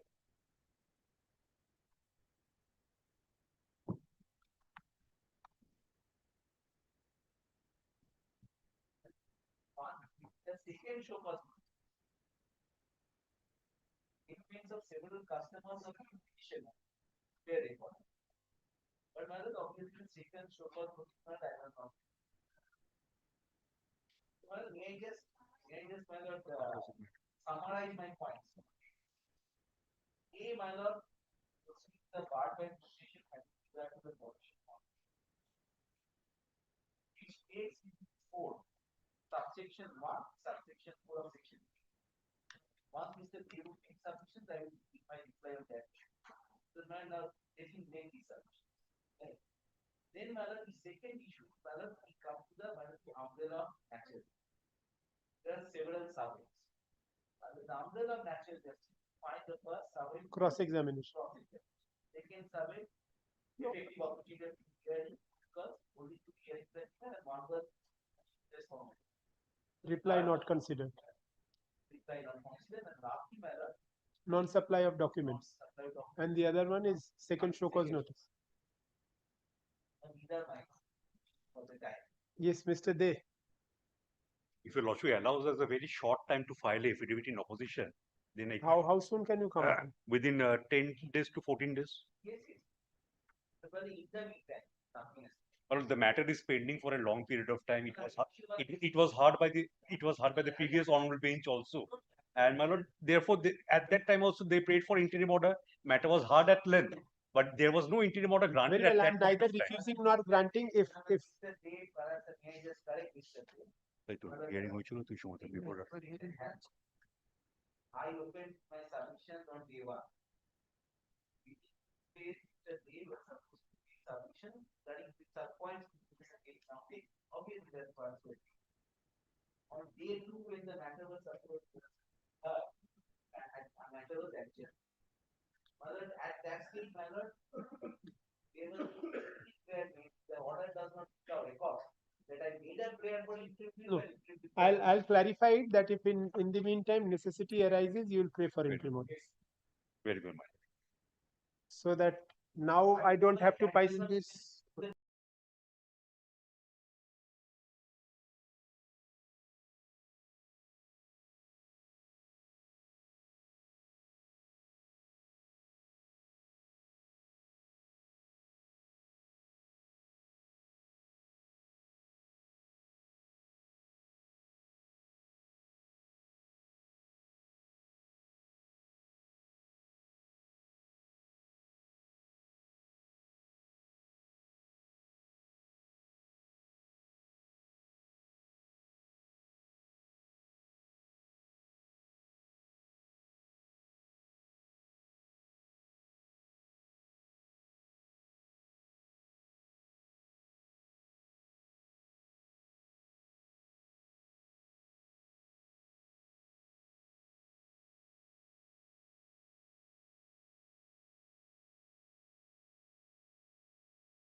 Fix করে দিন ওটা, আর ওটা 10 days করে দিন, আর ওইটা তো কোনো date দিনই তো।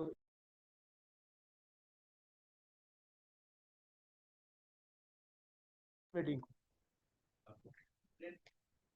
Mrs. They see that I don't have to pass a detailed order. That's why I've touched upon it, so that I have to labor less.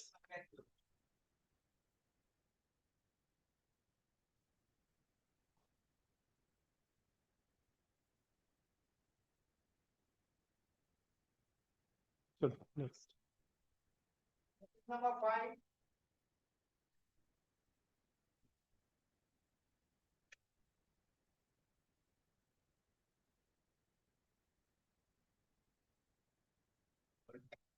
Yes, yes, yes, yes, yes.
One 42, 11C, 11C.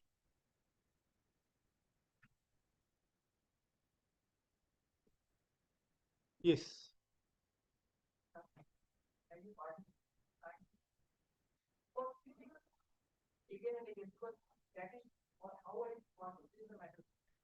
On the last occasion, we had sought for certain memorandum or something, I recall.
Yes.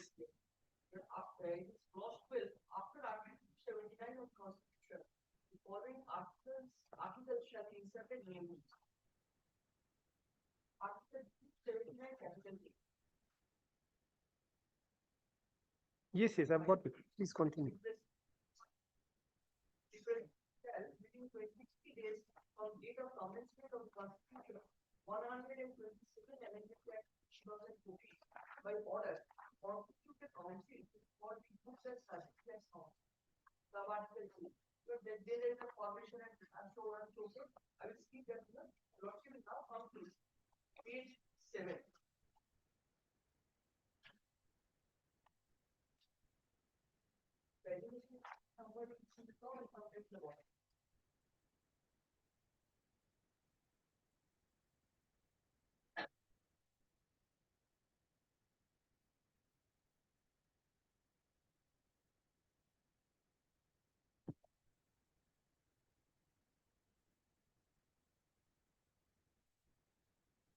Page.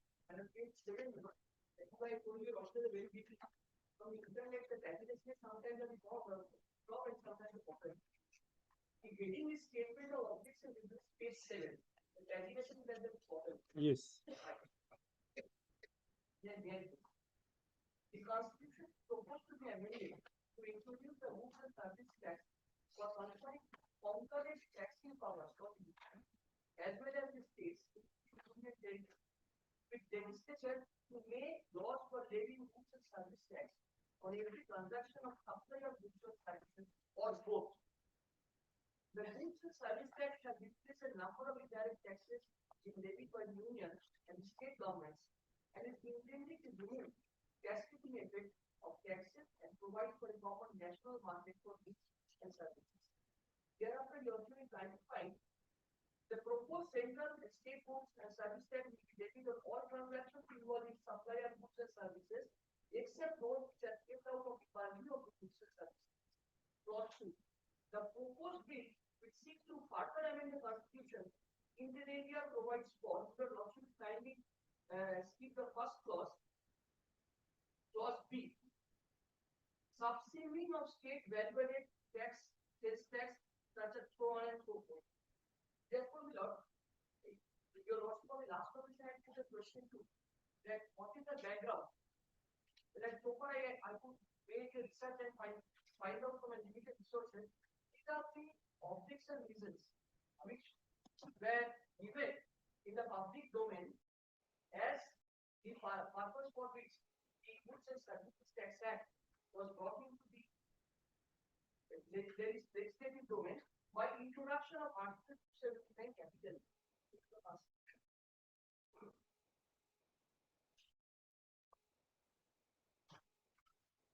Very good. The subject was limited knowledge so far I can gather. Very good. But now should involve. Yes. As I had already submitted. That What is your subject matter of challenge here? my subject is the limitation in section 142.7 clause C. Section 142 is the transitional provisions. No, but the immediate subject matter of challenge is what? Is an order. Right. Where is that order, and how do you relate that with 142?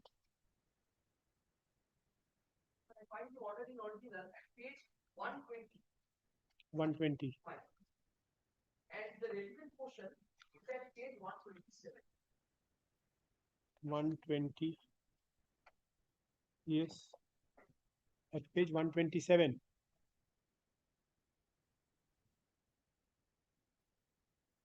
Yes.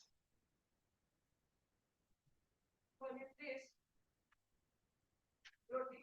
the order starts from that page, but so far as my issue is concerned, it starts at page 133. 133. What? Right. 133. Yes. Yes. Paragraph 6.3 at the top. Irregular arrangement of credit of rupees 2.89 crores. Transition to the table subject in terms of section 142.11 clause C of the said act.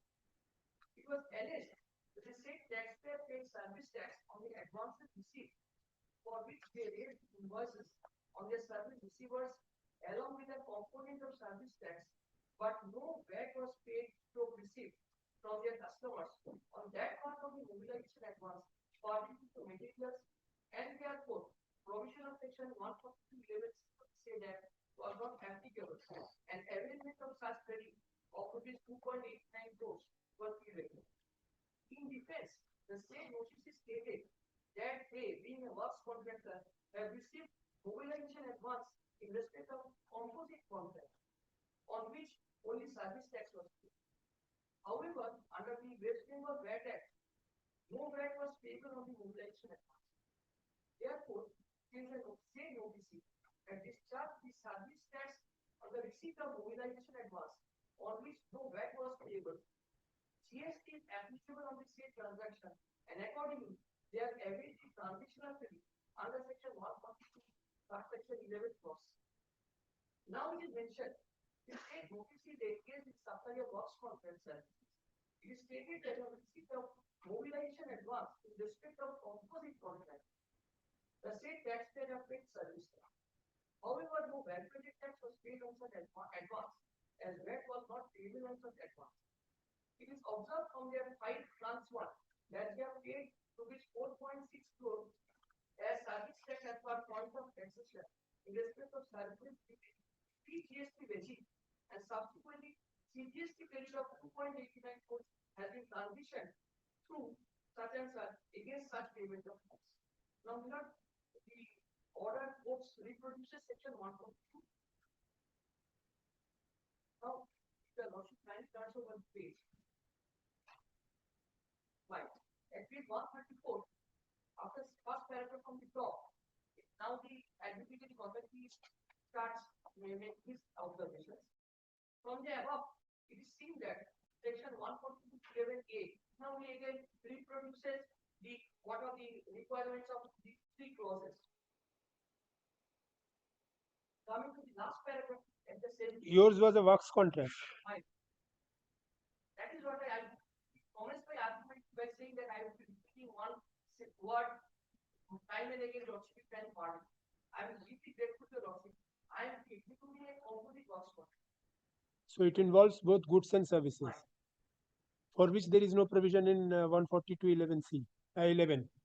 No, my humble submission is that might be justification or the legitimacy, if I may use that expression, for me to gain benefit of the miscellaneous transitional provision is only confined to clause C of section 142. Therefore, it can be concluded that section 142.11c is applicable in cases with respect to transactions in which VAT and service tax are paid in a pre-GST regime and on which GST will be leviable to the extent supply is made after an appointed date for the recipient who has actually paid tax. In the instant case, the state noticee has paid service tax on the advance receipt as per the state statute for which they have raised invoice on their service provider, along with the component of service tax, but no VAT has been paid or received from their customer on part of mobilization advance. And therefore, this provision do not apply to the instances. And what is your answer to this? To the second part? I if I may respectfully respond to that. You know, kindly see my category of service which I provide to my customer is a unique one, that is works contract. On that works contract, at the to give you a lot of illustration, on the client, after the contract is concluded, I take what is called a mobilization advance. On the same mobilization advance, by a particular circumstance, VAT is not able because there is no supply of goods. But service tax under the Finance Act is immediately attractive. I have to discharge my liability under the Service Tax Act. A part of the mobilization advance constitutes the component of service tax, which subsequently I go on adjusting from the mobilization advance that I received from the customers. This is so far as the stage before the appointed date is concerned. For example, to give a small illustration, I have taken mobilization advance of 1,000 rupees. 100 rupees of that 1,000 rupees constitute the service tax. I am taking to my client or the customer. Now subsequently, I go on, as I move on forward, I go on adjusting. Till the appointed date, I have adjusted 90 rupees. Now the 10 rupees remains, which the legislature gives me a vested right to transition and take credit of that service tax during the GST regime as the credit. But what the adjudicating officer is saying, that since you have not paid VAT, you lose your eligibility to come within the purview of clause C. My answer to that is,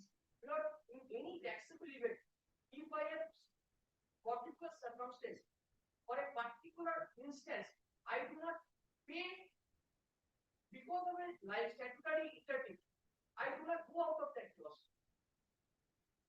I do not go out of that clause. My taxability, my legitimacy to gain the credit still remains within the purview of subclause C. Because I am not only supplying goods or not only providing services. What I am doing, I am providing an amalgam of both goods and services. For which But you are paying taxes only on one component. that is why again that's why I said I same thing and again Lord excuse me for that. I have not paid VAT on the mobilization advance. Subsequently I paid VAT before coming up this. But mobilization advance there was no VAT because at the state mobilization advance was taken. No supply was paid. So unless and until things supplied, no VAT is leviable.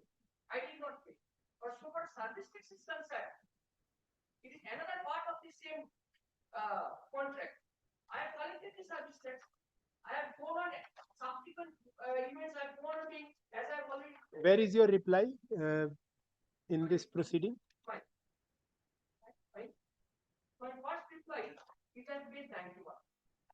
This is the reply I filed upon the receipt of a swap payment. Of this order. Subject to my senior correction, I have filed reply on 4 occasions, 5 occasions. Only a part of it has been reproduced. My first reply is at page 91.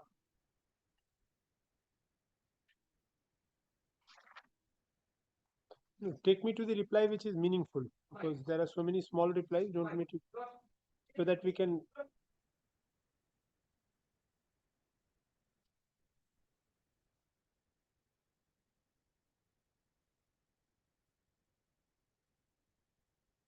Page 96. Yes.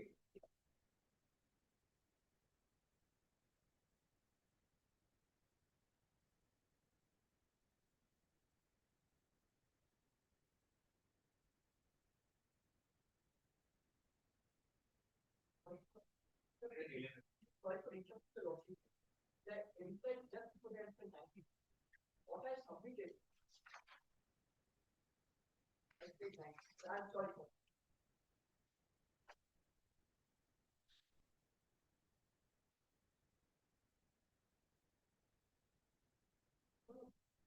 What's this one?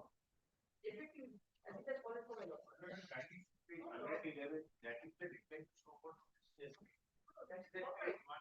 That is not right. But these are the series of replies which are files.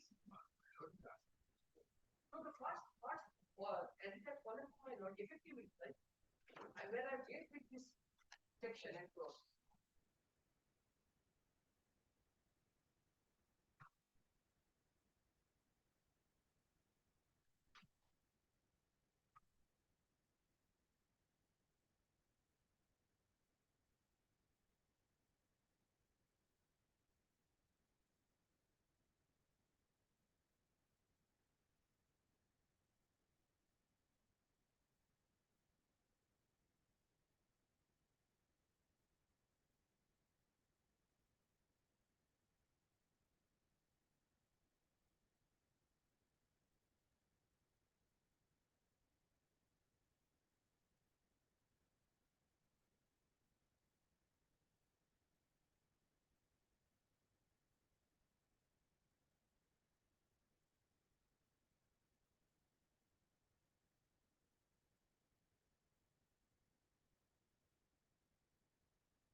Yes. Yes, Mr. Kundalia, page 94. Page 94 gives an illustration that you may require to answer.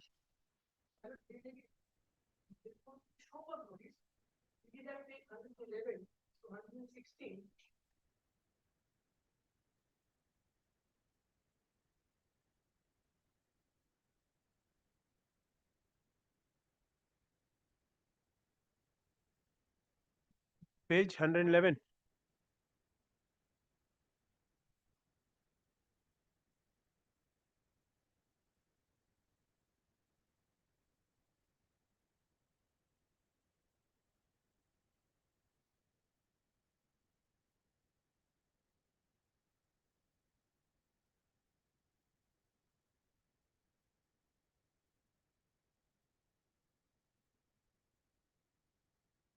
Yes. Now, my lord, in spite of making the submissions which was required to make in response to the show cause notice and also to be in response to the spot memo, the adjudicating authority, your lordship finds, has nowhere dealt with this or no, neither reproduced. This point is being taken care of at page 133 onwards. But I may be incorrect, but I do not find any repetition of my reply to the show cause notice in the adjudication order.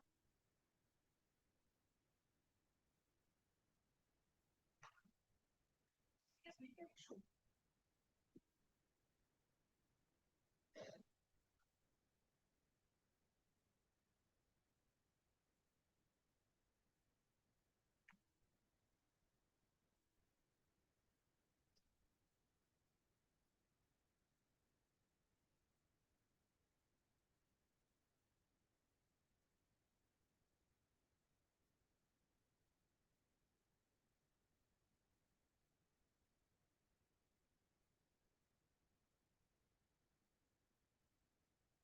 Yes.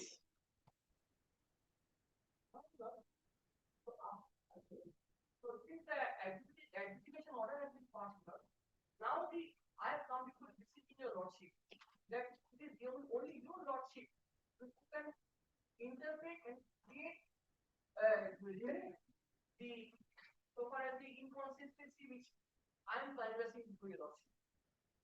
Because your lordship, so far as this case is concerned, has time and again read clause C. I will read it for your lordship.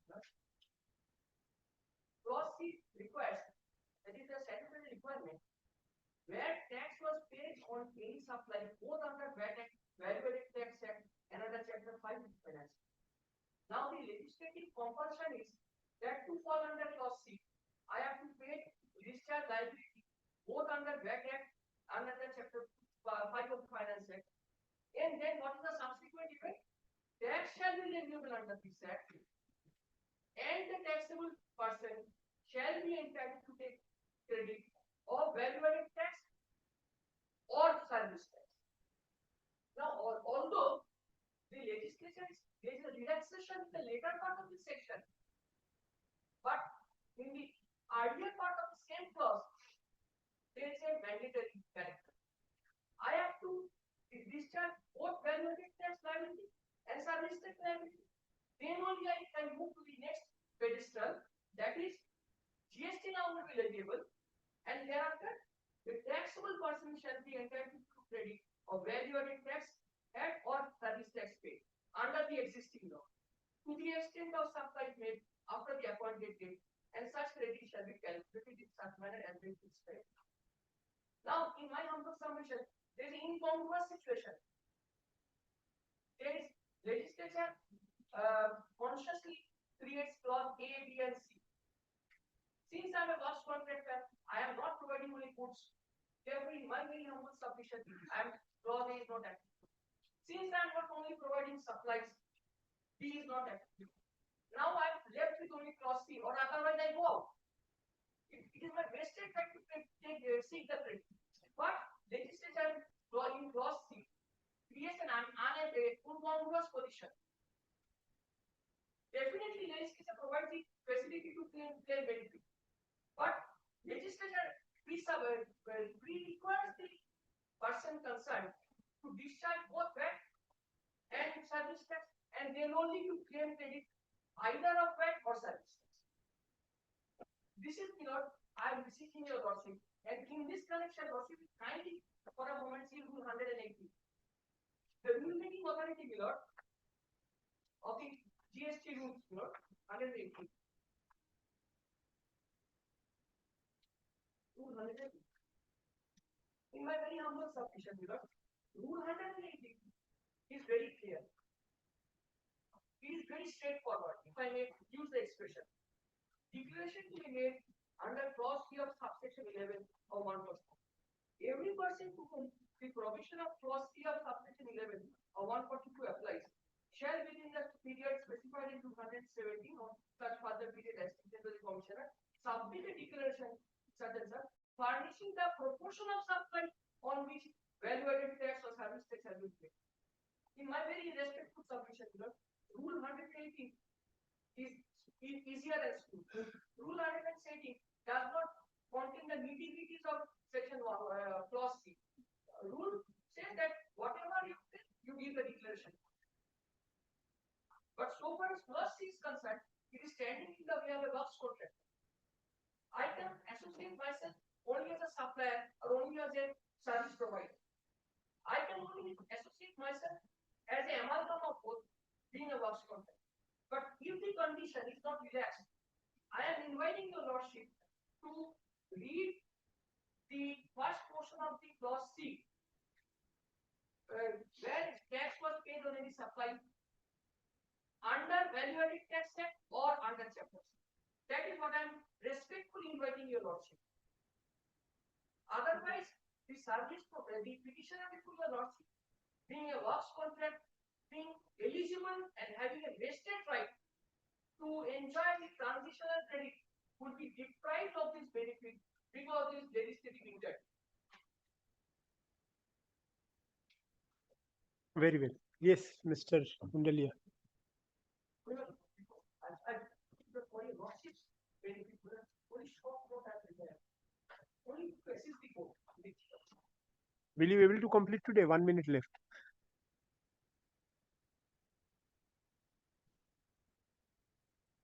And what I have already submitted.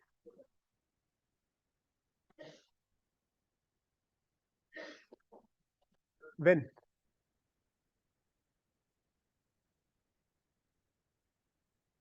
Next Thursday.